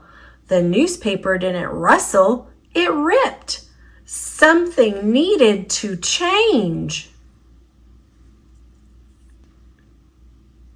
And as Goose got bigger, she only got noisier. Honk, honk, honk, honk, honk. Henrietta realized she had to teach Goose to behave like a proper goose. So Henrietta hatched a plan. She showed Goose how to look for food, how to follow along, and how to flap her wings. How to hang on, hold on tight, here we go, and how to let go. You're flying! When Goose was grown, it really was time for her to go. Bye, Goose. You'll do great out there. Henrietta's house was quiet again, but she found that she didn't love the quiet quite so much anymore. When she dove into the dark and lost herself in her thoughts, she just felt lost. And at night, she dreamed she heard Goose honking. Then one day, the honking was real. Baby Goose, you're a mama goose now. Honk, honk, honk, honk, honk, honk. Henrietta loved those noisy goslings, and the quiet was even better than before.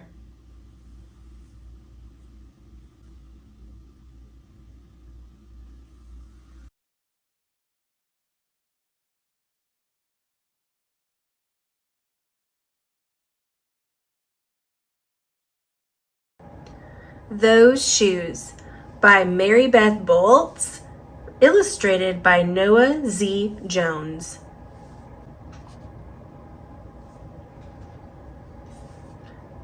Those shoes.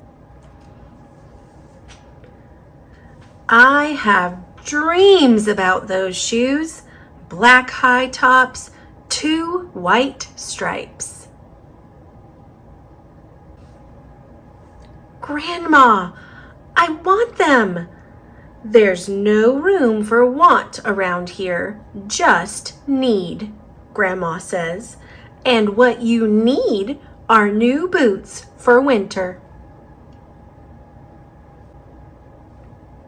Brandon T. comes to school in those shoes. He says he's the fastest runner now, not me. I was always the fastest before those shoes came along. Nate comes to school in those shoes. Antonio and I count how many times Nate goes to the bathroom. 7 times in one day, just so he can walk up and down the hall real slow. Next, Alan Jacoby and Terrence each get a pair. Then one day, in the middle of kickball, one of my shoes comes apart. "Looks like you could use a new pair, Jeremy," Mr. Alfrey, the guidance counselor, says. He brings out a box of shoes and other stuff he has for kids who need things. He helps me find the only shoes that are my size, Velcro. Like the ones my little cousin Marshall wears. They have an animal on them from a cartoon I don't think any kid ever watched. When I came back to the classroom, Alan Jacoby takes one look at my Mr. Alfrey shoes and laughs. And so do Terrence, Brandon T., and everyone else. The only kid not laughing is Antonio Parker. At home, Grandma says, "How kind of Mr. Alfrey." I nod and turn my back. I'm not going to cry about any dumb shoes. But when I'm writing my spelling words later, every word looks like the word shoes, and my grip is so tight on my pencil, I think it might bust.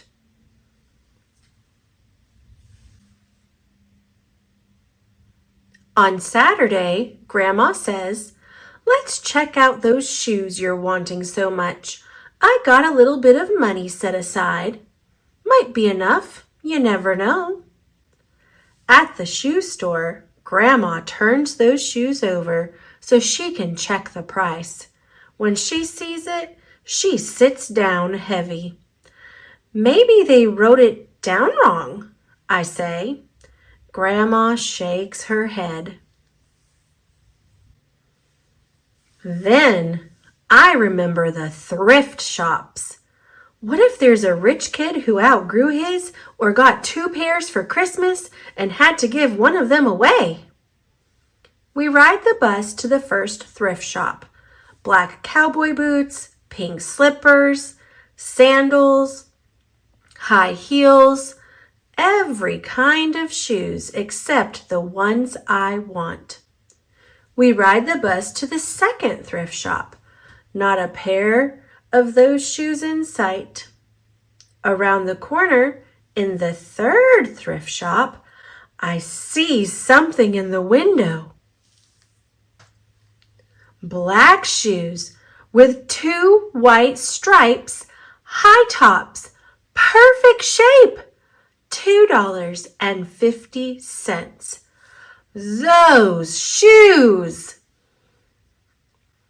My heart is pounding hard as I take off my shoes and hitch up my baggy socks. "How exciting!" Grandma says. "What size are they?" I shove my foot into the first shoe, curling my toes to get my heel in. I don't know, but I think they fit.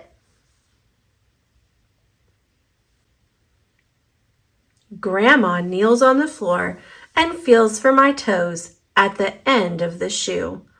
"Oh, Jeremy," she says, "I can't spend good money on shoes that don't fit."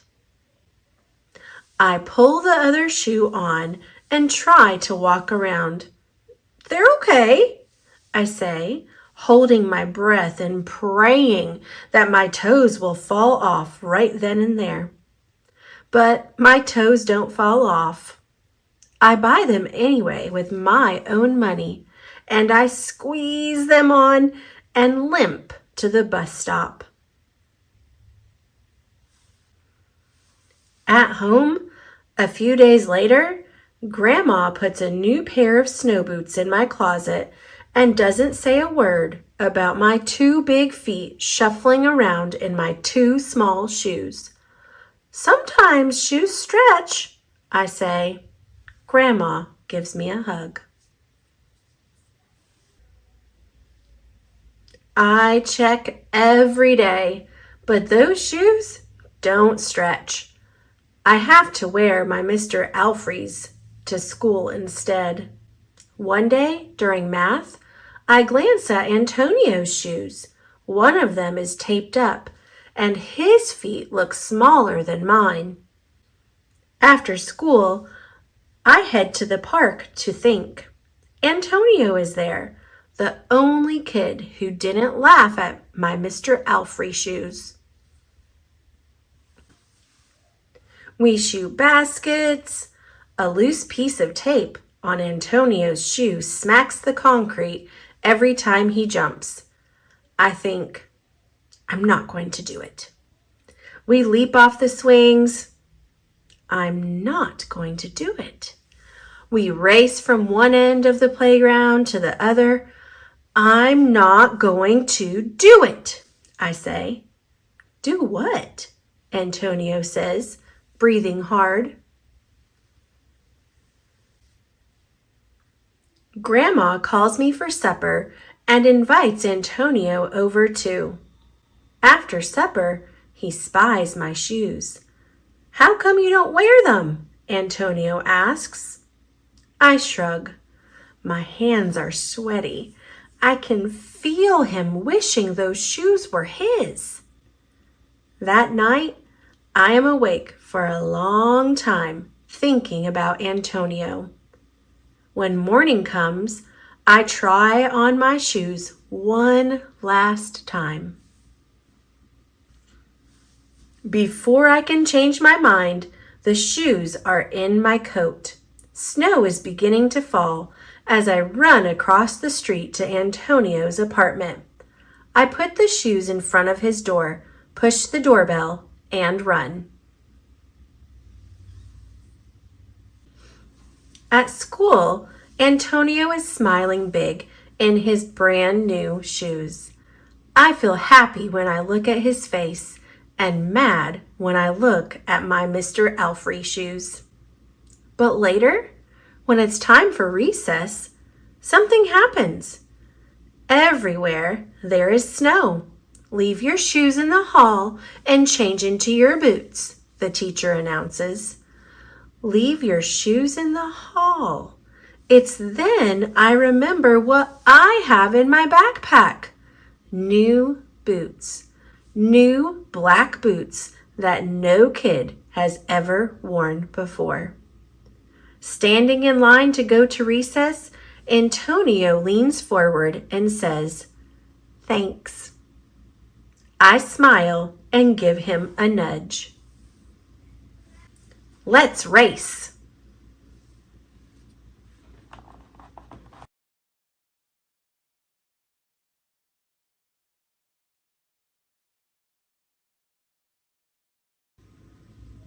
Strictly No Elephants, written by Lisa Manchev, illustrated by Taeyeon Yu.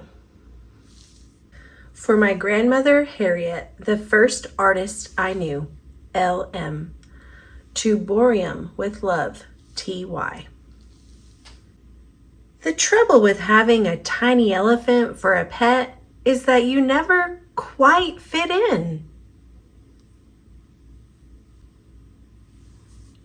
Every day I take my elephant for a walk. His is a very thoughtful sort of walk.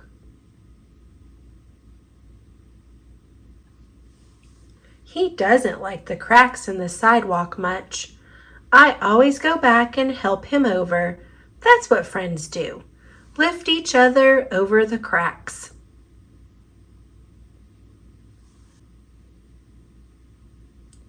Today I'm walking my tiny elephant to number 17. It's Pet Club Day and everyone will be there.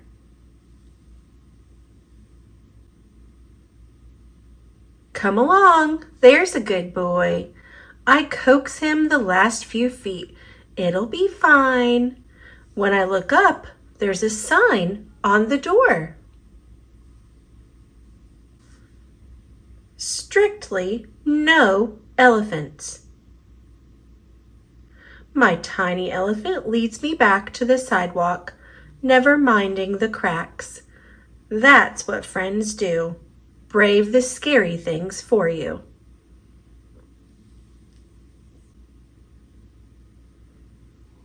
Did you try to go to the pet club meeting too? The girl asks. Yes, I say, but they don't allow elephants. The sign didn't mention skunks, the girl says, but they don't want us to play with them either. They don't know any better, I tell her. He doesn't stink, the girl adds. No, he doesn't, I agree. What if we start our own club? Come along, I say, making certain that my tiny elephant follows me, because that's what friends do. Never leave anyone behind.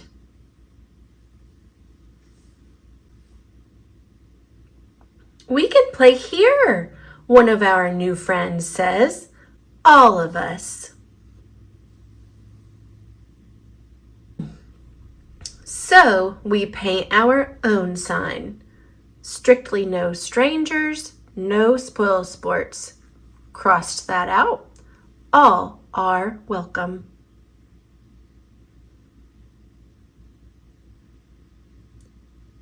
My tiny elephant will give you directions if you need them.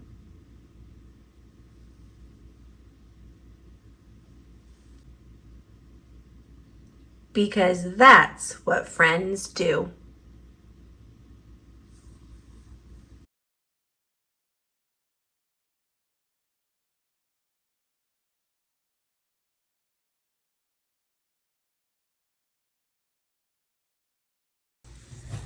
The Close Shave. The Close Shave, based on Railway Series by the Reverend W. Audrey, illustrated by Richard Courtney. Thomas and Duck are friends. They are not friends with the troublesome trucks. They like to chug up hills. They like to zip down hills. One day, Duck was zipping down a hill. Hello, Thomas. Duck heard a warning whistle. Peep, peep. Trucks had run away from Thomas. Go, Duck, no trucks. The trucks bumped Duck. Mad Duck, glad trucks. Duck and the trucks rushed down the hill. Duck saw the end of the line. Duck had to stop.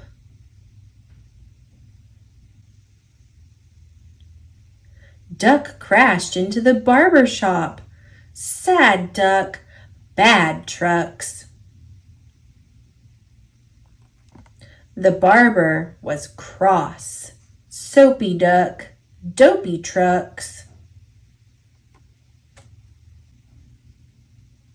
I am sorry, said Duck. I had to stop the runaway trucks.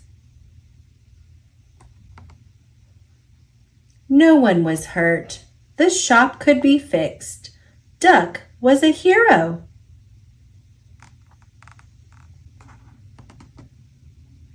Duck got cleaned up. The trucks got picked up.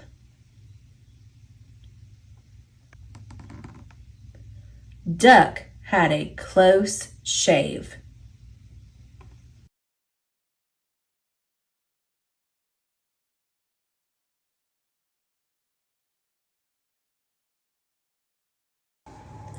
Nothing Fits a Dinosaur by Jonathan Fenske. No more playtime, says my mama. Take a bath, put on pajamas, and please, tonight, no dino drama. The bath is fun. I romp and stomp inside my tiny bathroom swamp. But finding jammies is a chore when nothing fits a dinosaur.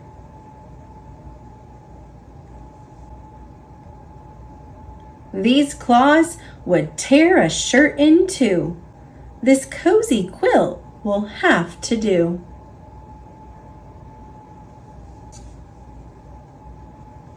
And pants cannot contain these thighs. 2 sleeping bags are more my size.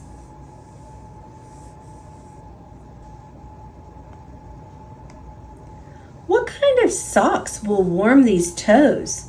Some pillowcases, I suppose.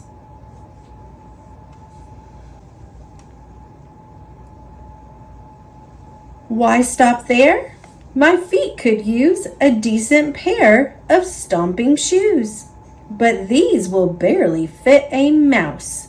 So let these buckets shake the house.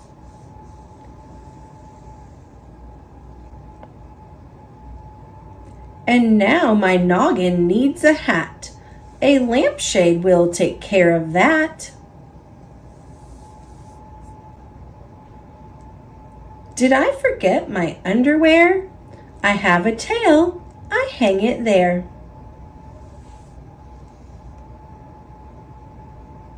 Now I am such a silly sight. A dressed up dino is not right. These clothes shall feel my dino might. Roar! I shed them with a mega roar. I kick them all across the floor. No shirt, no pants, no socks, no shoes. No hat, no underwear. I choose to dress in nothing. Look at me. Nothing fits me perfectly.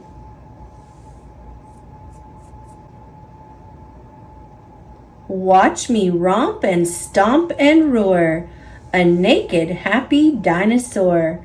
I run wild and I run free, as bare as dinosaurs should be.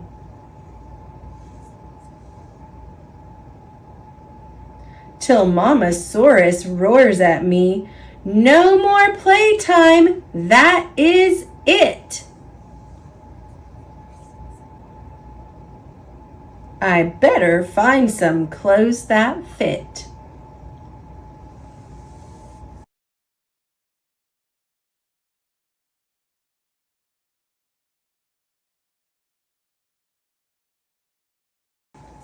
I Can Swim by Karen Wallace. George's friends laughed and splashed around. Swimming looked like fun. George stood by the pool. His dad was going to teach him how to swim. Dad helped George to put on his water wings. "Let's get in," said Dad. George held onto the ladder and stepped into the pool. He splashed his face and put it into the water. "Good job!" cried Dad. "You'll be a great swimmer one day." George stood in the shallow water and jumped up and down. He walked back and forth. Then Dad held him while he floated on his back. "That was fun!" cried George as he climbed out of the pool. At their next lesson, Dad helped George move through the water on his front. "Kick," Dad said. George kicked with long, straight legs as hard as he could. Dad showed George how to put his face underwater. He held on to the side of the pool, then took a deep breath and ducked. George watched him blow bubbles like a fish. "Now you try," said Dad. Next, George took lots of deep breaths and blew a ball across the water. "Good breathing," cried Dad. "Next time you can try to paddle." Can you remember what you've learned? Dad asked at the next lesson. George thought about how to kick and to breathe. Dad showed him how to paddle and pulled back with his arms through the water. Then George tried paddling. George learned to push and glide on his front. He held on to a kickboard and stood by the side of the pool. Then he pushed off with his feet and glided through the water.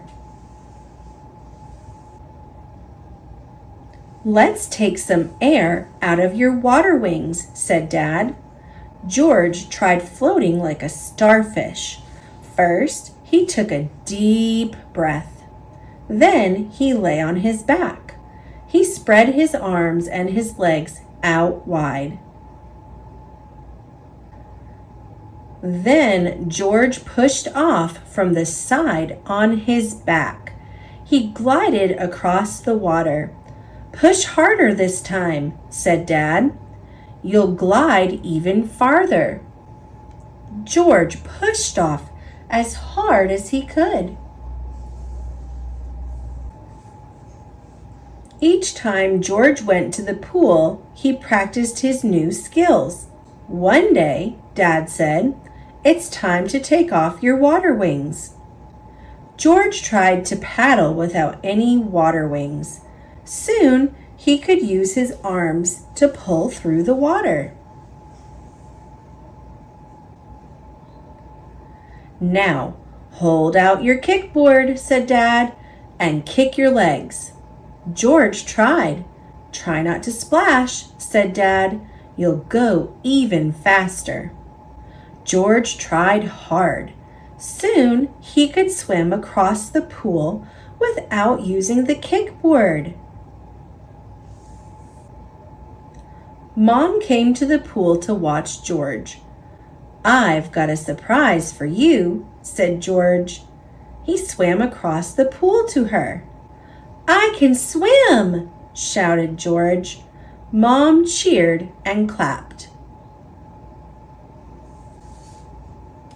Some of George's friends were swimming in the pool. George swam over to play with them. Now he could swim too.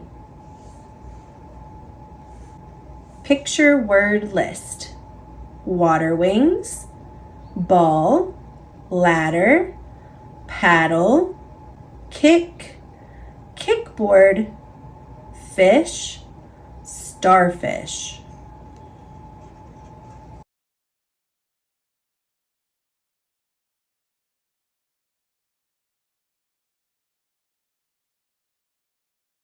Buzzboy and Fly Guy by Ted Arnold.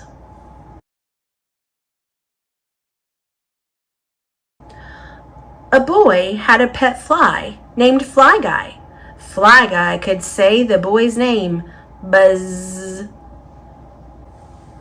One night, Buzz said, "I made a book.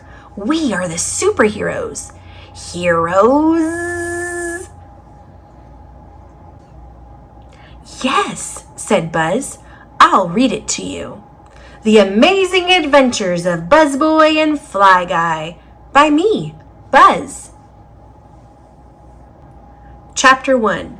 One day, Buzzboy woke up. He was the same size as Fly Guy. Slap. "I have bad news." Fly Guy can talk. "What?" "Pirates came last night." "Arg! They took our house to a dragon cave." "Arg!" Pirate guards, more pirates. "On an island far away." Buzzboy looked out the window. He saw a sleeping dragon. "You're right, Fly Guy. Good thing we are superheroes. Time to take care of business." Chapter 2. The dragon was still asleep. With his super strength, Buzzboy turned the dragon around. Fly Guy used his super loudness. Buzz! The dragon woke up and shot fire outside. The pirate guards ran away. Buzzboy and Fly Guy ran to the beach. Oops! More pirates. Arrgh! Chapter 3. Arrgh! Buzzboy and Fly Guy were put in jail on the pirate ship. Now what? I always carry my super skeleton key. Buzz! Fly Guy unlocked the door. Yikes! We are at the top of the pirate ship. Good thing we can both fly. Buzzboy and Fly Guy flew back to the island. They made friends with the dragon. The dragon took their house back home.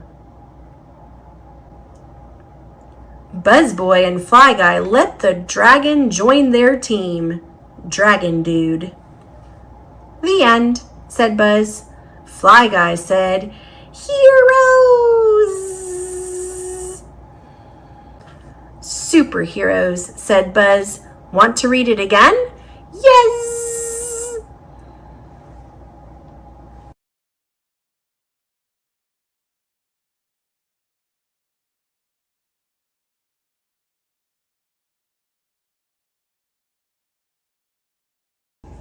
Busy Train Book with pullback train and 4 tracks. It's a busy morning at the station.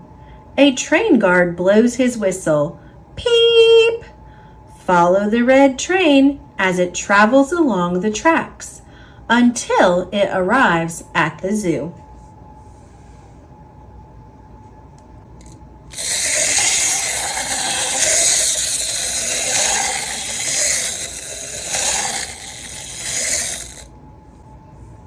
The busy train zooms out from the dark tunnel.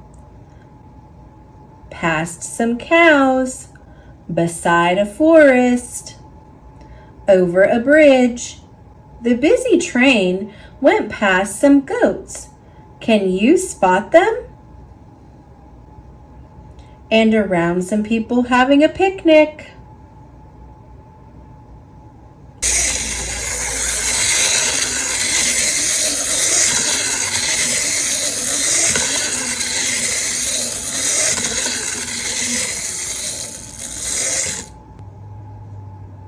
The busy train travels across a viaduct, between some buildings, and beside someone fishing, around a hut, over the sand. The busy train went past some baby ducks. Can you spot them?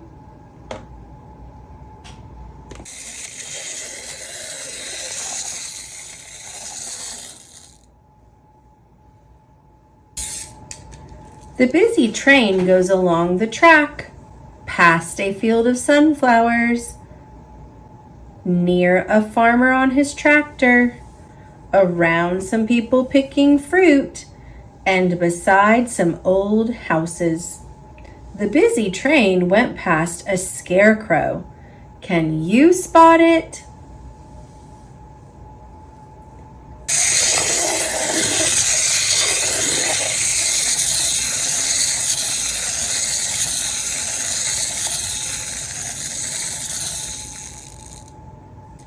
The busy train arrives at the zoo.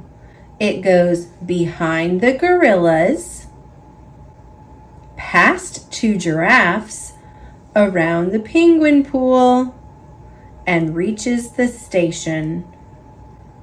The busy train went past some monkeys. Can you spot them?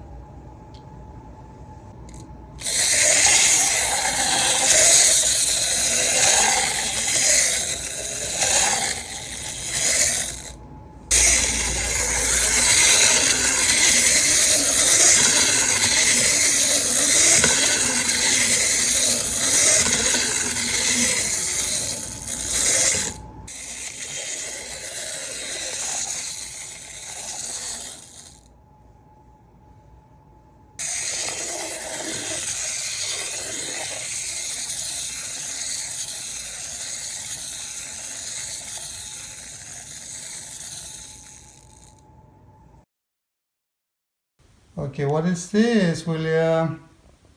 Train. Okay, come over and... I should need to get the train now. Roll down the track. And let's see. Oh God, where's the battery? The battery. Hey, this one doesn't need battery. Okay, Daddy will show you. Okay. Okay, here's the start. You have to start from here. Over here. How? Ready, go.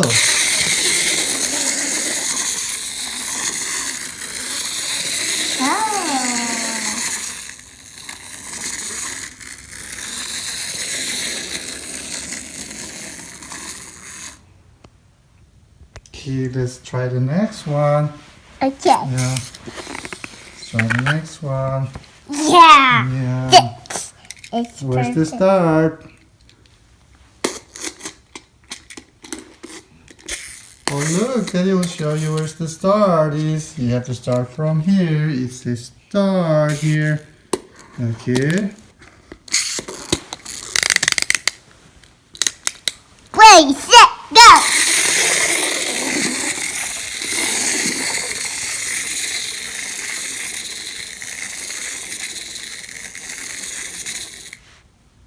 Okay, we gotta do the next one. Okay.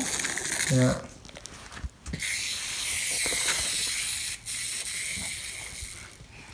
Yeah. It's the next one.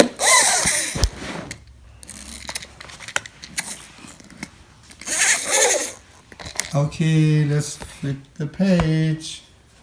Okay, we gotta do this now. Where's the start? I need to. Over here. Okay, Daddy will show you. What? Yeah.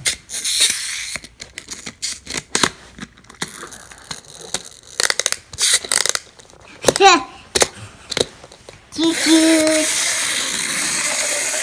It's going.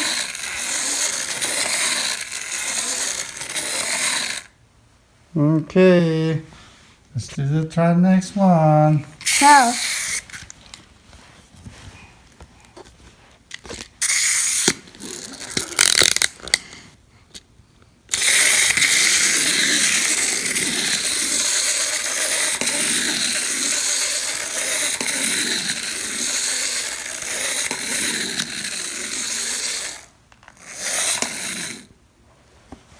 Good. Okay. Let's do one. I think we've already done this. Let's do it again.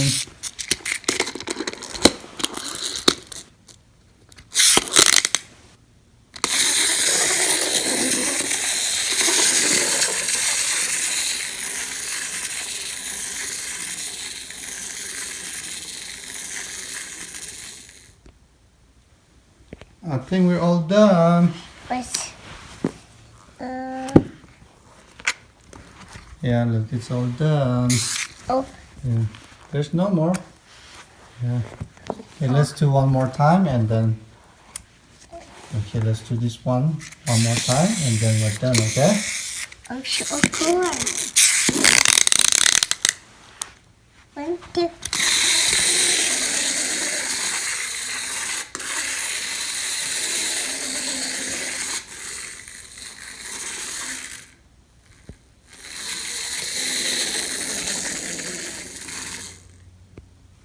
Okay, all done. Say bye-bye, train. Bye-bye, train. Yeah, close the boot.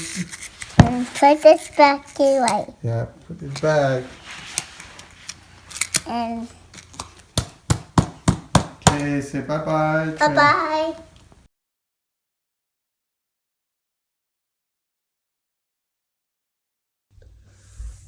Thomas and Toby. Illustrated by Tommy Stubbs.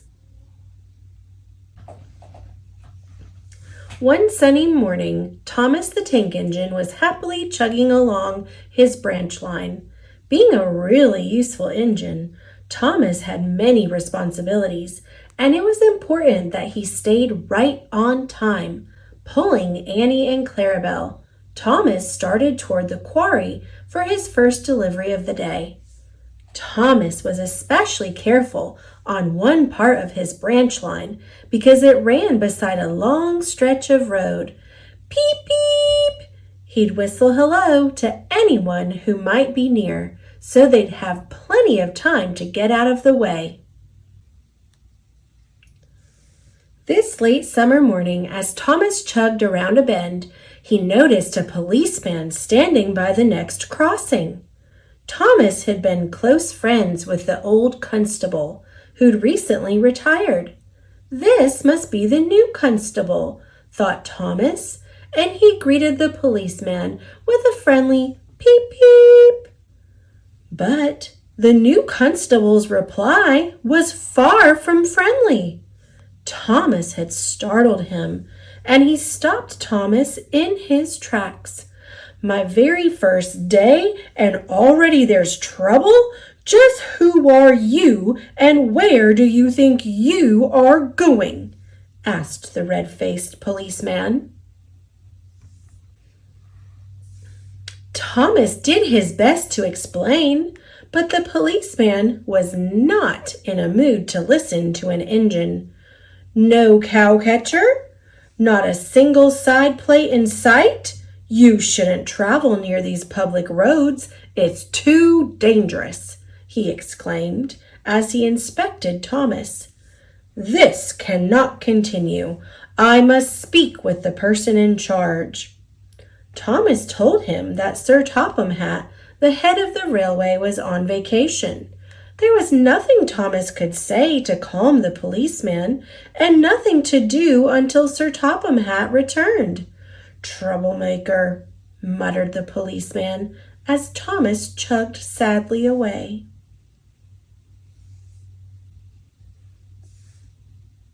Sir Topham Hatt was having a much better time than Thomas. He was vacationing with his family on the other side of Sodor. His grandchildren had discovered an old-fashioned steam tram that still gave rides to passengers. The short, sturdy tram's name was Toby. He had cow catchers, side plates, and a cheery bell that he rang to greet all he met. He traveled with Henrietta, a tram coach whom he considered a good friend, if sometimes fussy friend. Long ago, they were very busy transporting goods and people to the main line. But now almost everyone traveled by cars and buses. Toby and Henrietta spent their days giving tram rides to people on vacation. Being the kind of family who enjoyed railways, the Hatts returned to Toby every day of their vacation for a ride. It didn't take long for Toby to recognize that Sir Topham Hatt was a special passenger. He asked all the right questions and knew just about everything there was to know about trains and trams. "What is your name?" asked Sir Topham Hatt as the Hatts took the last tram ride of their vacation. "Toby, sir." "Thank you, Toby, for a very memorable vacation." "Thank you, sir," said Toby politely. Toby thought to himself, "This gentleman is a gentleman who knows how to speak to engines." Sadly, a few days later, Toby and Henrietta's line was shut down and they were sent to their sheds.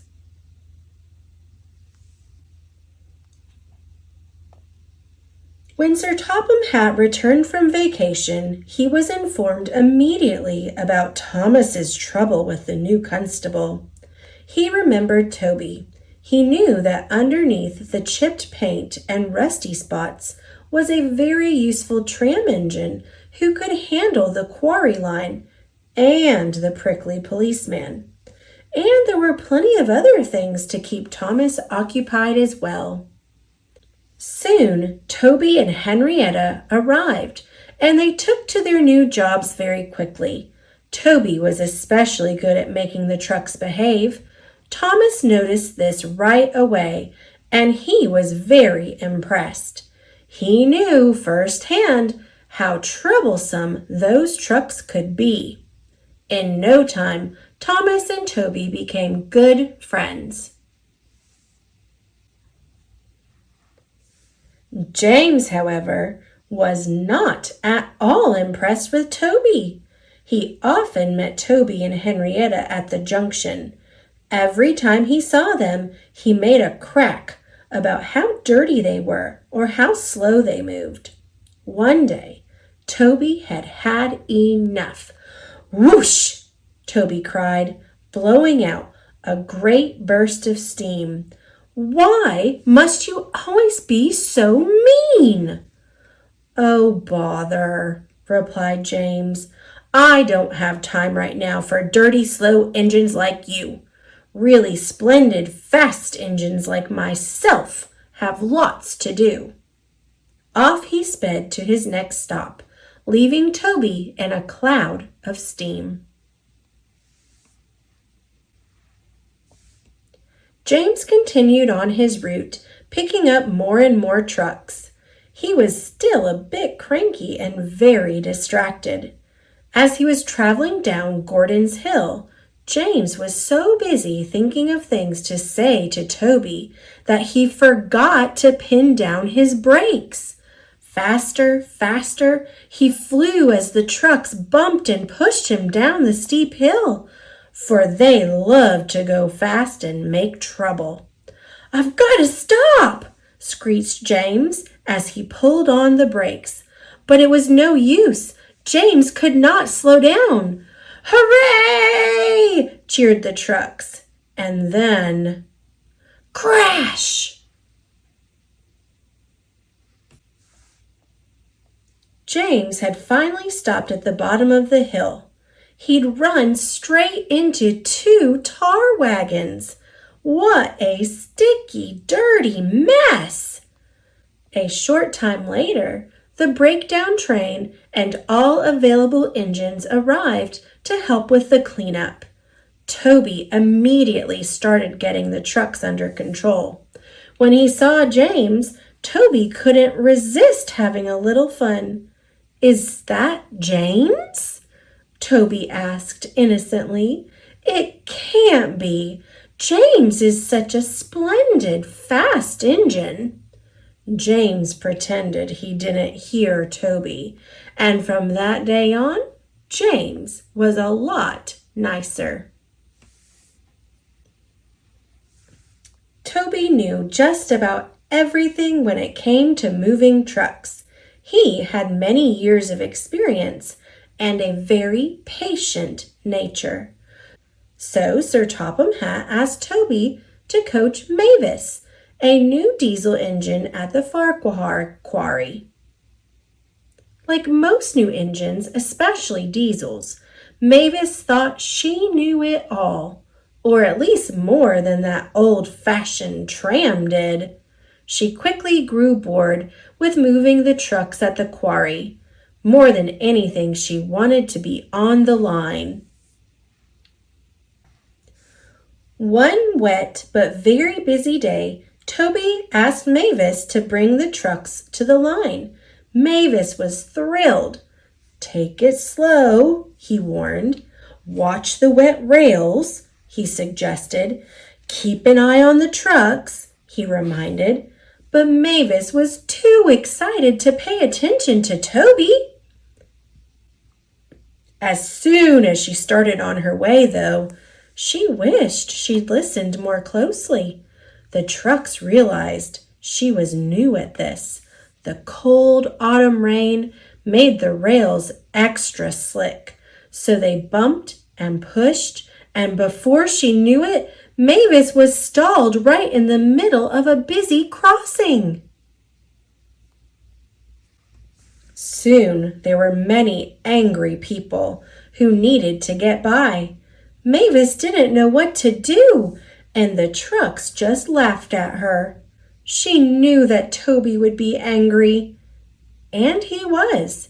But Toby also remembered that it was Mavis's first time on the line and how tricky those trucks could be. He helped Mavis out of the crossing and promised to spend more time teaching her at the quarry. Toby had been there only a short while, but already his hard work was recognized. Sir Topham Hatt gave both him and Henrietta a long overdue fresh coat of paint and some shiny new parts. And best of all, Toby got a new number of his own. Now he, too, truly was a really useful engine. Toby and Thomas's friendship grew and grew. Thomas especially liked it when he found out that Toby always startled the not-so-cheery policeman with a cheery ring of his bell.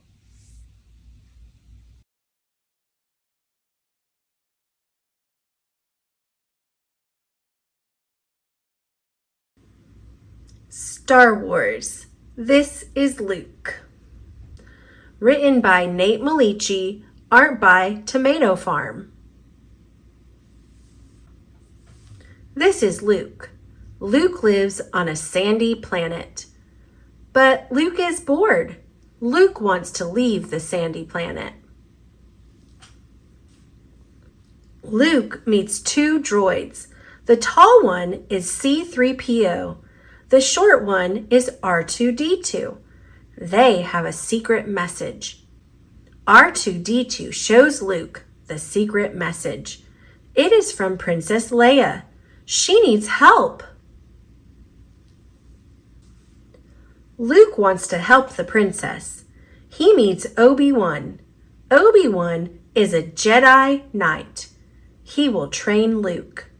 Jedi Knights use the Force. The Force is a magic energy field. Jedi Knights use a special sword. It is called a lightsaber.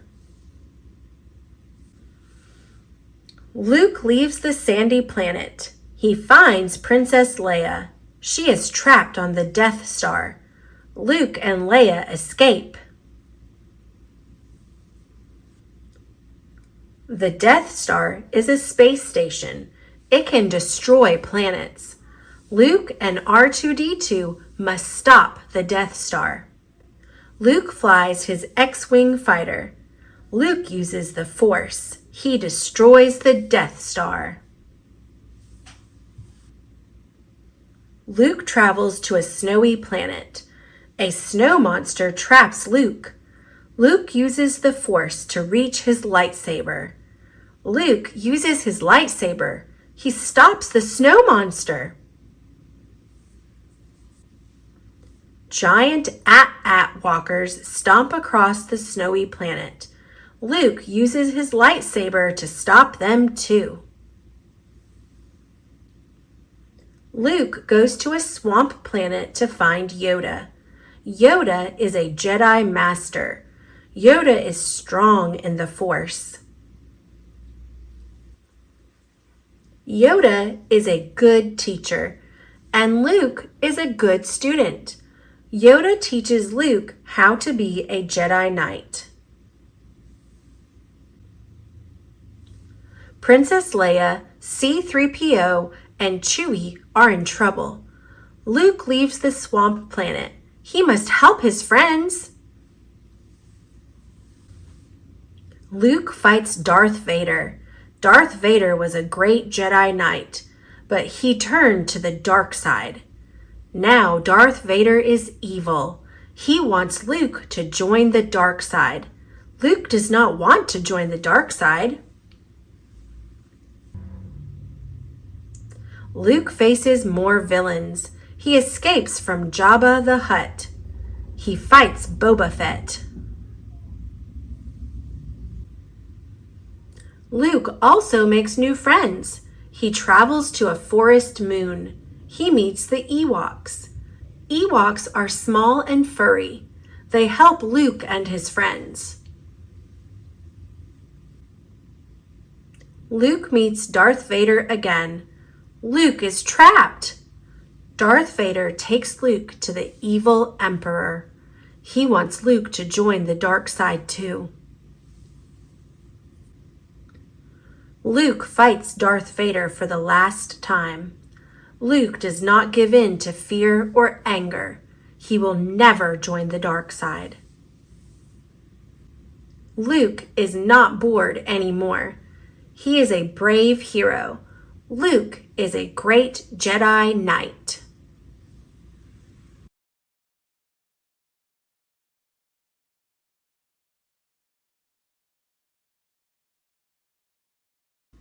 Stick and Stone by Beth Ferry and Tom Lichtenheld.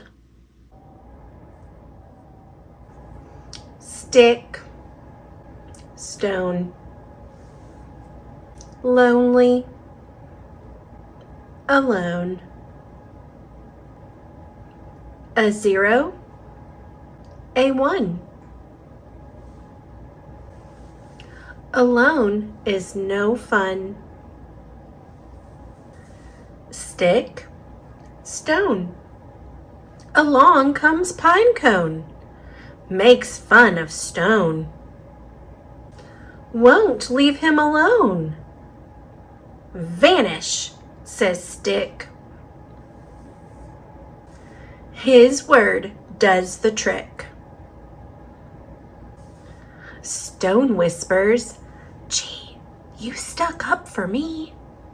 That's just what sticks do. Friends do it too. Stick, stone, no longer alone. Stick, stone, a friendship has grown. They wander, explore,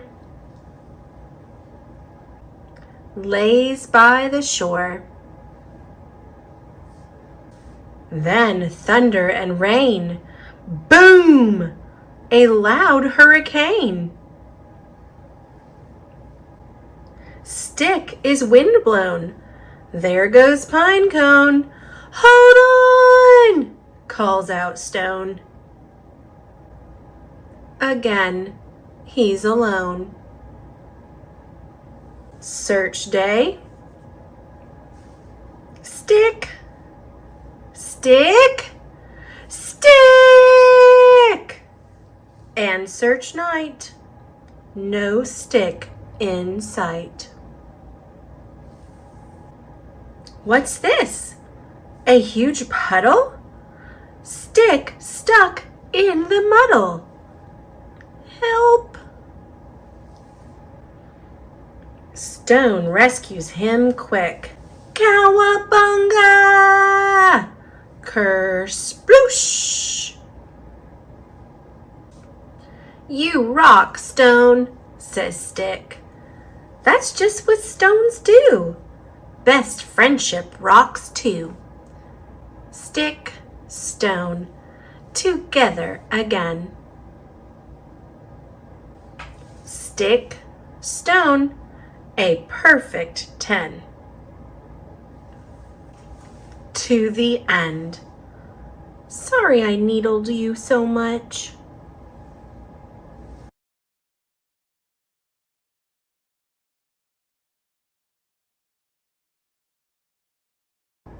Stick and Stone, Best Friends Forever by Beth Ferry and Tom Lichtenheld.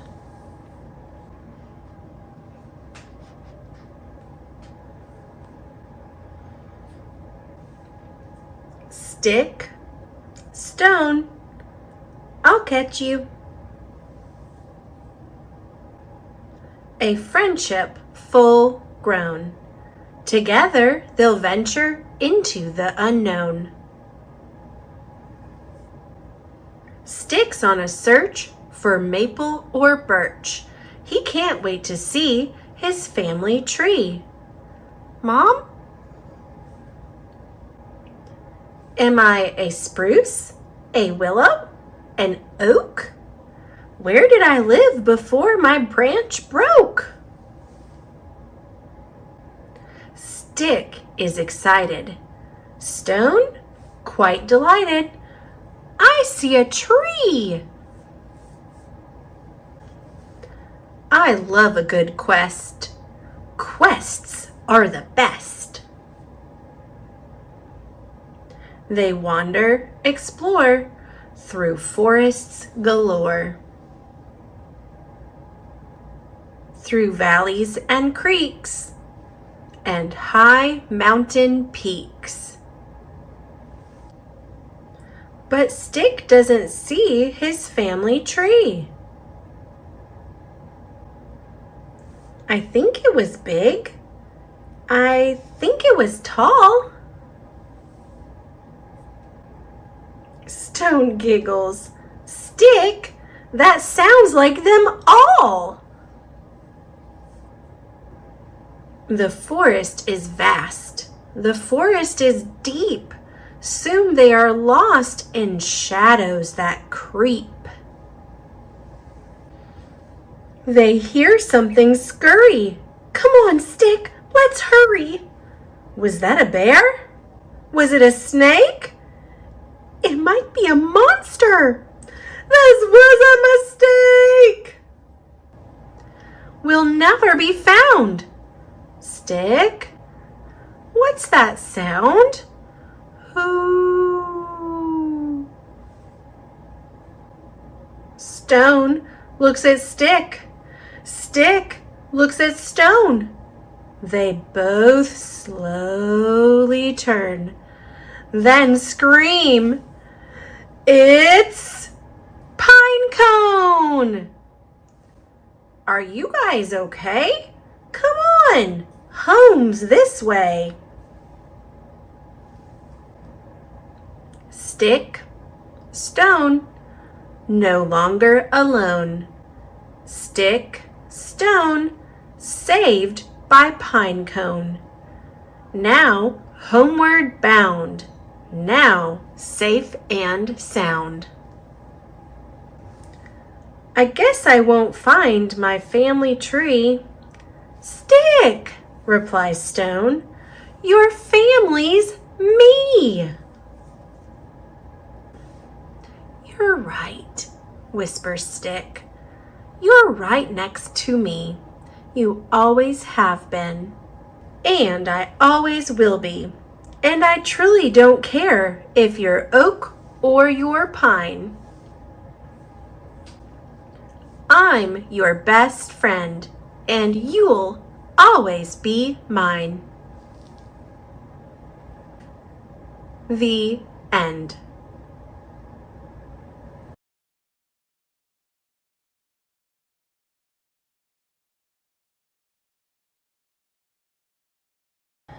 Pete the Cat, Rocking in My School's Shoes.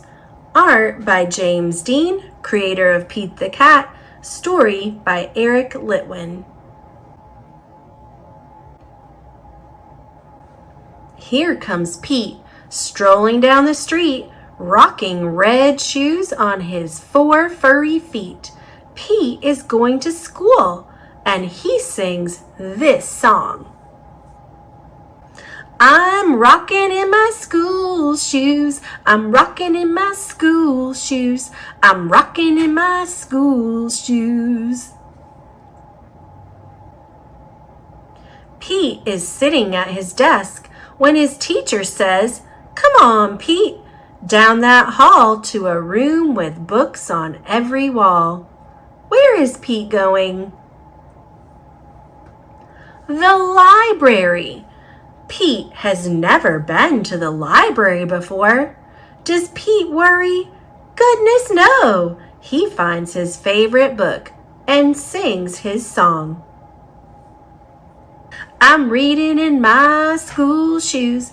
I'm reading in my school shoes. I'm reading in my school shoes. Check out Pete. He's ready to eat. In a big noisy room with tables and seats. Where is Pete? The lunchroom. It can be loud and busy in the lunchroom. Does Pete worry? Goodness, no. He sits down with his friends and sings his song. I'm eating in my school shoes. I'm eating in my school shoes. I'm eating in my school shoes. Pete and his friends are playing outside on a green, grassy field with swings and tall slides. Where is Pete? The playground. Kids are running in every direction. Does Pete worry? Goodness, no. He slides and he swings and he sings his song. I'm playing in my school shoes. I'm playing in my school shoes. I'm playing in my school shoes. All day long, Pete sings his song. I'm singing in my school shoes. I'm painting in my school shoes. I'm adding in my school shoes. I'm writing in my school shoes. When school is done, Pete rides the bus home. Pete's mom asks him, "What did you do at school today?" And Pete says, I was rocking in my school shoes. I was rocking in my school shoes. I was rocking in my school shoes.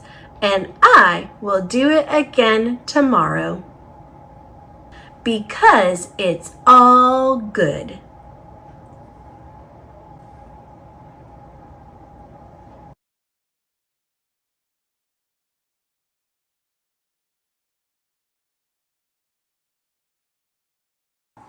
Pete the Cat, I love my white shoes. Art by James Dean, creator of Pete the Cat. Story by Eric Litwin. Pete the Cat was walking down the street in his brand new white shoes. Pete loved his white shoes so much, he sang this song. I love my white shoes. I love my white shoes. I love my white shoes. Oh no! Pete stepped in a large pile of strawberries. What color did it turn his shoes? Red. Did Pete cry? Goodness, no! He kept walking along and singing his song. Everything is cool. I love my red shoes. I love my red shoes. I love my red shoes. Oh no, Pete stepped in a large pile of blueberries.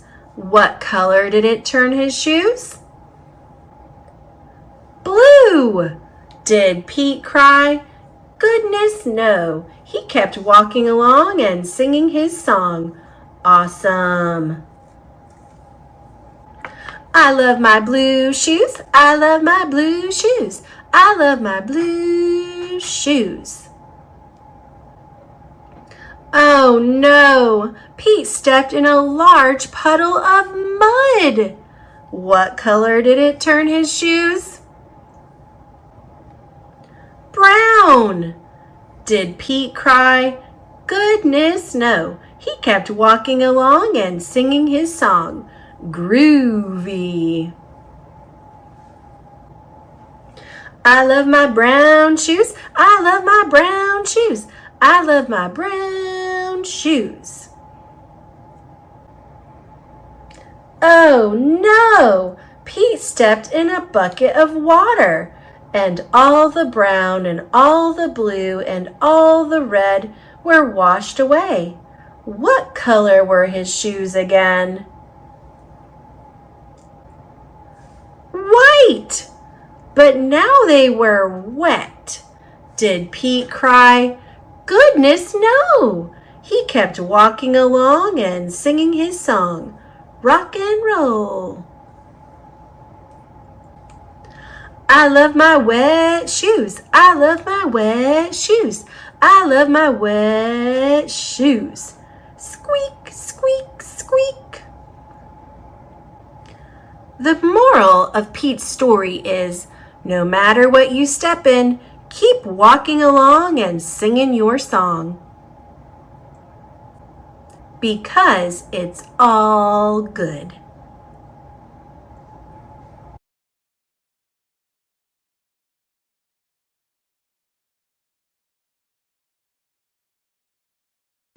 Pete the Cat and His Magic Sunglasses by Kimberly and James Dean.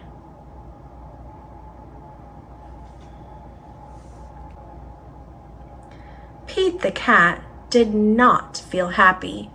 Pete had never, ever, ever, ever been grumpy before. Pete had the blue cat blues. Then, as if things were not bad enough, along came Grumpy Toad. Grumpy Toad was never happy. He always wore a frown. But Grumpy Toad was not grumpy today. He said, "These cool blue magic sunglasses make the blues go away. They help you see things in a whole new way." Pete put on the cool blue magic sunglasses. He looked all around. Right on. The birds are singing, the sky is bright, the sun is shining. I'm feeling all right. Pete thanked Grumpy Toad for the cool blue magic sunglasses. He went on his way, and soon he saw Squirrel. Squirrel did not look happy. Pete said, "What's wrong, Squirrel?" "I'm so mad. Nothing is going my way. I only found one acorn today."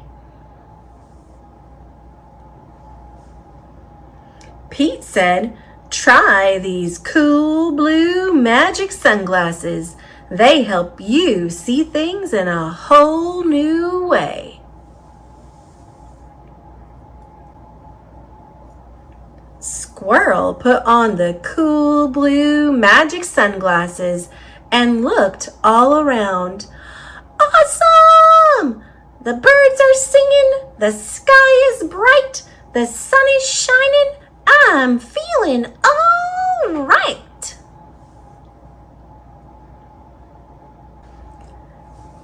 Pete said goodbye to Squirrel and continued on his way. Soon he saw his friend Turtle. Turtle did not look happy. "What's wrong, Turtle?" Pete asked. "I'm so frustrated. Nothing is going my way. I am all upside down today."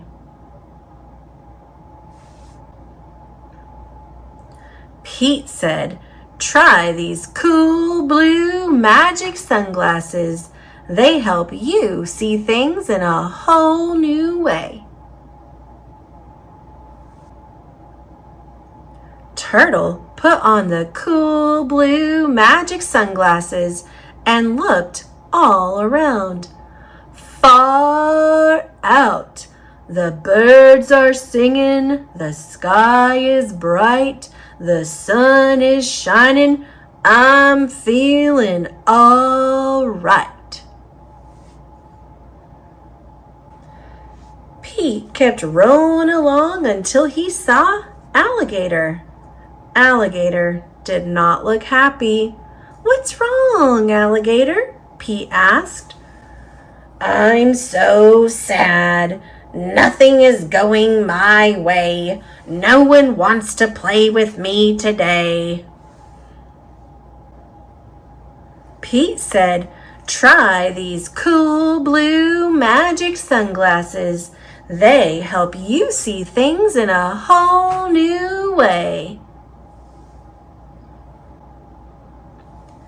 Alligator put on the cool blue magic sunglasses and looked all around. Rockin'! The birds are singing, the sky is bright, the sun is shining. I'm feeling all right. Pete was rolling along and feeling all right when suddenly he fell back. The cool blue magic sunglasses went crack. Uh-oh, Pete didn't know what to do without those sunglasses. Just then, Pete looked up at the tree. Wise old owl said, "Pete, you don't need magic sunglasses to see things in a new way. Just remember to look for the good in every day." Hoo, hoo. Pete looked around without his sunglasses. Too cool. The birds are singing, the sky is bright, the sun is shining. We're feeling all right.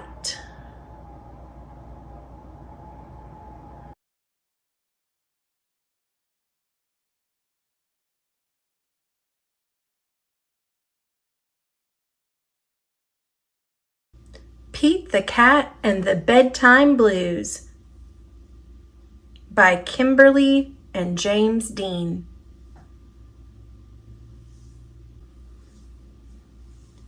Pete and the gang had a great day. They'd been at the beach, surf and sun and tons of fun. But when the sun went down, they didn't want the fun to end. Pete had an idea.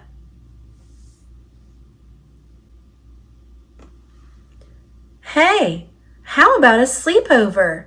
More time for tons of fun. Groovy. Pete's place. Let's go. The party was far out, but they knew they couldn't stay up all night. The gang decided it was time to say goodnight.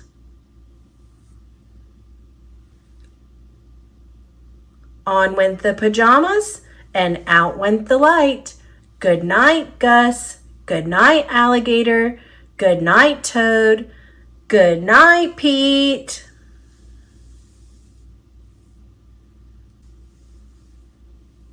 Pete was just about to catch some Z's when, clap, clap, clap. Who did that? Pete asked. It was me, said Grumpy Toad. I don't want to go to bed. I want to clap instead. Pete covered his head.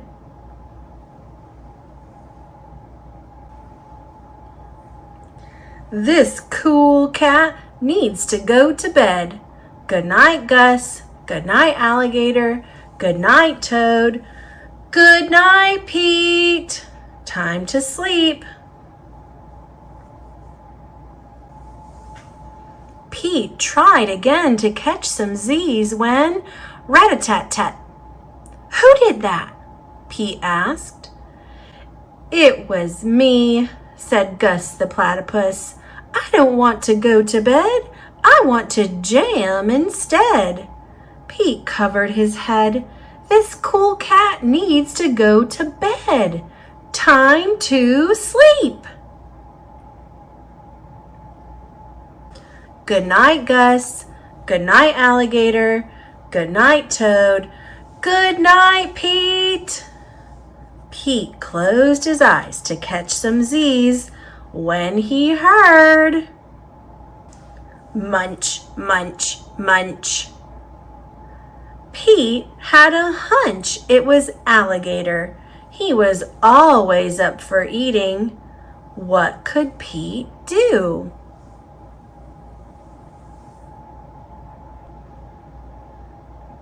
All the clapping, rat-a-tat-tatting, and munching was giving him the bedtime blues.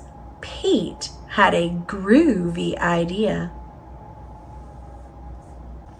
He got out his favorite bedtime story and started to read, first to himself and then to the gang. Pete the Cat and 10 Little Monsters.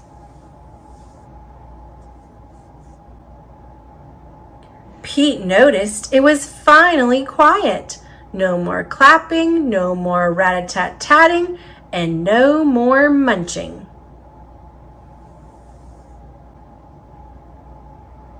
They all settled down. No one made a sound. Pete yawned and turned off the light. Good night, sleep tight, time to catch some Z's. Tomorrow was another day for surfing, sun, and tons of fun.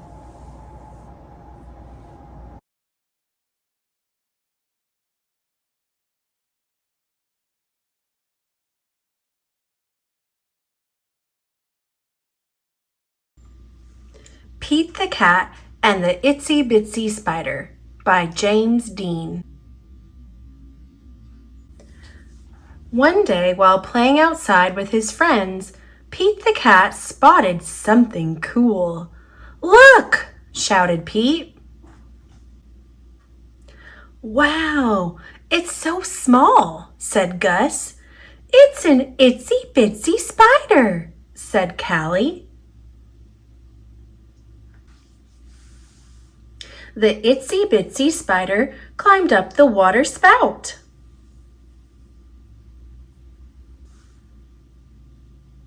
Down came the rain and washed the spider out. Out came the sun and dried up all the rain. Pete and his friends knew just what to do. Everyone cheered on the tiny spider.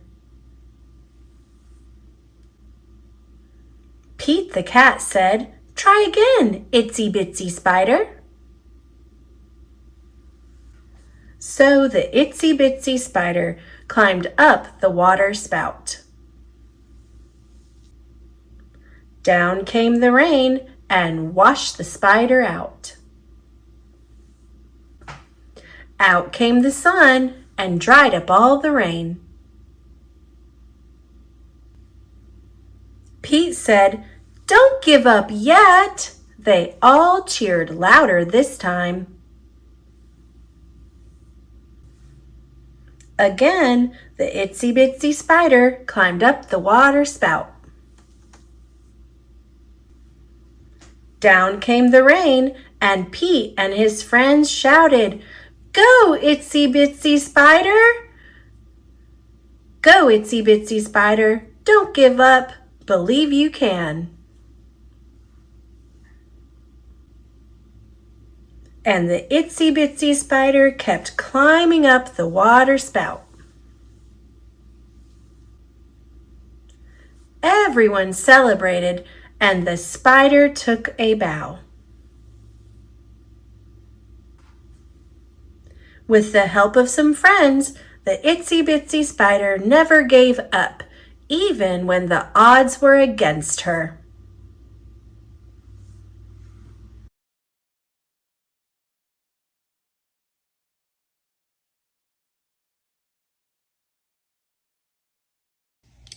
Pete the Cat, Scuba Cat by James Dean.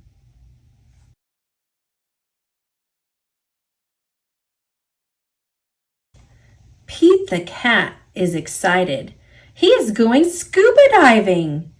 Pete puts on a mask and fins. He has a tank full of air. He hopes to see lots of fish.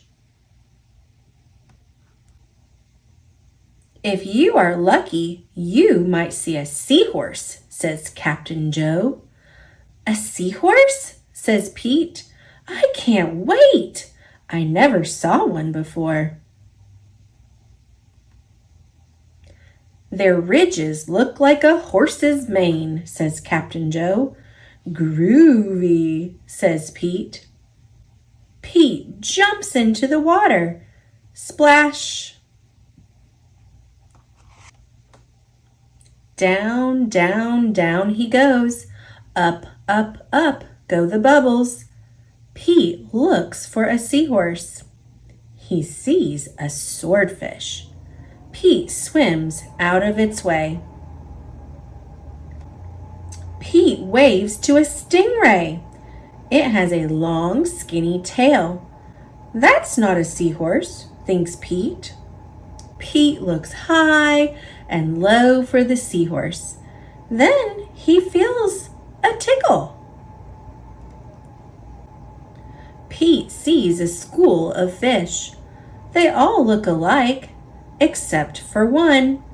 It puffs up. It is a blowfish. It is not a seahorse. Where could one be? Pete looks in the rocks. What is that? It is an octopus.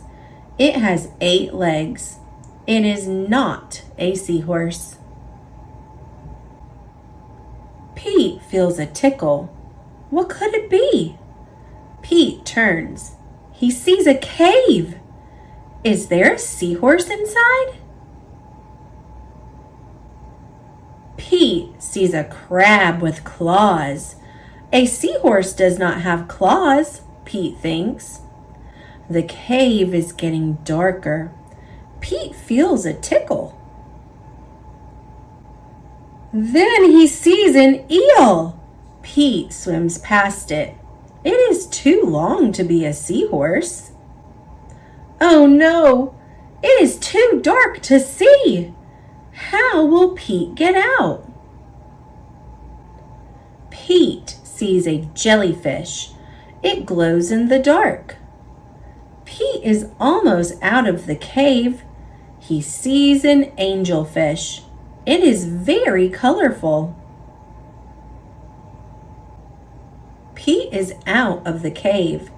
So why is it so dark? Pete is in a shadow. He is in the shadow of a whale. Yikes! Pete wishes he could jump on a seahorse and ride away. Pete hops on a sea turtle instead. It takes him to the boat. I did not see a seahorse, thinks Pete. He feels a little tickle on his tail. A seahorse! Cries Pete. What a surprise! You were with me all along, says Pete. What a cool adventure.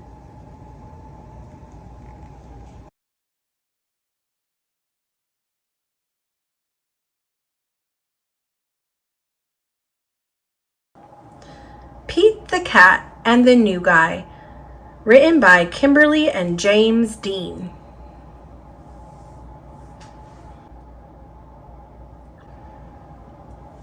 It was Sunday, and Pete's friends had come to play.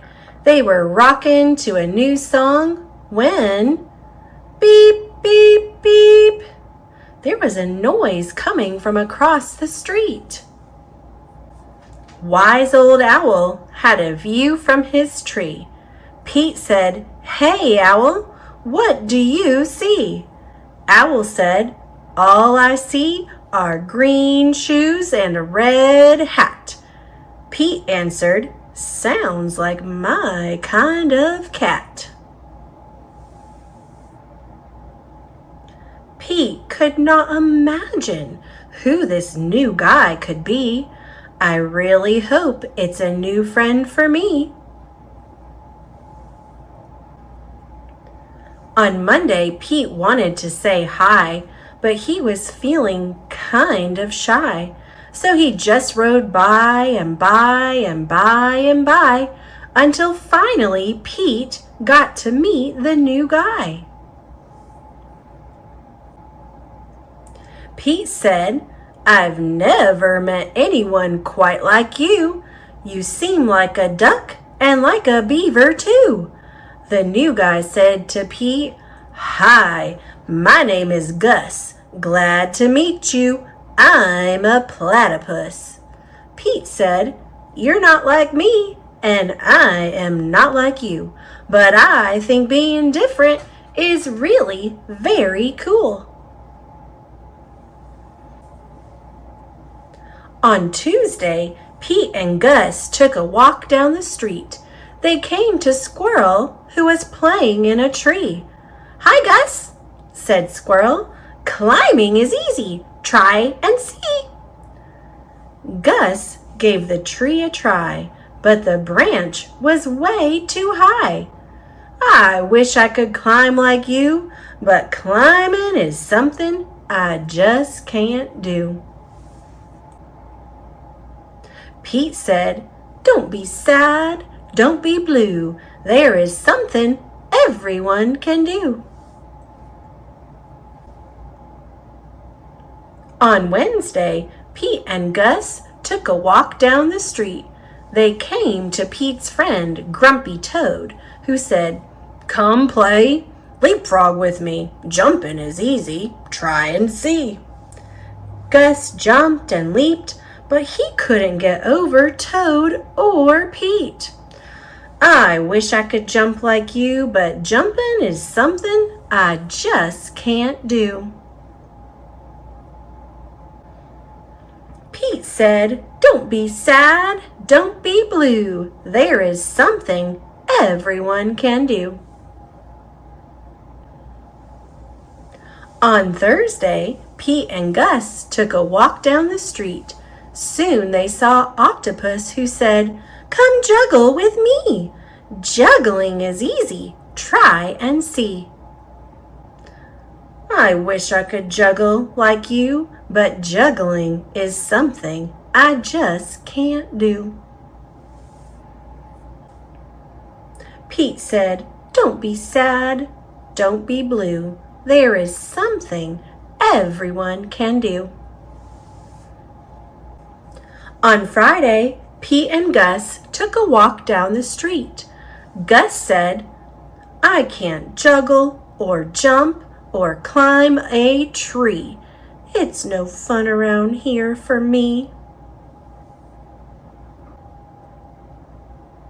On Saturday, Pete hoped Gus would come out to play. "I wish Gus wasn't sad. I wish Gus wasn't blue. I wish there was something we could do." Just then, Pete heard a groovy sound. It was coming from across the street. Gus was rocking to his own beat. Sweet! Pete said, "Check out Gus the platypus. He found something cool he can do with us." Tap, thump, thump. Thump, thump, tap, tap. He's not sad, he's not blue. Gus found something that everyone can do.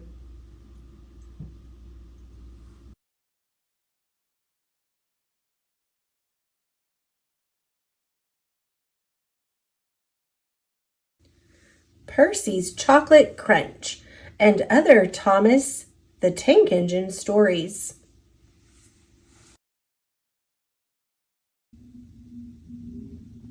Percy's Chocolate Crunch. Sir Topham Hatt's engines love being shiny and clean. It makes them feel cheerful as they puff across the island of Sodor. Percy often has the dirtiest work to do, but he likes to be clean as well as any other engine. Washdowns are important to Percy. But Sir Topham Hatt had bad news. "Due to a water shortage," he said, "no engine shall have more than one washdown a day." "Usefulness before cleanliness," he added, and left. Percy was upset. "I get dirty," he complained. I need washdowns.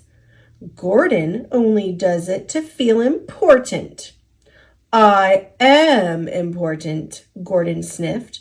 I'm an express engine. You're a pouty puffer, Percy, teased James. No, I'm not, wheezed Percy, and he chuffed away. Percy was loading freight cars at the docks.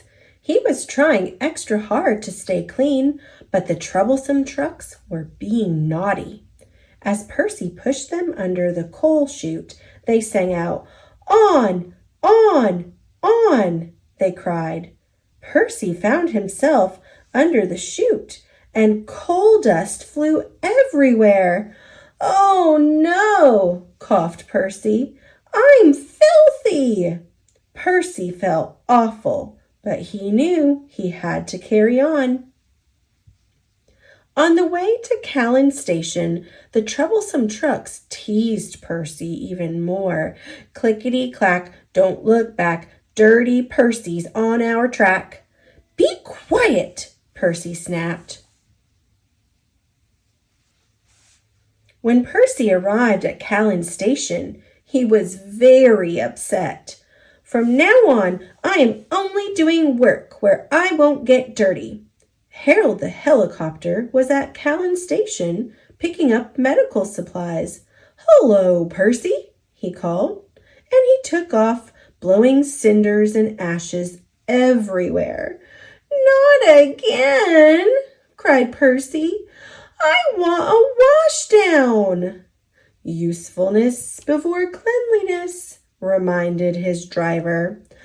I want to be useful where I can't get dirty, Percy huffed. There's a load of sugar going to the chocolate factory, his driver said. We could take the sugar cars. Sugar, said Percy. That's nice and clean. Percy was pleased. Percy didn't know that earlier a leaky freight car had spilled oil on the track. When he approached the chocolate factory, his driver applied the brakes, but Percy's wheels just skidded on the oily rails. Oh no! hooted Percy. Yuck! he groaned. I've never been this dirty. He was covered from funnel to firebox in sticky, gooey chocolate. Back at the sheds, everyone thought it was very funny. You look good enough to eat, Thomas hooted. Bonbon Percy, teased James. Chalk ice on wheels, chipped in Henry. Disgraceful, said Gordon pompously. Ahem, said a stern-sounding voice. It was Sir Topham Hatt. You have had a trying day, Percy, he said. Yes, sir, replied Percy from beneath the chocolate. But you've showed us all that usefulness does come before cleanliness. So, he added, you shall have your washdown. Oh, sir! And a new coat of paint. Percy just beamed. Salty's secret. All the engines on the island of Sodor love their work, but sometimes there is too much work. That's when Sir Topham Hatt brings new engines to the island. Salty, the dockyard diesel, is one of these engines. He loves to tell tales of the sea.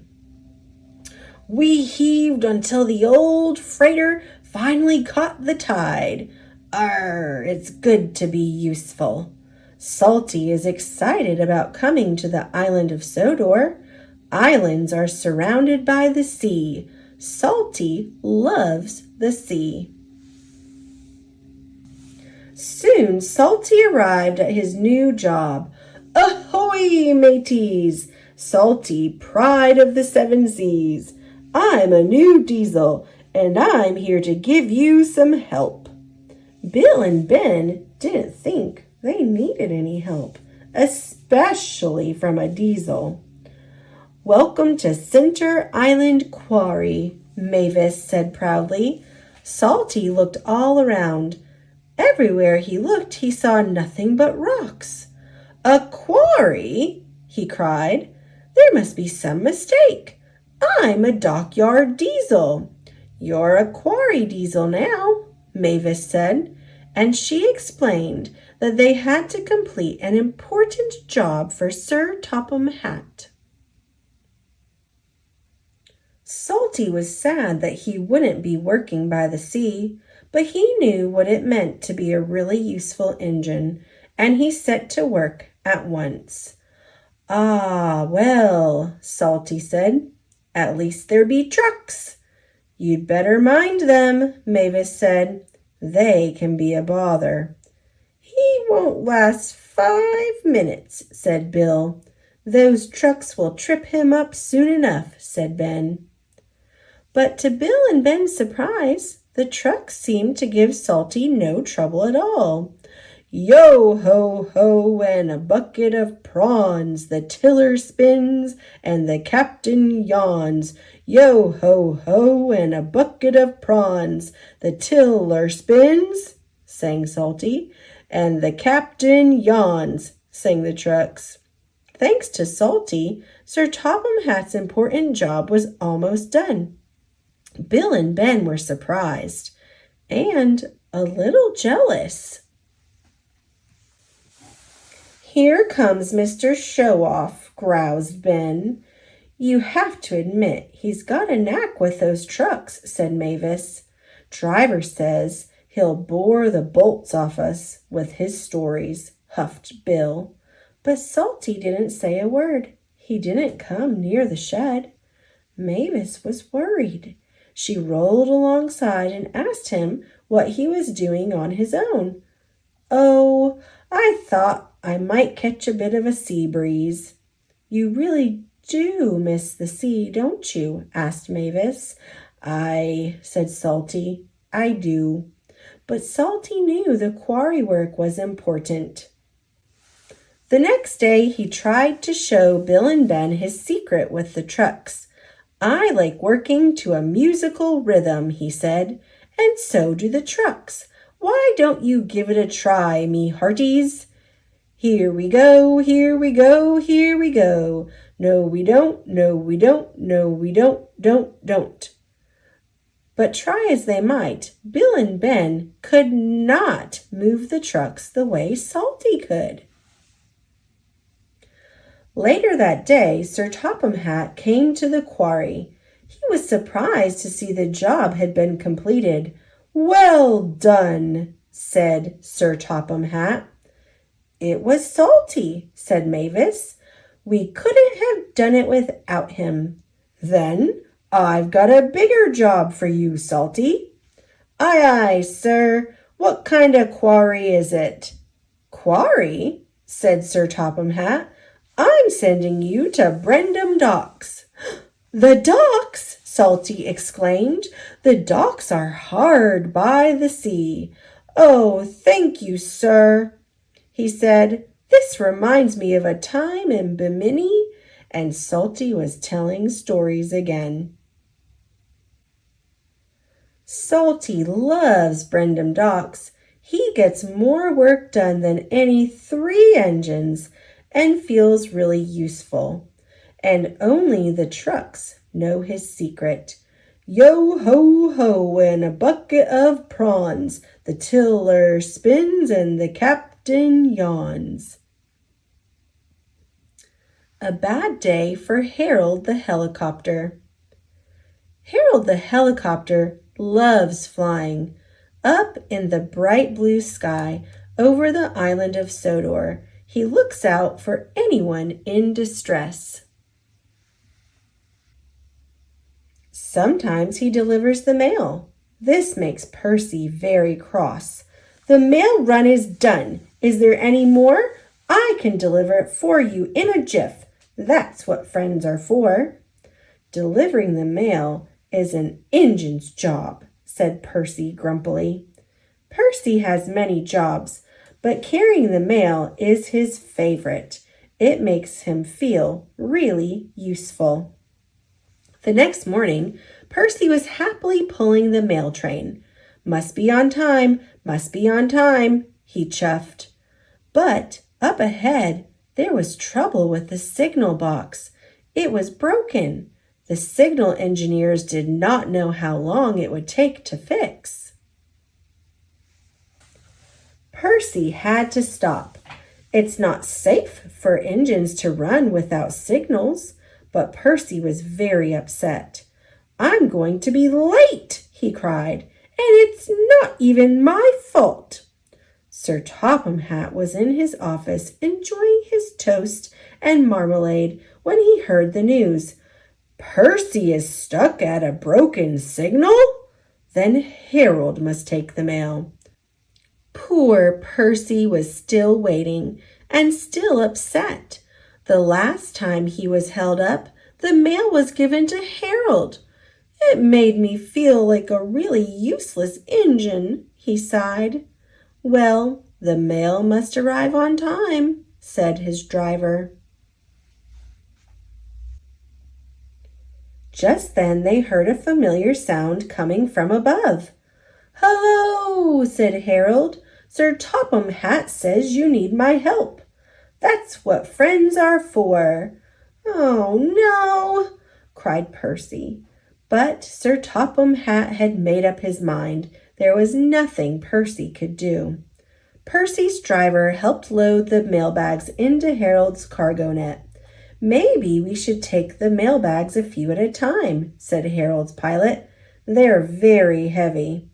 "I'd have to make too many trips. Then I'd be as slow as Percy."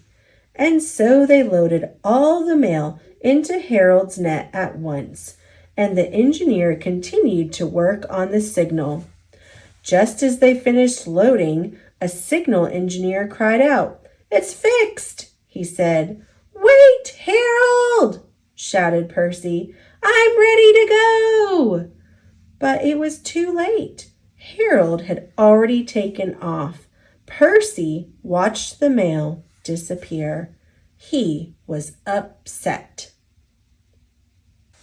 But then they all heard a strange sound. "Watch out for those trees, Harold!" cried his pilot. "My net is too heavy!" wailed Harold. "Harold is in trouble!" Percy cried. "We must try to help him." "Are you all right?" called Percy. "Just get someone to pull me out of this haystack," sputtered Harold. And Percy did, as fast as he could. The next day, Harold's engine was fixed, and he was flying again. Percy was very pleased to see him. "Want to take the mail, Harold?" Percy teased. "I'll stand by with the rescue team." All the engines tooted, and Harold hovered so low that only Percy could hear. "Thanks for getting help to pull me out of the haystack, my friend," he said. "That's all right," said Percy. "That's what friends are for."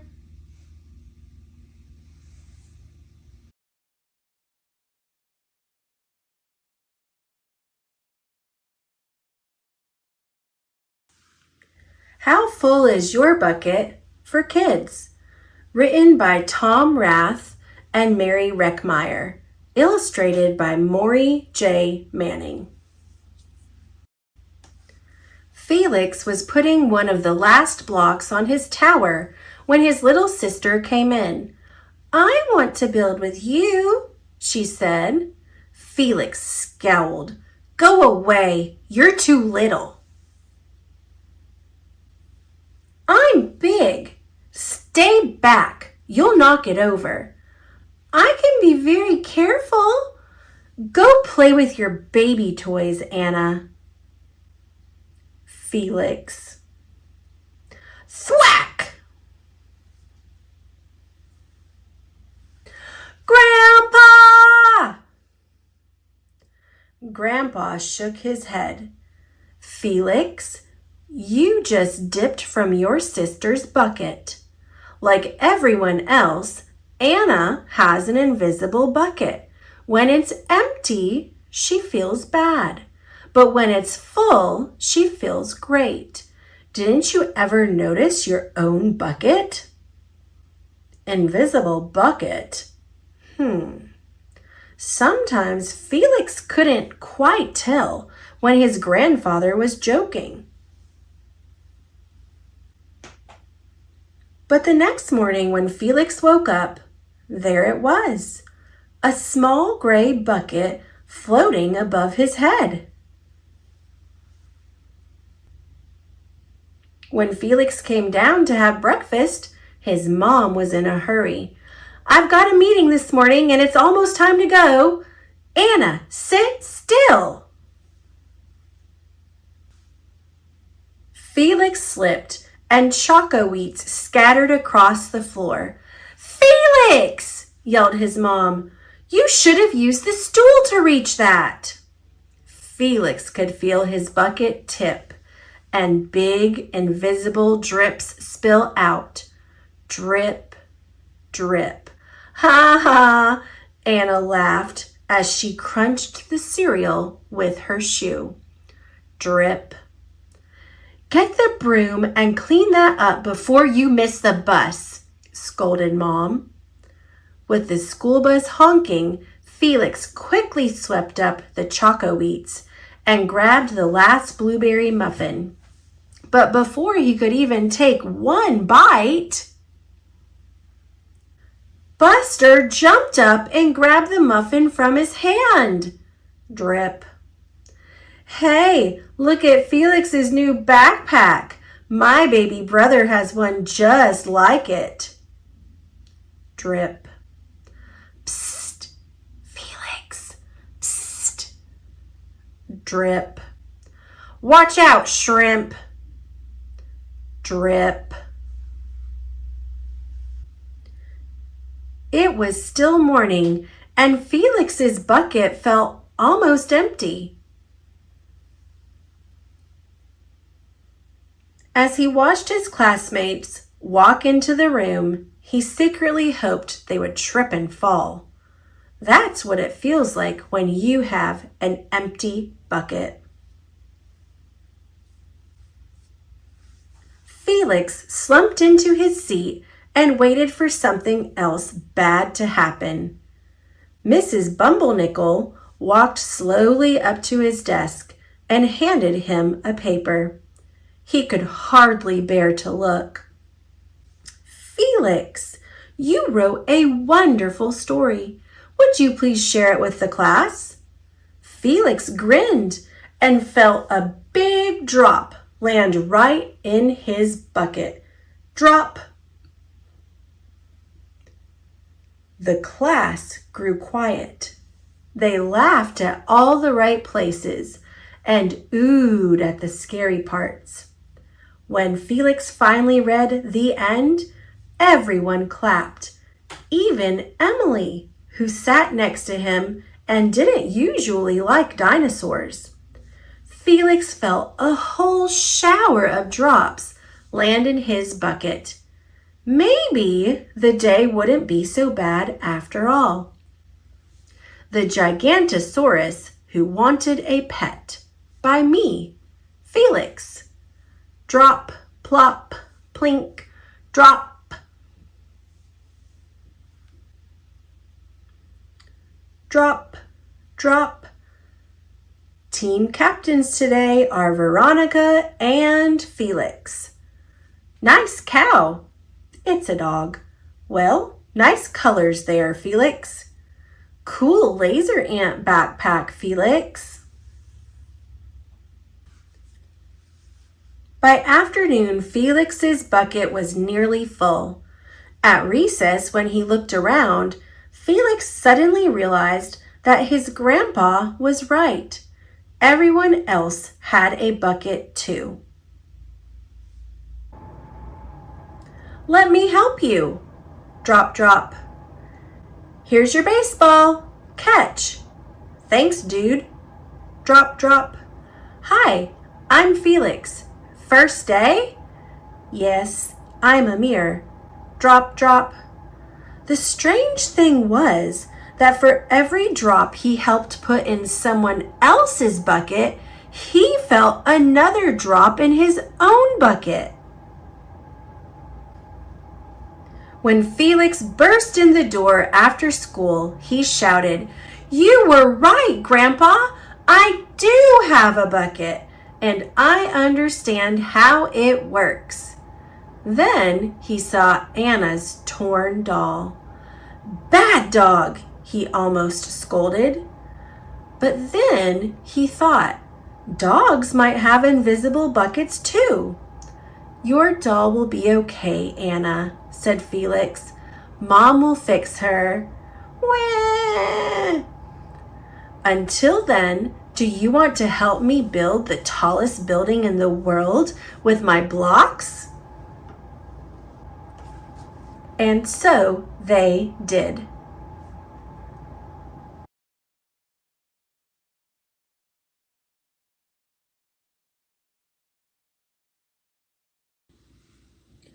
King of the Railway, the Lost Crown of Sodor. It was a busy day at Brendam Docks. Thomas and Percy were shunting trucks.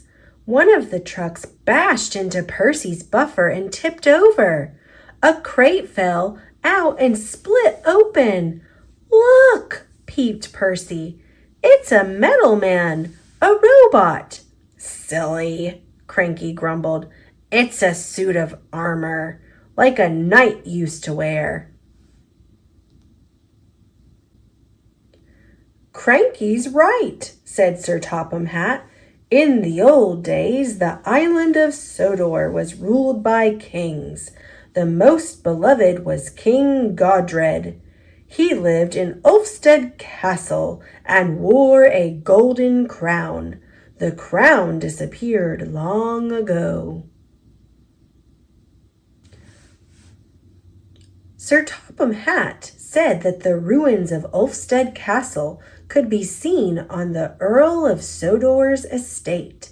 The next morning, Thomas delivered a crate to the Earl's estate. There he met Millie, the Earl's narrow-gauge engine. "If only I had King Godred's golden crown," the Earl said sadly. Over the next few days, Thomas, James, and Percy made many deliveries to the Earl's estate. Thomas saw his friend, Jack the Digger, there. "I'm helping the Earl restore Ulfstead Castle," Jack puffed. "So that's his plan," whistled Thomas. When Thomas, Percy, and James were shunting containers, Thomas saw a flatbed holding a very large crate. The Earl said it was a special delivery for the steamworks. He climbed into Thomas's cab, and the three friends pulled the crate to the steamworks. When they got there, a gantry crane lifted the crate to reveal an old engine named Stephen. His wood was worn, and he had rust holes in his boiler. He hadn't run in years.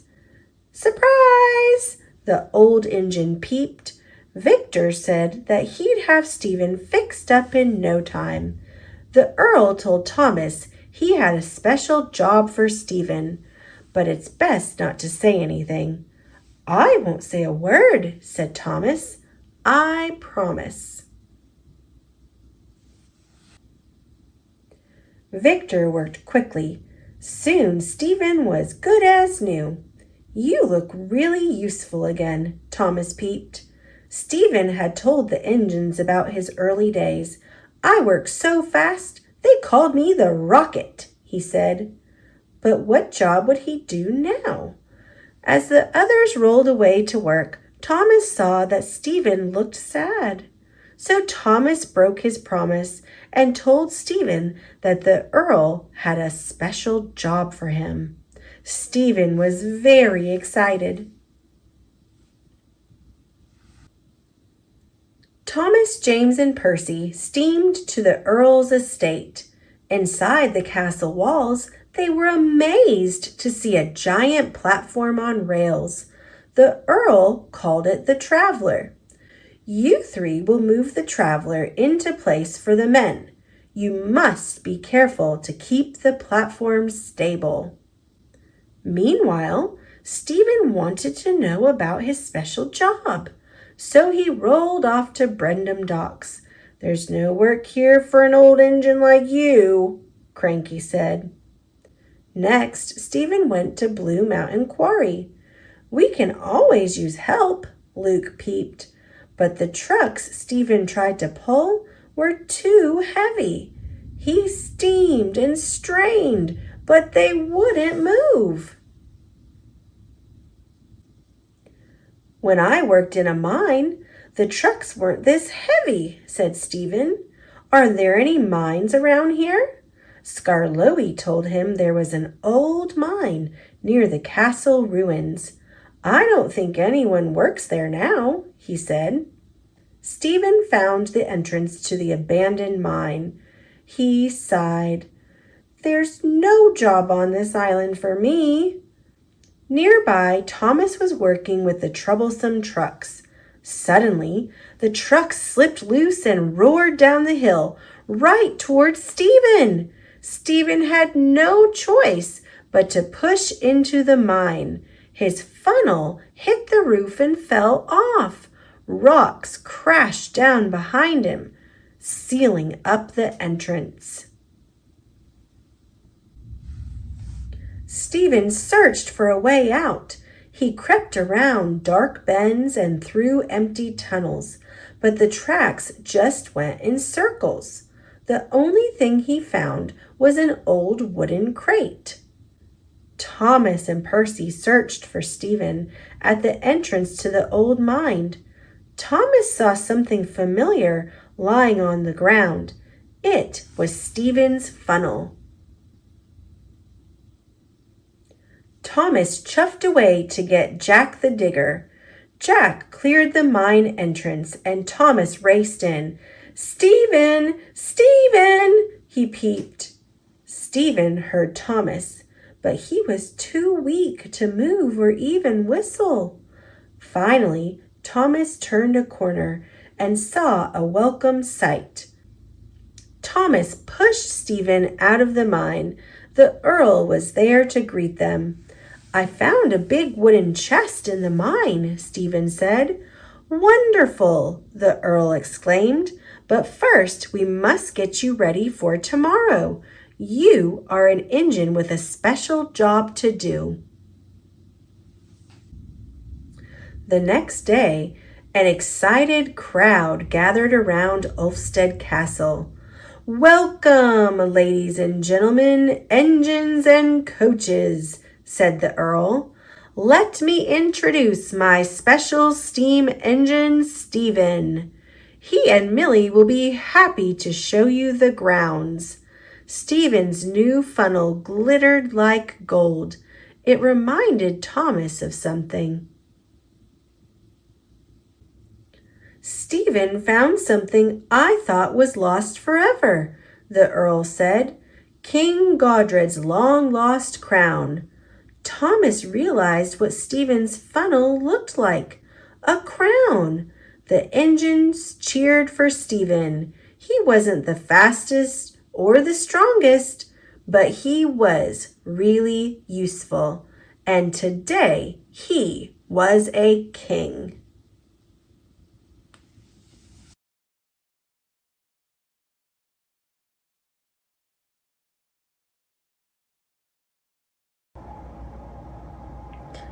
The Best Pet of All by David LaRochelle, illustrated by Hanako Wakayama.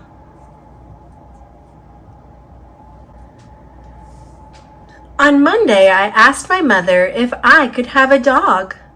"A dog is a good pet," I said. "No," she said. "Dogs are too messy." On Tuesday, I asked my mother if I could have a dog. "A dog is a very good pet," I said. "No," she said. Dogs are too loud. On Wednesday, I asked my mother if I could have a dog. A dog is the best pet of all, I said. No, she said. No dogs. On Thursday, I asked my mother if I could have a dragon. A dragon, she said. I have never heard of a dragon for a pet. She thought a bit. If you can find a dragon, you can keep it for a pet. Dragons are not easy to find. There were no dragons in the park. There were no dragons at the beach. There were no dragons in the woods. There were no dragons at the zoo. At last, I found a dragon. This dragon was at the drugstore. He was wearing dark glasses and a hat. I asked the dragon to come home with me. The dragon said no. You can sleep in my bed, I said. He still would not come. You can play with my toys, I said. The dragon said yes. Dragons like to play with toys, but they do not like to put them away. They do not like to help with chores, and they make a mess in the kitchen. They roast hot dogs in the living room, and they dance to loud music all night long. My mother did not like this dragon. She asked the dragon to please leave. The dragon would not go. Then she told the dragon to leave now. The dragon still would not go. Finally, my mother got angry. She stomped her foot. She told the dragon to leave this minute or else. The dragon just shook his head. He went back to eating spaghetti in the bathtub. Too bad we do not have a dog, I said. Dragons do not like dogs. The dragon looked worried. Dragons are afraid of dogs, I said. The dragon began to shake. A dog would chase the dragon away, I said. The dragon ran to my toy box and jumped inside. Maybe you are right, my mother said. Maybe we need a dog. I put a sign in the window, Dog Wanted. Soon there was a knock at the door. It was a dog. The dragon saw the dog.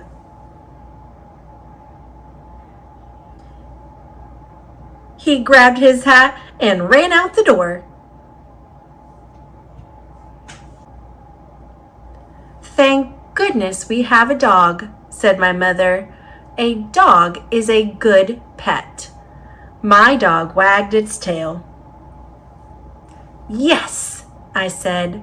A dog is the best pet of all.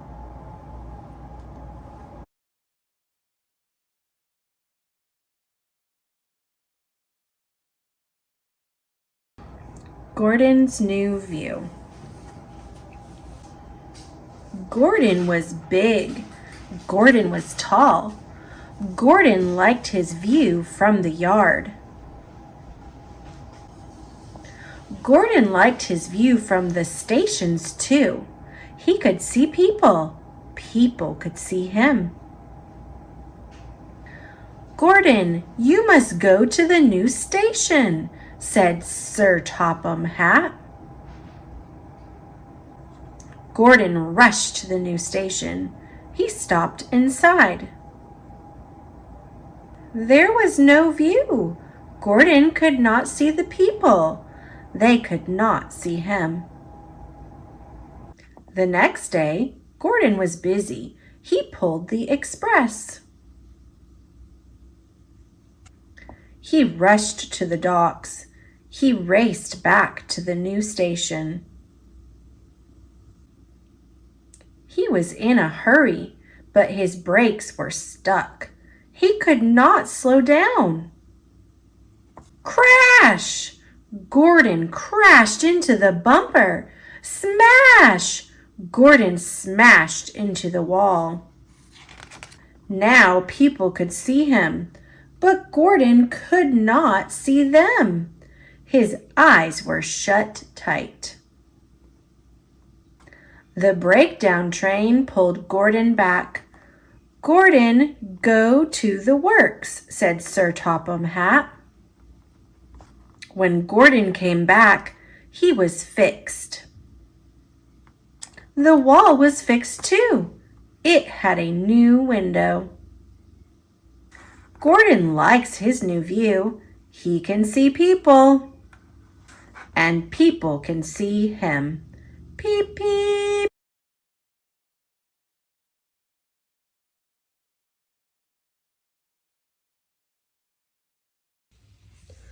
Thomas and Friends, Easter in Harwick.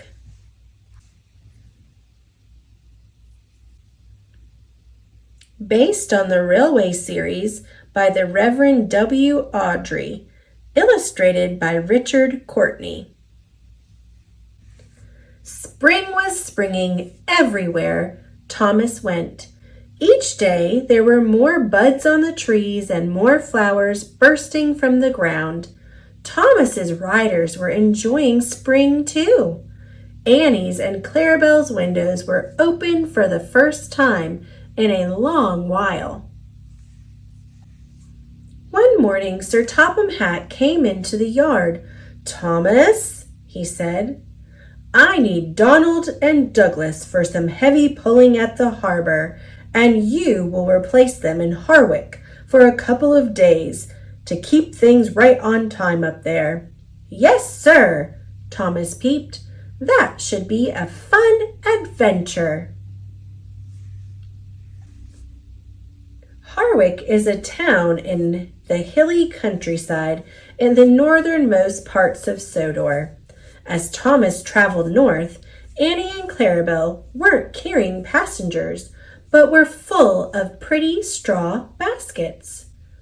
Harwick was chilly, but Thomas's driver assured him it would be warming up soon. The weather should be perfect for the big Easter egg hunt on Saturday. "Egg hunt?" asked Thomas. "What can eggs hunt for?" His driver laughed. "Eggs don't do the hunting, Thomas. Children hunt for the colored eggs that will be hidden in the town park.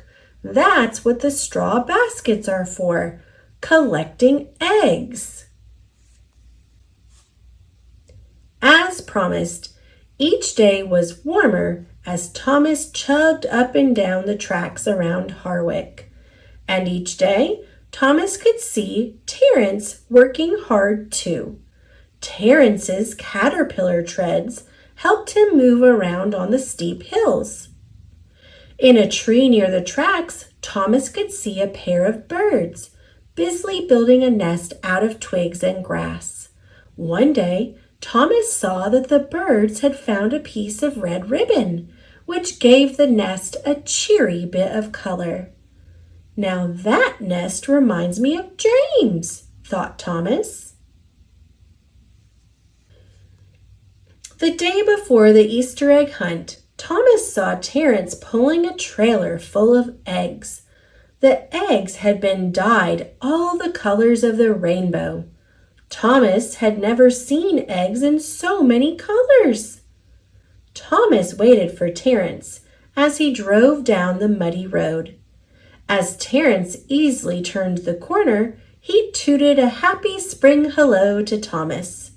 But the trailer didn't have caterpillar treads like Terence. The curve was sharp. The road was muddy. Oh no! The trailer slowly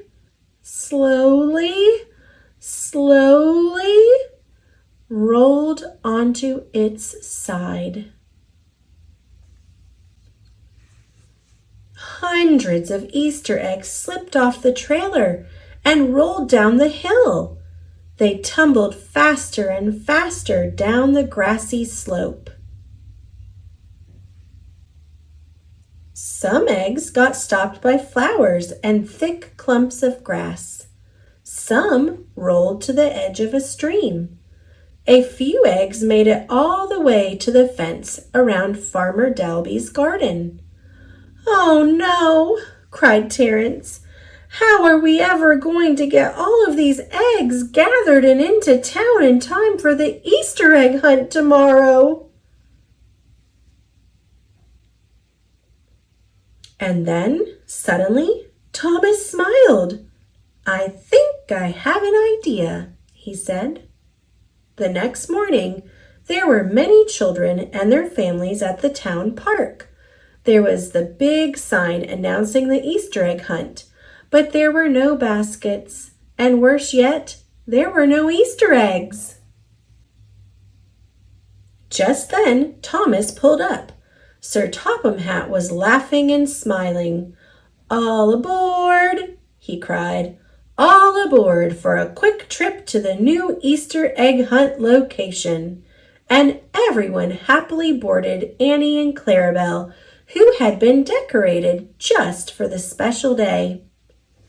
Soon, everyone was heading out of Harwick towards Mr. Dalby's farm. "If we cannot bring the Easter eggs to the children," peeped Thomas, "let's bring the children to the Easter eggs." When they reached Dalby's farm, all of the children detrained and stood on the road waiting for the signal to begin. Sir Topham Hatt started the big hunt. "Ready, set, go!" And the children were off. They looked everywhere for the brightly colored Easter eggs. They found the eggs in the bushes and by the stream. Everyone was having fun. Thomas and Sir Topham Hatt watched the children laughing and hunting. Suddenly, Thomas noticed 3 blue eggs in a nest in a tree near the tracks. He was confused. "How did those eggs get up in that tree?" he asked. "Can Easter eggs fly?" Sir Topham Hatt laughed. "Those aren't Easter eggs, Thomas. Those are robin's eggs. Soon they will hatch and be baby birds."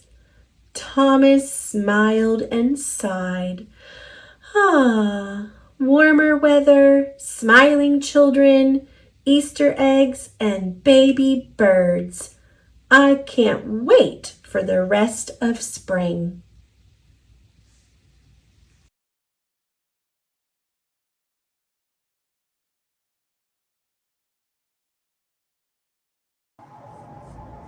Around Town by Victoria Taylor. It's the start of another busy day in Legoville. Early in the morning, the road sweeper makes the town clean. A delivery from the supermarket arrives at the railway station. The supermarket opens and people begin to go in to buy bread for breakfast. What's this? There is a fire. The fire truck rushes to the fire with its siren blaring. One of the firemen tries very hard to put out the flames, a difficult job. The flames are very big now. The firefighter is having trouble battling the flames on his own. Help arrives. It's a helicopter.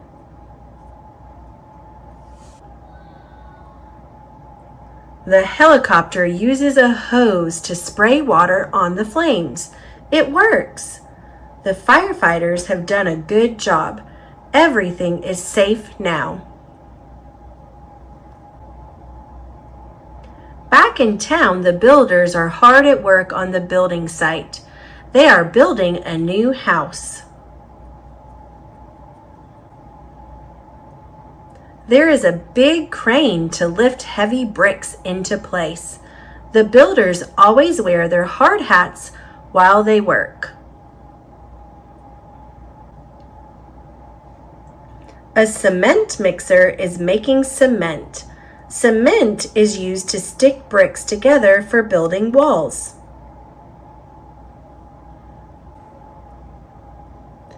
The Legoville mechanics are fixing people's cars.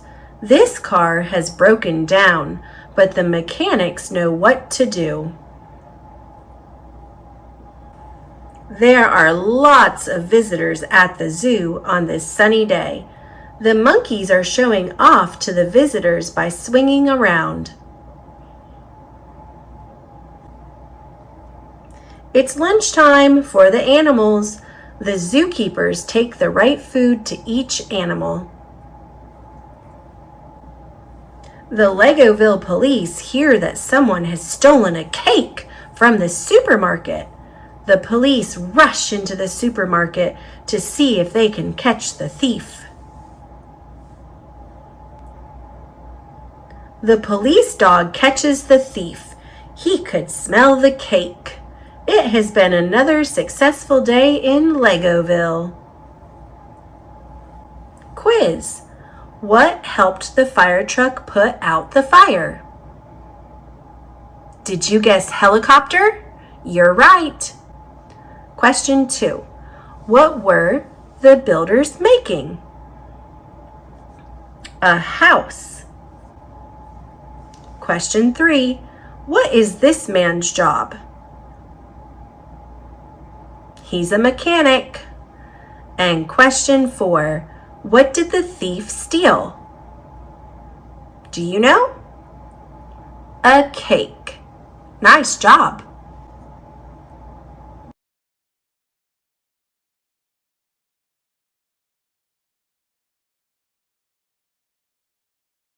This is an Usborne book, Peek Inside the Zoo, illustrated by Simona Dimitri.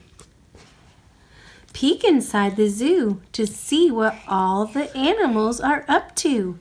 The seals are swimming around and splashing around. Where's the seal? Where are the seals? I can eat. Oh, I see them. They're right here playing. I need to open who's it. Underneath there?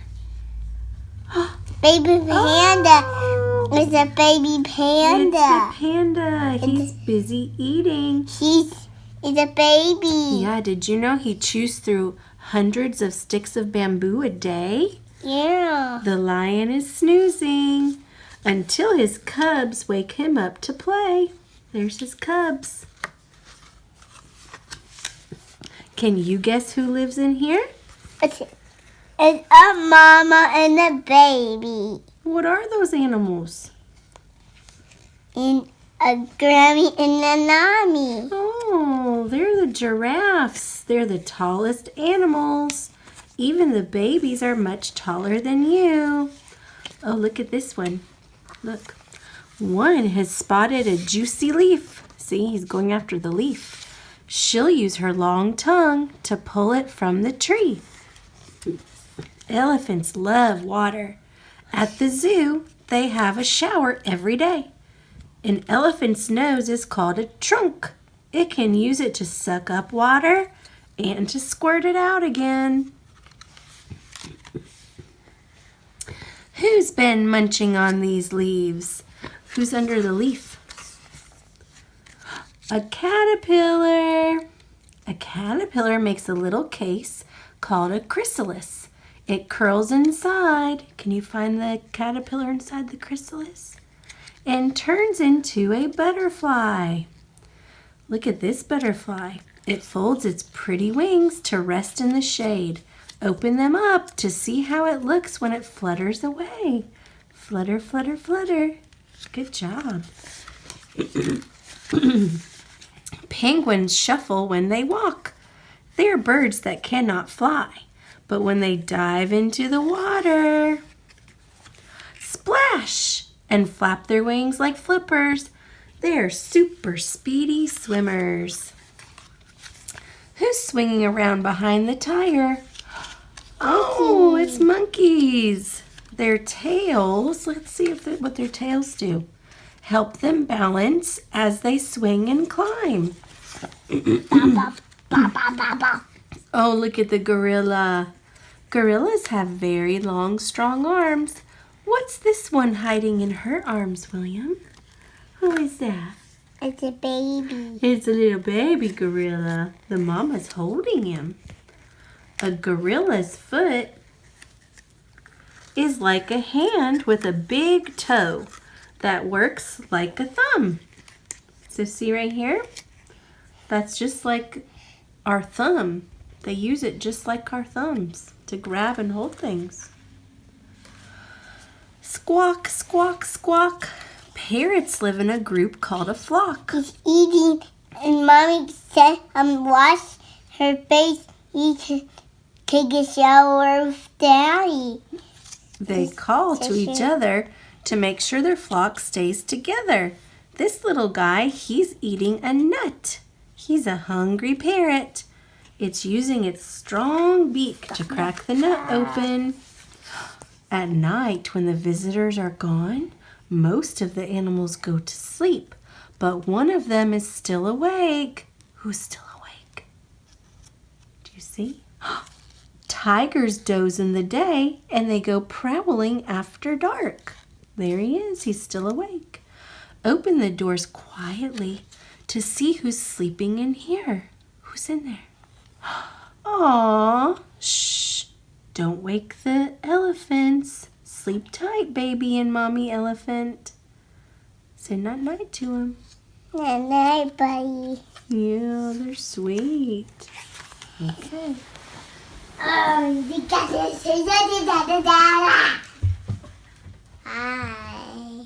Hello, Maine by Martha Day Scott. Good morning to Maine. Let's have a great day. There's so much to do. We're off and away. In pools by the shore, we'll find some neat creatures like sea stars and urchins with really cool features. Yeah. We'll zip up our life vests and go for a sail past beautiful islands. We might spot a whale. Do you see the whale? Yeah. Where is he? There he is. Good job. A compass and sandwich are snug in our pack. We'll climb up Katahdin, then journey on back. Okay. Let's dig up some clams with a shovel and rake, then haul in some lobsters and have a clam bake. Make. Our fish poles are ready with hooks and some bait. We'll toss in our lines, then patiently wait. Plump berries are ripe from the sun in the sky. We'll fill up our buckets and bake a big pie. Yeah. The lakeside is starry. We'll camp out tonight, sing songs round a fire, then snuggle up tight. Come journey round Maine. There's much to explore. Each time that you visit, you'll discover some more. What's this? That's another book about Maine called Journey Around Maine from A to Z. That looks good.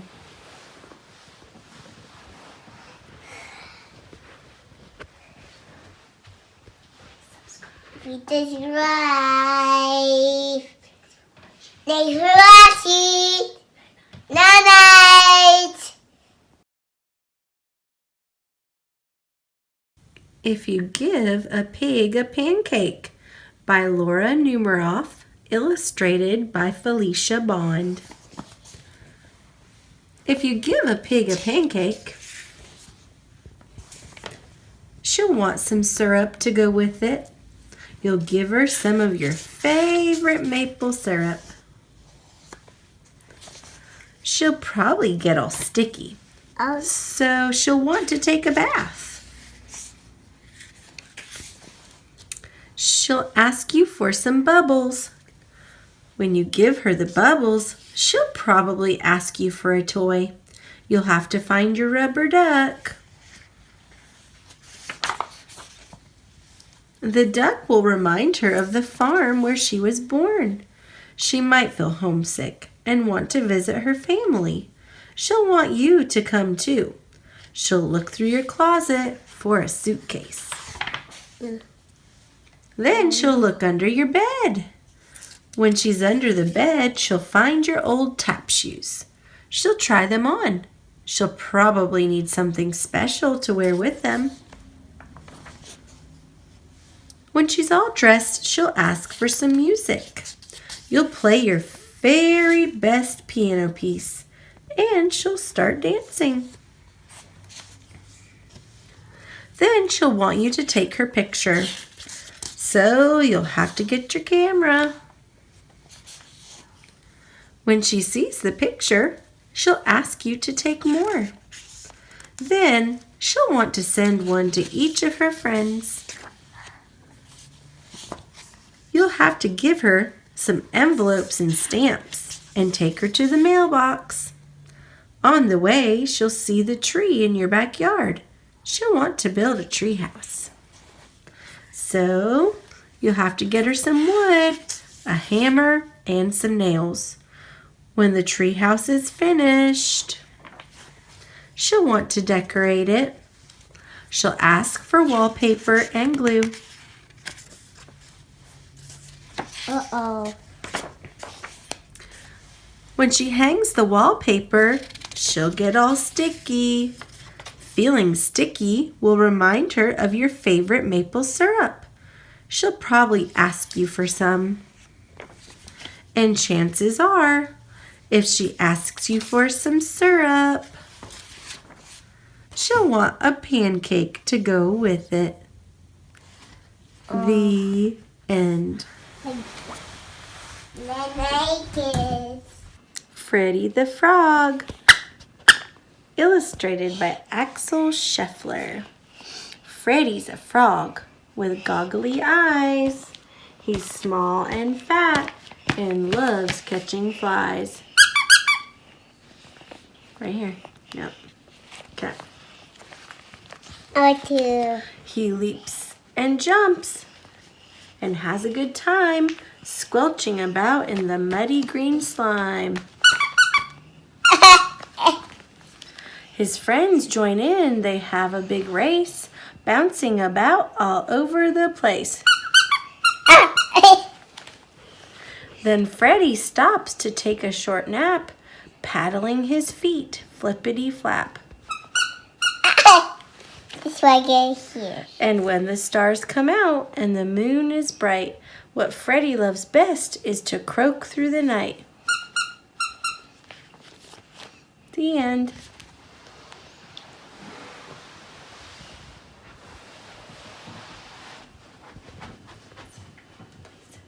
Please subscribe. Night. Thanks for watching. Thanks for watching.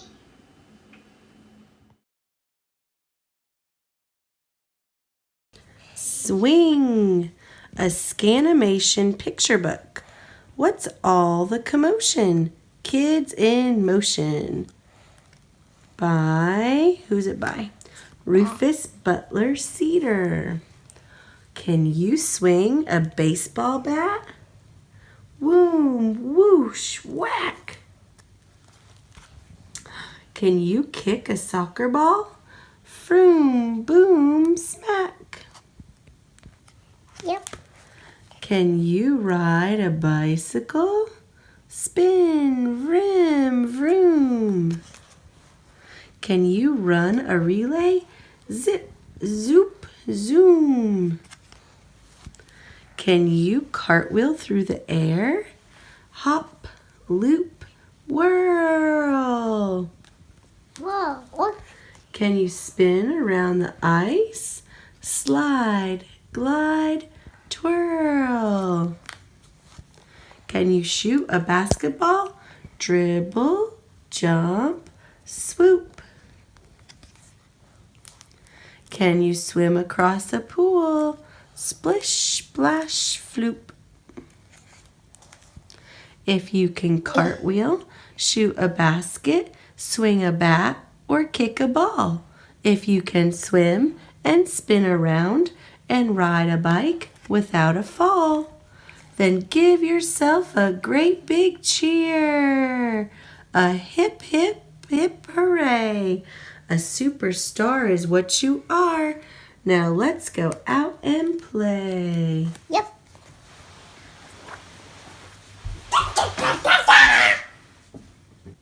I'd Know You Anywhere, My Love, by Nancy Tillman. What's this? A giraffe. It is a big giraffe.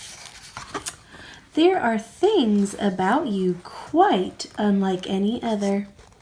A sailboat. Yeah, it's a little koala in a sailboat. Things always known by your father or mother. So if you decide to be different one day, no worries, I'd know you anyway. If one day we're walking and talking, just us, when you're abracadabra, a rhinoceros, I might be surprised, but just for a while, I'd know it was you by your magical smile. If William turned into a rhinoceros, I'd know it was you.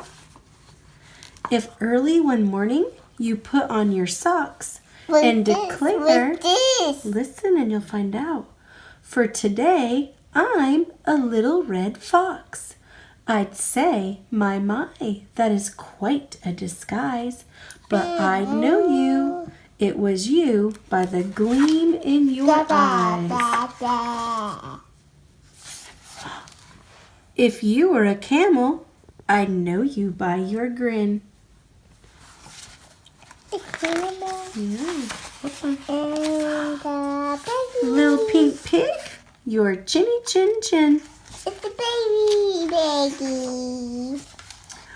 White snowy owl, among other things, I'd know by the flap of your snowy owl wings. Would you mind flapping them? Can you flap your wings, William? Good job. Can you say whoo? Good. Yes, without question, I know it was you.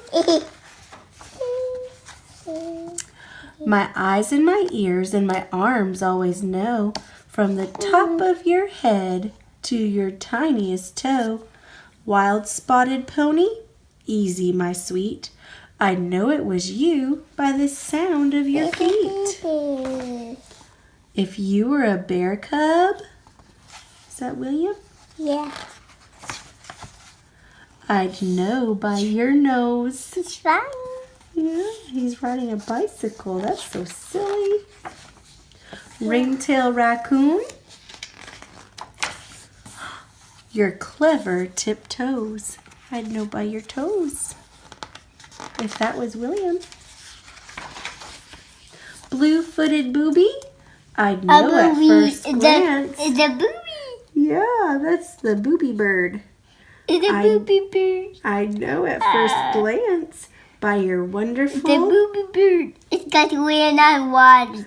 Yeah, they're playing in the water. One of a kind. Oh, no. Happy dance. Look at his happy dance. And if one fine day you got bored and you said, today I'm not me, I'm a lion instead. Even if I'd never heard it before, I'd know it was you by the sound of your roar. Yeah. Would you mind roaring for me for a second or two? Yeah. Can you roar for Mama? Oh, see? Without question, I'd know it was you. I know you by heart, so my heart never misses. I'd even know by your whiskery kisses. Thank you. Fox. It's really sailboat again. Yeah. Fox or koala, giraffe or raccoon. Anything, anywhere under the moon. Whatever it is you imagine to be, I'll just be so proud you belong to me. I'll kiss every whisker and smooth every hair. Because, child of mine, I'd know you anywhere. You are loved. Mwah! Love you.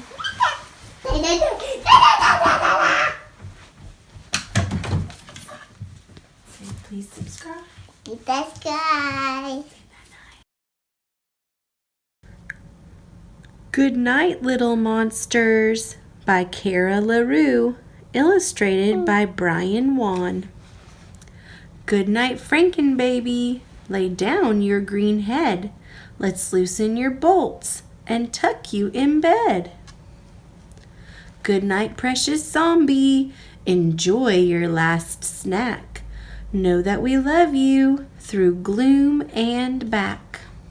Good night, dear vampire. Take one final sip. Please brush your fangs well and try not to drip. Good night, my Loch Nessie. We'll swim when we wake. Now let's snuggle close in the deep, cool lake. Look at that dinosaur's mummy. Yeah, it's a Loch Ness monster. Good night, mummy honey. Let's wrap you up tight. It's one bed tomb story, then off with the light. Good night, darling wolf boy. You'll drift to sleep soon. I'll howl you a lullaby under the moon. Good night, little Bigfoot. Rest is what you crave. Sweet dreams of dark forests and welcoming caves. Good night, gleeful goblins. Let's settle your bones. Know how much we love you. You're never alone. Good night, little monsters. Wherever you creep, you'll make mischief tomorrow. Now it's time to sleep. Ah.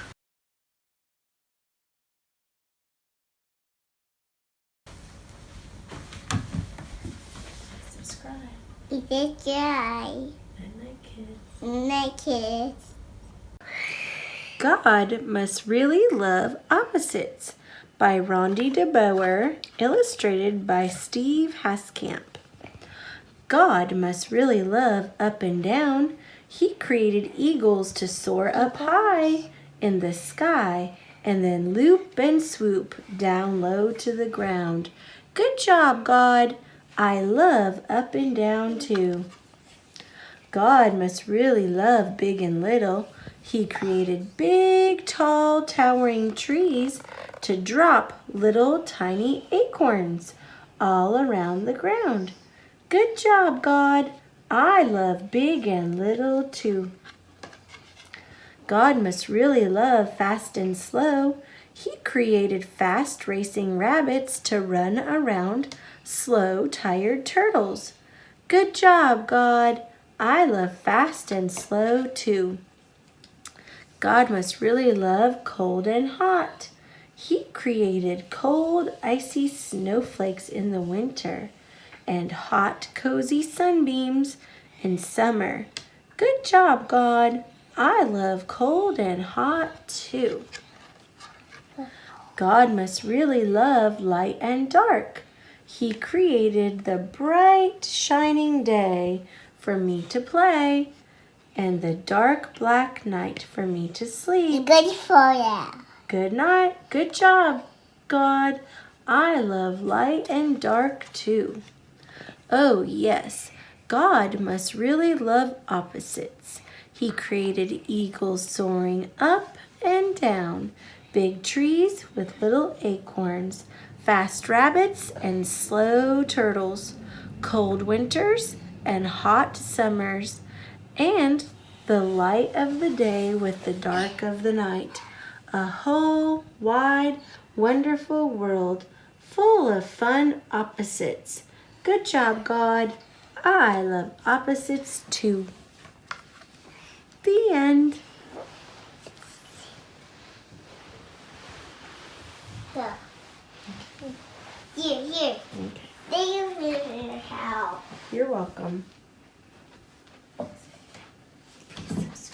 Subscribe.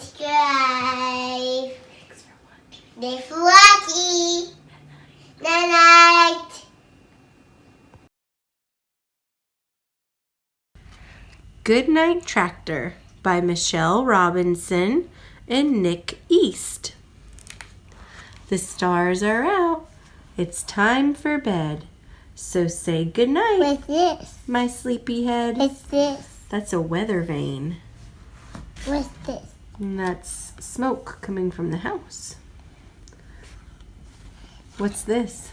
Moon. It is the moon. You're right. Where's the owl? Do you see him? What's Oh, there he is. Good night, farmer. this? Good night, plow. What's this? You know, what is that?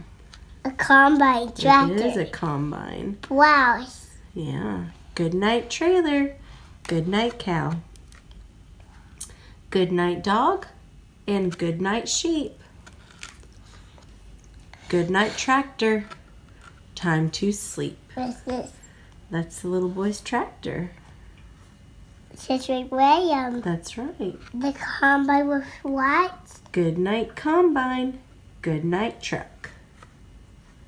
Good night, donkey. Good night, duck. Good night, pig. And good night, sheep.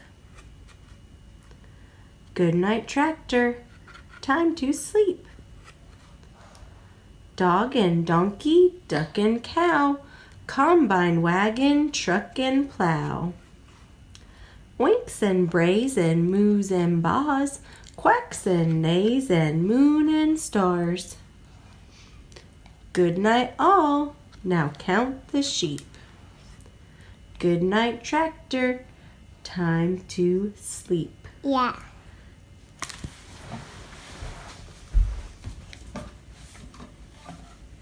Dan the Taxi Man, written by Eric Ode, illustrated by Kent Collada. Here's Dan, beep beep, the taxi man, going to the show and picking up the band. Climb inside while you still can with Dan, beep beep, the taxi man. Stop! Here comes Maureen with her tambourine. Shake a shake crash, shake a shake crash. And here's Dan. It's a skunk. Beep beep, the taxi man. It got too squishy.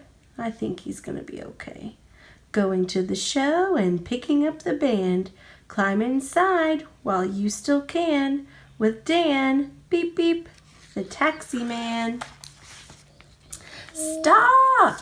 Here comes Tyrone with his saxophone. Squeeba-dee-dee, squeeba-dee-doo. Here's Maureen with her tambourine. Shake a shake crash, shake a shake crash. And here's Dan, beep beep, the taxi man, going to the show and picking up the band. Climb inside while you still can with Dan, beep beep, the taxi man. Stop! Here comes Star with her electric guitar. Wee wazzle wah, wee wazzle wah. Here's Tyrone with his saxophone. Squeeba-dee-dee, squeeba-dee-doo. Here's Maureen with her tambourine. Shake a shake crash, shake a shake crash. And here's Dan, beep beep, the taxi man, going to the show and picking up the band. Climb inside while you still can with Dan, beep beep, the taxi man. Stop! Here comes Claire with her rattly snare. Rat-a-tat-tat, rat-a-tat-tat, rat-a-tat-tat-tat. Here's Star with her electric guitar. Wee wazzle wah, wee wazzle wah. Here's Tyrone with his saxophone. Squeeba-dee-dee, squeeba-dee-doo. Here's Maureen with her tambourine. Shake a shake crash, shake a shake crash. And here's Dan, beep beep, the taxi man, going to the show and picking up the band. Where's the black one? I don't know. Climb inside while you still can with Dan, beep beep, the taxi man. Stop! Here comes Ace with his upright bass. Boom, boom, ba boom, boom, boom, ba boom. Here's Claire with her rattly snare. Rat-a-tat-tat, rat-a-tat-tat, rat-a-tat-tat-tat. Here's Star with her electric guitar. Wee-wazzle-wah, wee-wazzle-wah. Here's Tyrone with his saxophone. Squeebity-dee, squeebity-doo. Here's Maureen with her tambourine. Shake-a-shake crash, shake-a-shake crash. And here's Dan. Beep, beep. What's this? That's the light from the lamp post. The taxi man going to the show and picking up the band. Climb inside while you still can with Dan. Beep, beep. The taxi man. Stop! We're here. That's where they're going to do the show, at the Rockin' Joint. Dan gives a shout. Everybody out. Let's go, let's go.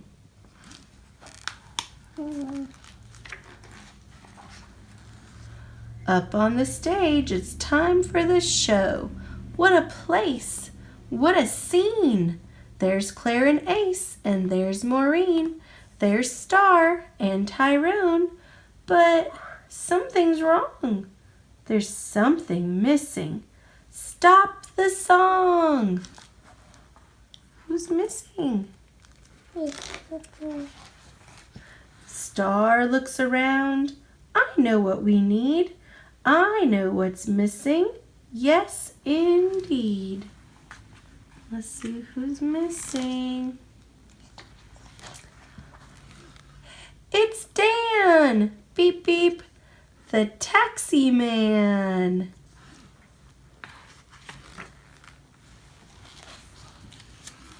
It's Dan! Beep, beep. The taxi man. The end. That was a good one, huh?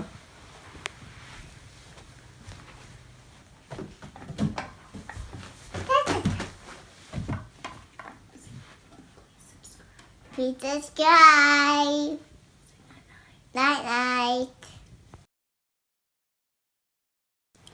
If You Give a Moose a Muffin by Laura Joffe Numeroff. It's a muffin. It is. Illustrated by Felicia Bond.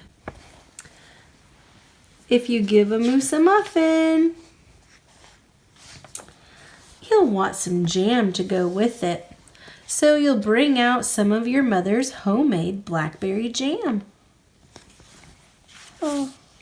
When he's finished eating the muffin, he'll want another, and another, and another. When they're all gone, he'll ask you to make more. You'll have to go to the store to get some muffin mix. He'll want to go with you. When he opens the door and feels how chilly it is, he'll ask to borrow a sweater. When he puts the sweater on, he'll notice one of the buttons is loose. He'll ask for a needle and thread. He'll start sewing. The button will remind him of the... Where's her mouth? Where's her mouth? It's hiding. The button will remind him of the puppets his grandmother used to make. So he'll ask for some old socks. He'll make sock puppets. When they're done, he'll want to put on a puppet show. He'll need some cardboard and paints. Oh. Then he'll ask you to help make the scenery.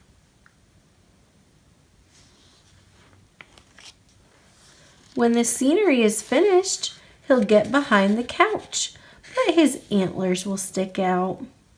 So he'll ask for something to cover them up. Do you see his antlers? Yeah. Yeah. You'll bring him a sheet from your bed. There's the sheet. There's the sheet. When he sees the sheet, he'll remember he wants to be a ghost for Halloween. He'll try it on and shout, "Boo!" It'll scare him so much he'll knock over the paints. So he'll use the sheet to clean up the mess. Then he'll ask for some soap to wash it out. He'll probably want to hang the sheet up to dry. He'll go outside to put it on the clothesline. When he's out in the yard, he'll see your mother's blackberry bushes. Seeing the blackberries will remind him of her jam. He'll probably ask you for some.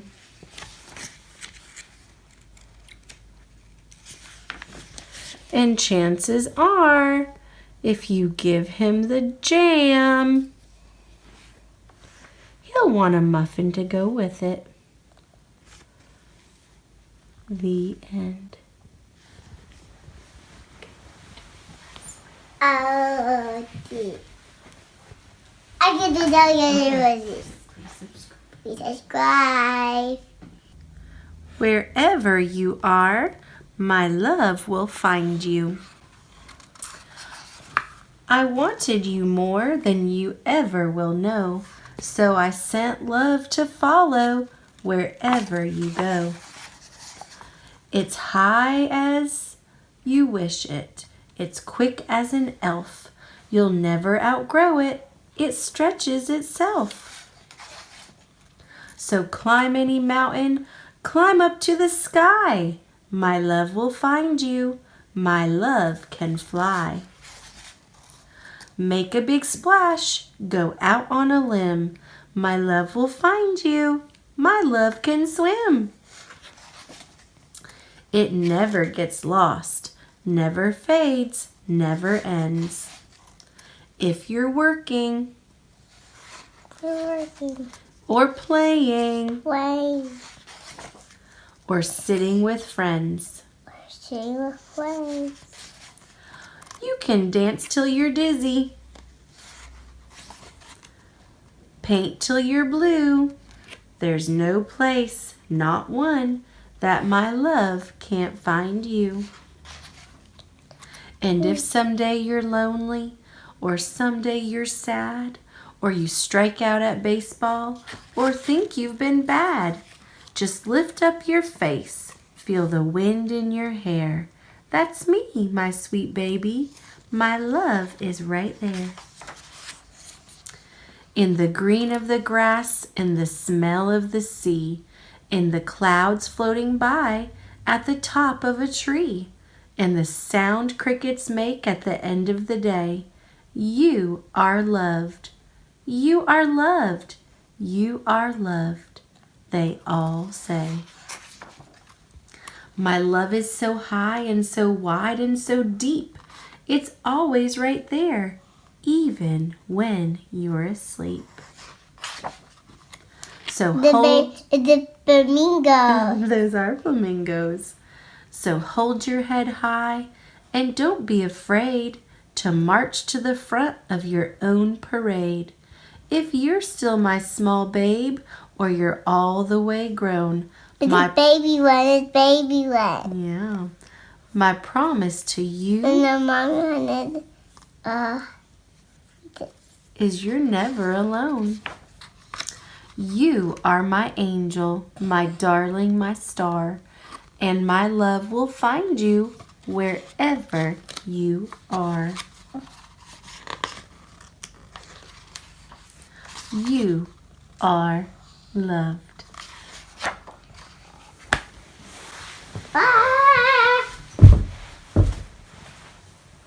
Say please subscribe. Subscribe. Thanks for watching. Giggle, Giggle, Quack by Doreen Cronin. Pictures by Betsy Lewin.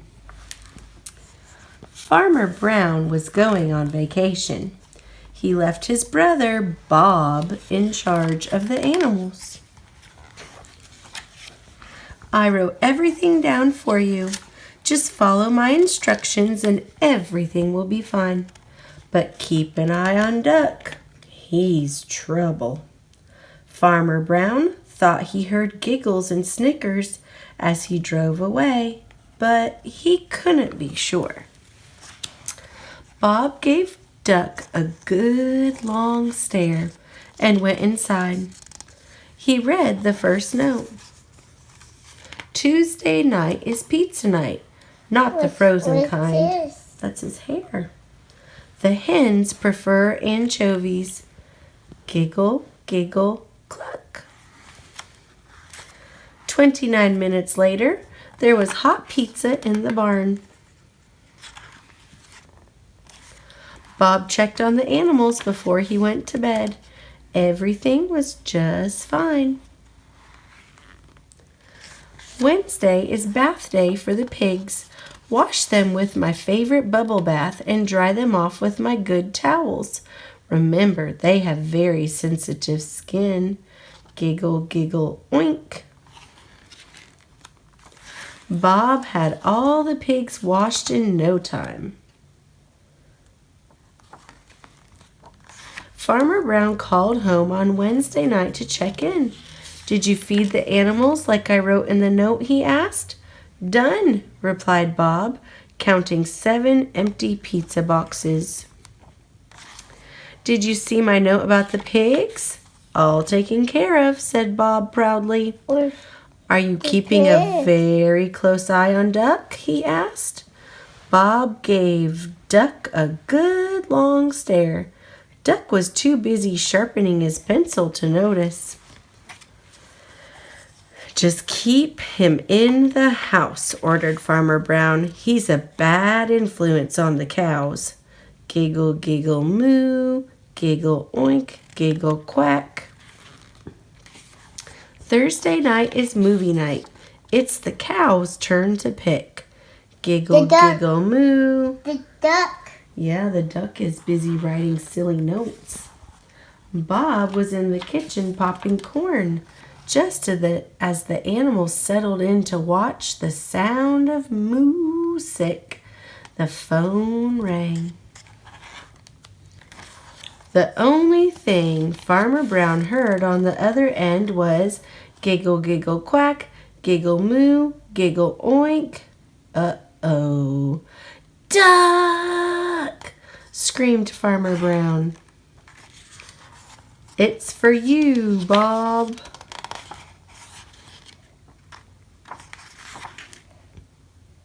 Farmer Brown doesn't look happy. The end. Good night, kids. Bye. Thanks for watching.